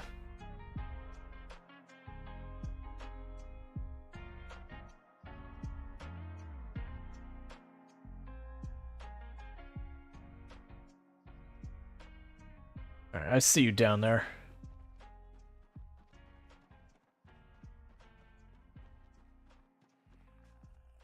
Okay, group of 3 of them.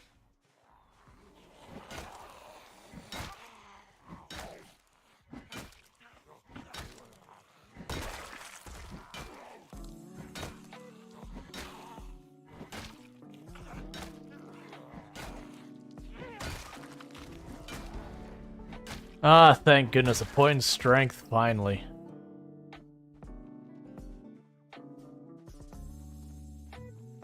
Let's grab this one body that was down here, because that's definitely one that's too close.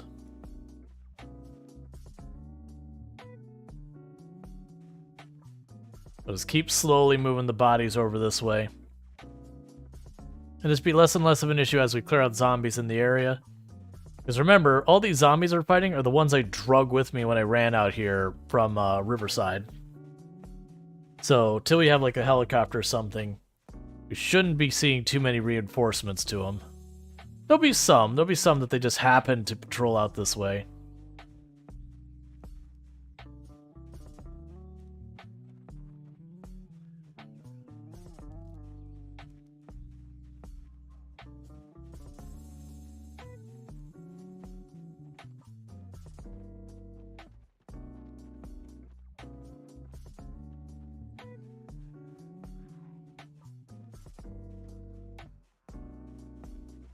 Alright.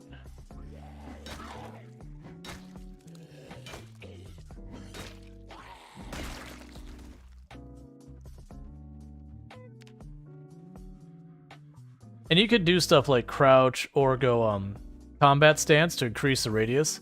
But when you have like literally no radius where it's bottoming out, there's not a whole lot of reason to do it, in my opinion. You'll have people who argue that. They'll be like, it's a good way to farm nimble. I lack the patience to farm my nimble that way.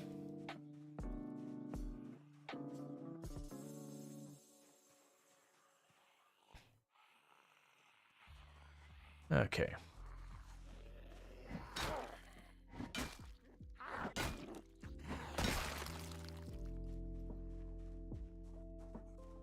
All right.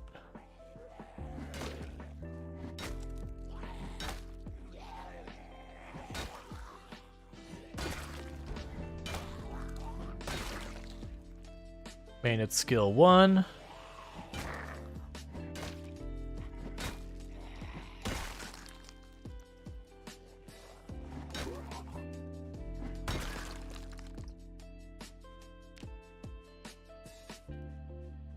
Alright, gotta work our way back up to rest in our chair again. So we are getting to the point that food is going to start being an actual danger for us soon. It was that hungry to be able to get all those cans open. Oh, that is not what we want to find. So the mushrooms are edible, but unlike the unlike the other stuff, mushrooms, if you gamble wrong, you die. You can't do the little nibble of the mushroom and hope it works. If you eat a poison mushroom, it's pretty close to, like, guaranteed instant death. Like, it kills you super fast. So you don't touch mushrooms unless you got the herbalism trait or have read the herbalist book.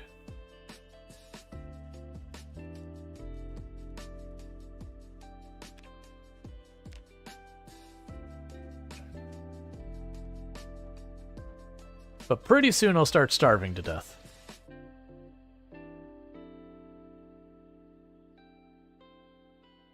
But you'll notice we haven't been able to eat hardly anything, and are basically on day 3. I think we've eaten like 1 or 2 things. It takes a long time for starvation and dehydration to kill you. I think we had a couple of worms over here we just chucked on the ground.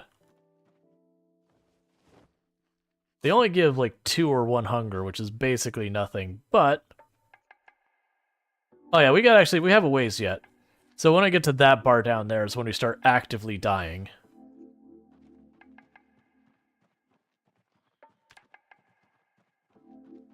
But I'm still not in, like, oh no mode. If we get down to there, what I could do is I could just run past the zombies into the farm behind it, and I have a much higher chance of scavenging up food in the farm field.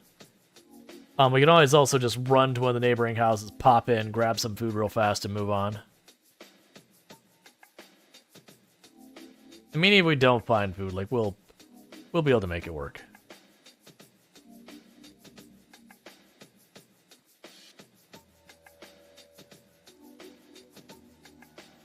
There's 1 over here and at least 3 over there.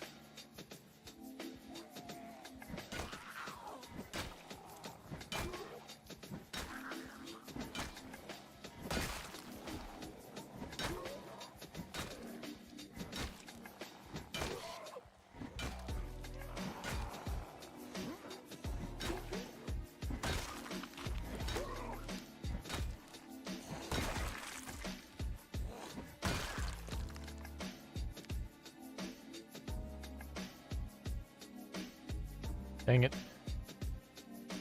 That is one thing I dislike, is, in my opinion, glasses should not show up.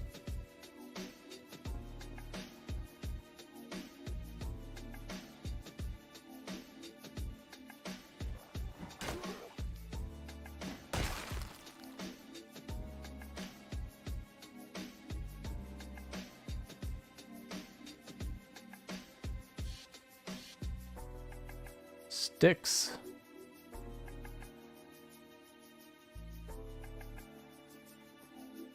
I think I just pulled a whole group. I did. We don't really have the energy for that. So let's run over here real fast. And we hit rest on this.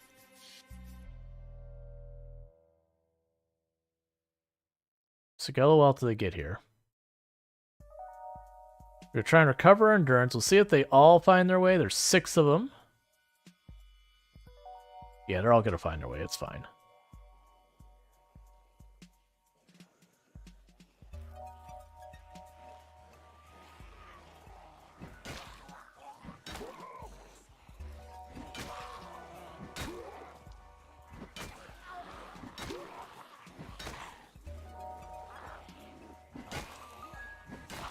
Correction, 7. That was one that was not part of the group we aggroed.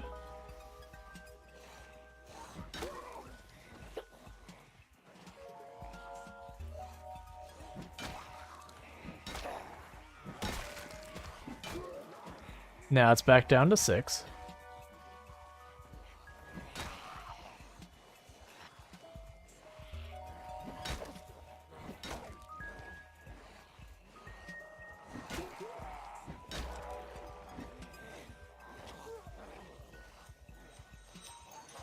I also don't like fighting straight up and down. Makes range a little bit harder to gauge. Our character is panicking, which really penalizes their damage.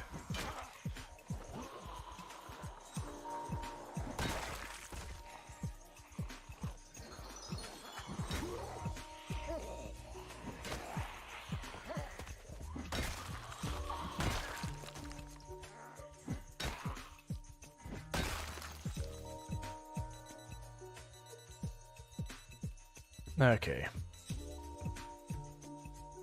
Same drill. Take those corpses, drop them over here.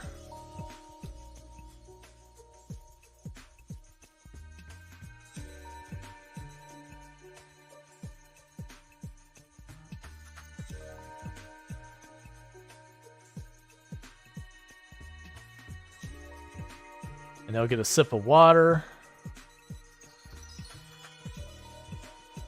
Get the next thing going.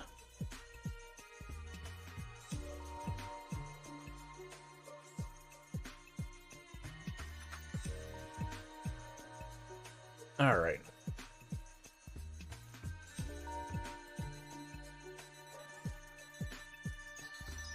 You can also have a better chance of catching fish at dawn and dusk. Bothered. Probably not going to. There's the sweet spot. Okay. That tree's moving a lot, which makes me think there's a zombie over there.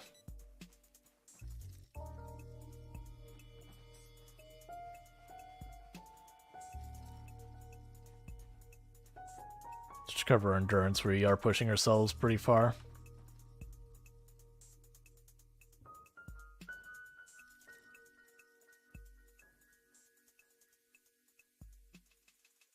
Okay.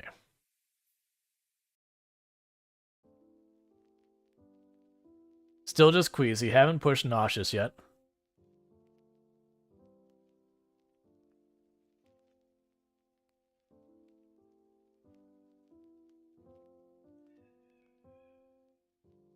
All right. Let's get a drink straight from that.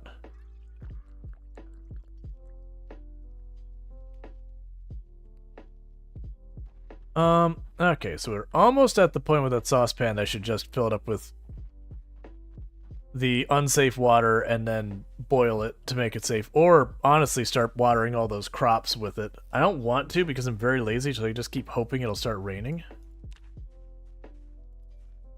It's fine.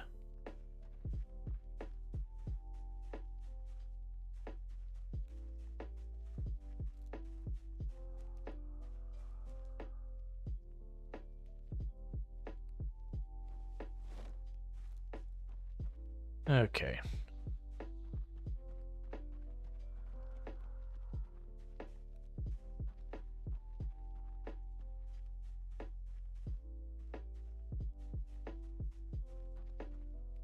Just walking back and forth, trying to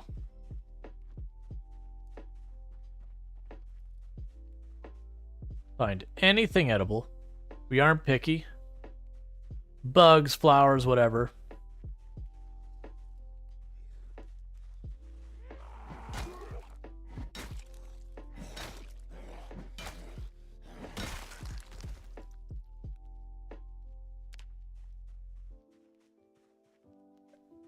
Oh, we got more down here. I saw you.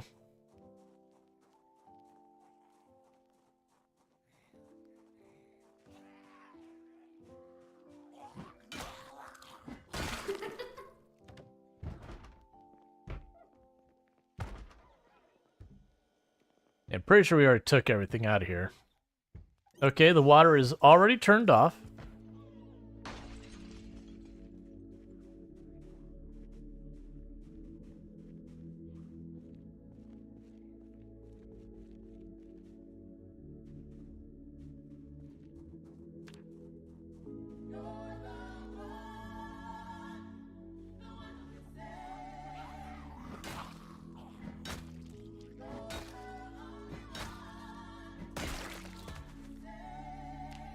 That's no big deal. We've already got everything you need to sustain water forever.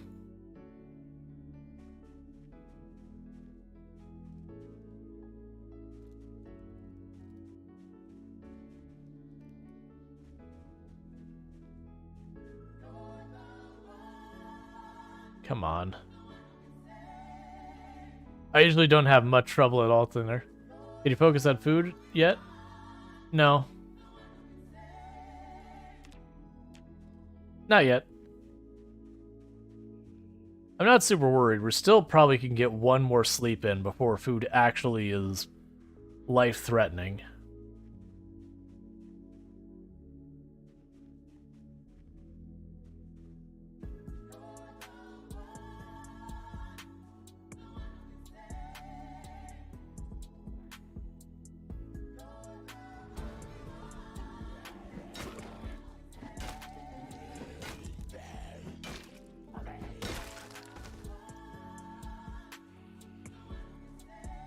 As you can see, the number of zombies are really thinning down now.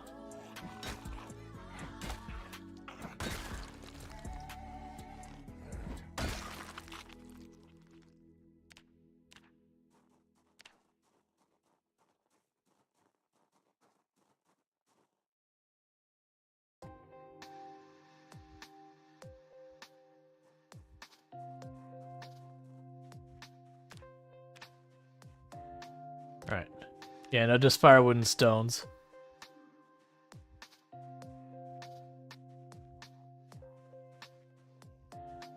What this means is if you take your time and plan things out and make sure that you are set up to perform that job as flawlessly as you can, you're going to have a much better result. There you are. I was like, I hear you.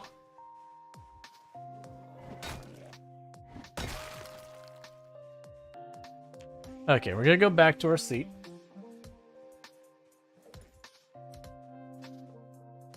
Gonna eat some nummy dandelions.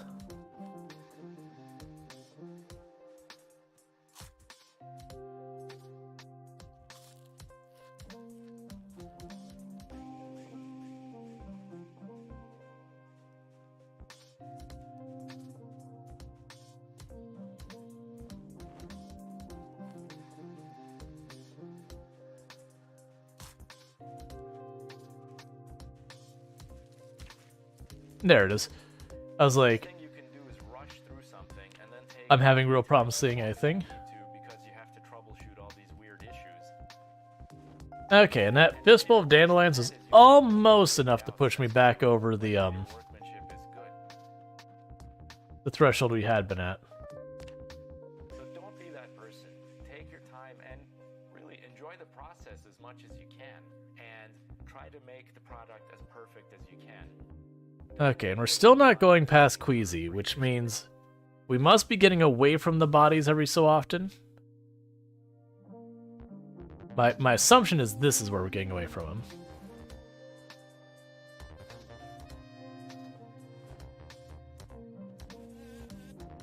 Now let's try and get more of these bodies farther away.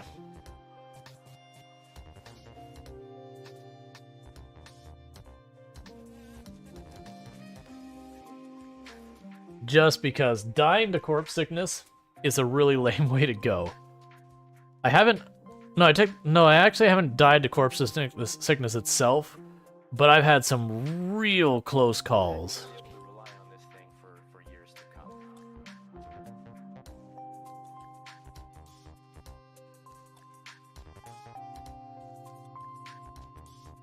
Alright. Does he not pay really? What do you do when you're feeling really sad? Like in real life? I mean, that's a very involved question. I mean, like you can distract yourself from whatever is bothering you. If it's something that can be resolved, like the sad thing, the cause, you know, obviously resolve it. Usually if you can resolve it though, you just do. But you know, distractions can be good. People have a whole list of coping mechanisms. Talk to someone who knows like about depression, those kind of things that can help out with.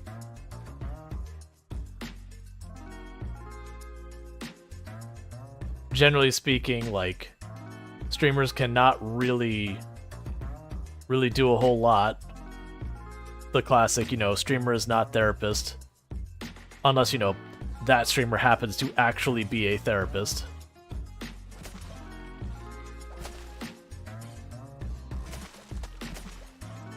Yeah, sometimes like writing out what's bothering you can also be a thing to like work through it.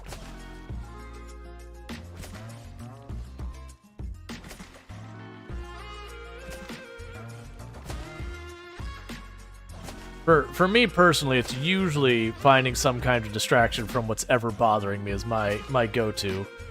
So good old escapism, you know, finding a game to keep me mentally engaged. That's usually kind of where I turn to.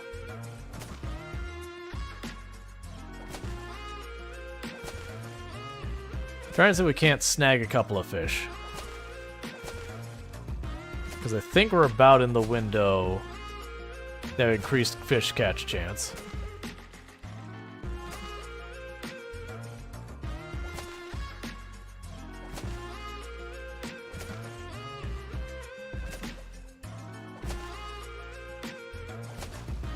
Yeah, and that's I've actually known a number of people who've used the when they get sad, they just go hard on exercising because again, distraction.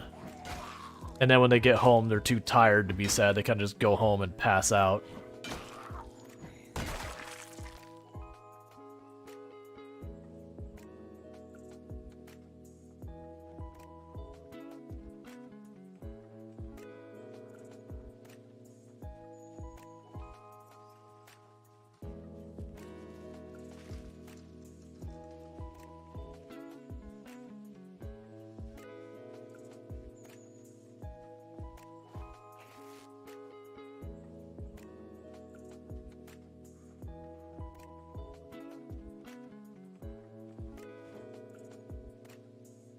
Alright, so let's fillet that.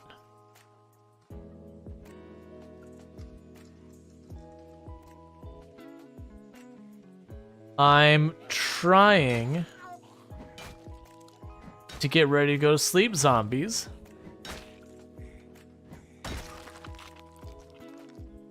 Oh, I don't know if they got rid of it. I know they talked about it. But last I recall, there is a penalty for wearing anything that covers your face. And that kind of stuff. So, like, if you wear sunglasses and you're foraging, that actually penalizes your foraging. I know they talked about getting rid of it. I don't know if they actually did. Because I usually don't worry about it.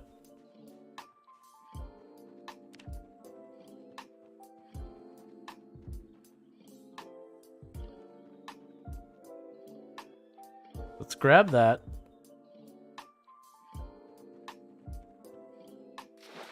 Fill our saucepan with tainted water.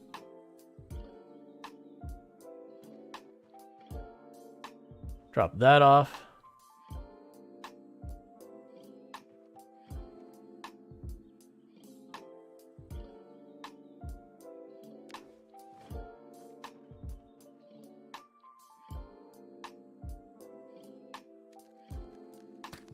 Start cooking ourselves some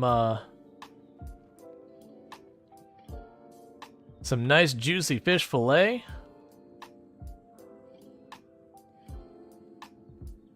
Get ourselves some water.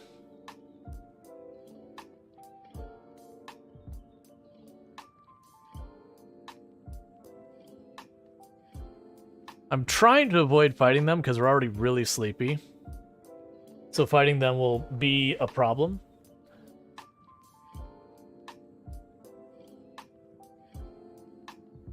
No, that's true. Exercising does give you endorphins, and endorphins make you happy. It's been a meme, like, people, you know, who start trying to live a healthier lifestyle and all that, and they're like, I'm so sorry to tell everyone, but it's true. It's all true. Taking good care of your health actually does make you happier. Alright, so what I'm going to try and do is stretch that food out as much as I can. So I'm going to go ahead and put these fish fillet in the bowl little by little, because you get slightly more hunger if you quote-unquote cook with your food.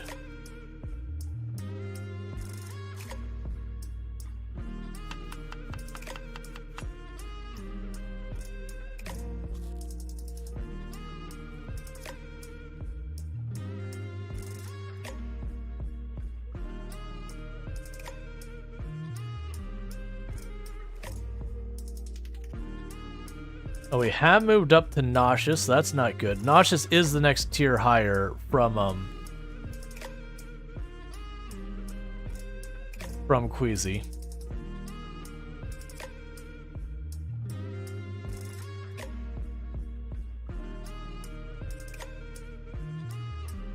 I see there. Wait, there's the spot.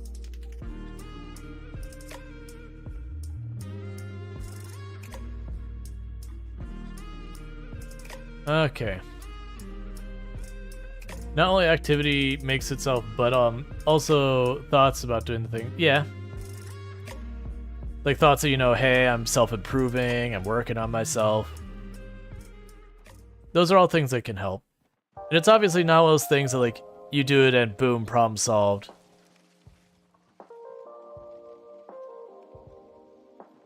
Alright, well. We are super duper sleepy. So running to the left just in case. There's a lot on us. Okay, we did survive. We have moved up to sick though. And they broke our grill.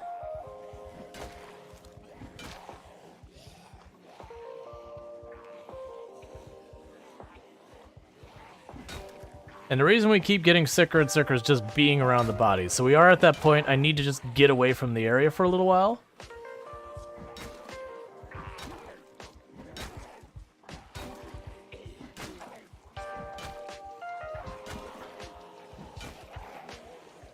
Oh, that's not what you want. Okay.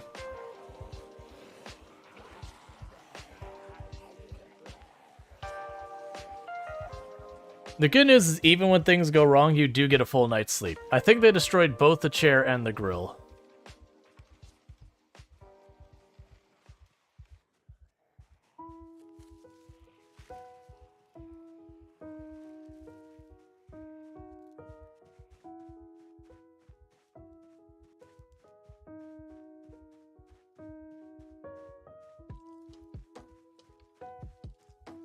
Okay.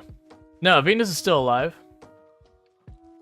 No, there's no news on Build 42. I wouldn't expect any news for a long time, just to be clear.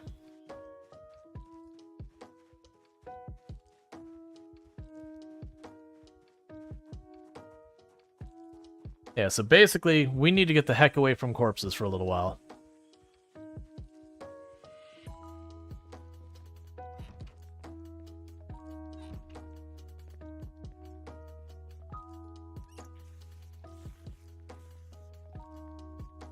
Of course, there's a corpse in here. Alright, here's one way we could deal with this corpse. There's a corpse in here. It's gonna make us sick. We're just gonna go right over this way. And plunk it right outside. As long as it's not in the building with us, we'll be fine.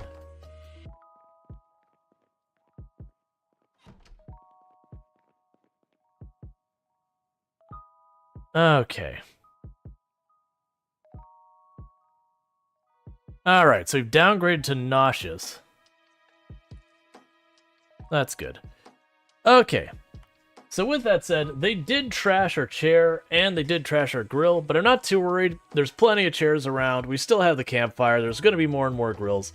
So that's all going fine. But with all that said, it is getting to be about that time, so don't go anywhere, because we're going to go find someone for us to raid. In the meantime, if you have enjoyed tonight's content, and you haven't already dropped a follow and all that good stuff, don't forget to do that. And thank you for the roses over there on TikTok. I do appreciate that.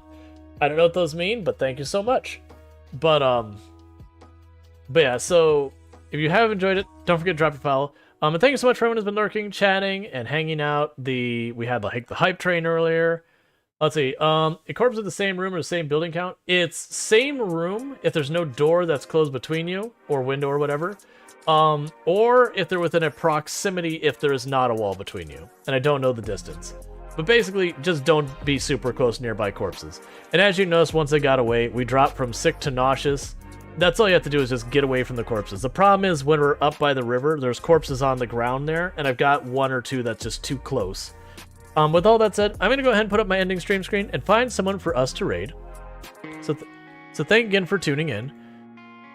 We'll look for someone playing Project Zomboid since I played that for a good amount of time today, but we'll see where it goes. I do think I don't know when we're going to be back to this character, probably in the next couple of days. I do know on the 14th, I'm going to be jumping in for some, what's the word? Some Coral Island. But in the meantime, we'll probably be playing a bunch of RimWorld, some Project Zomboid, some other stuff. We'll see where it goes. For all of you on TikTok, goodbye TikTok. And for those of you over on YouTube, don't forget to like and subscribe and do all that kind of nonsense.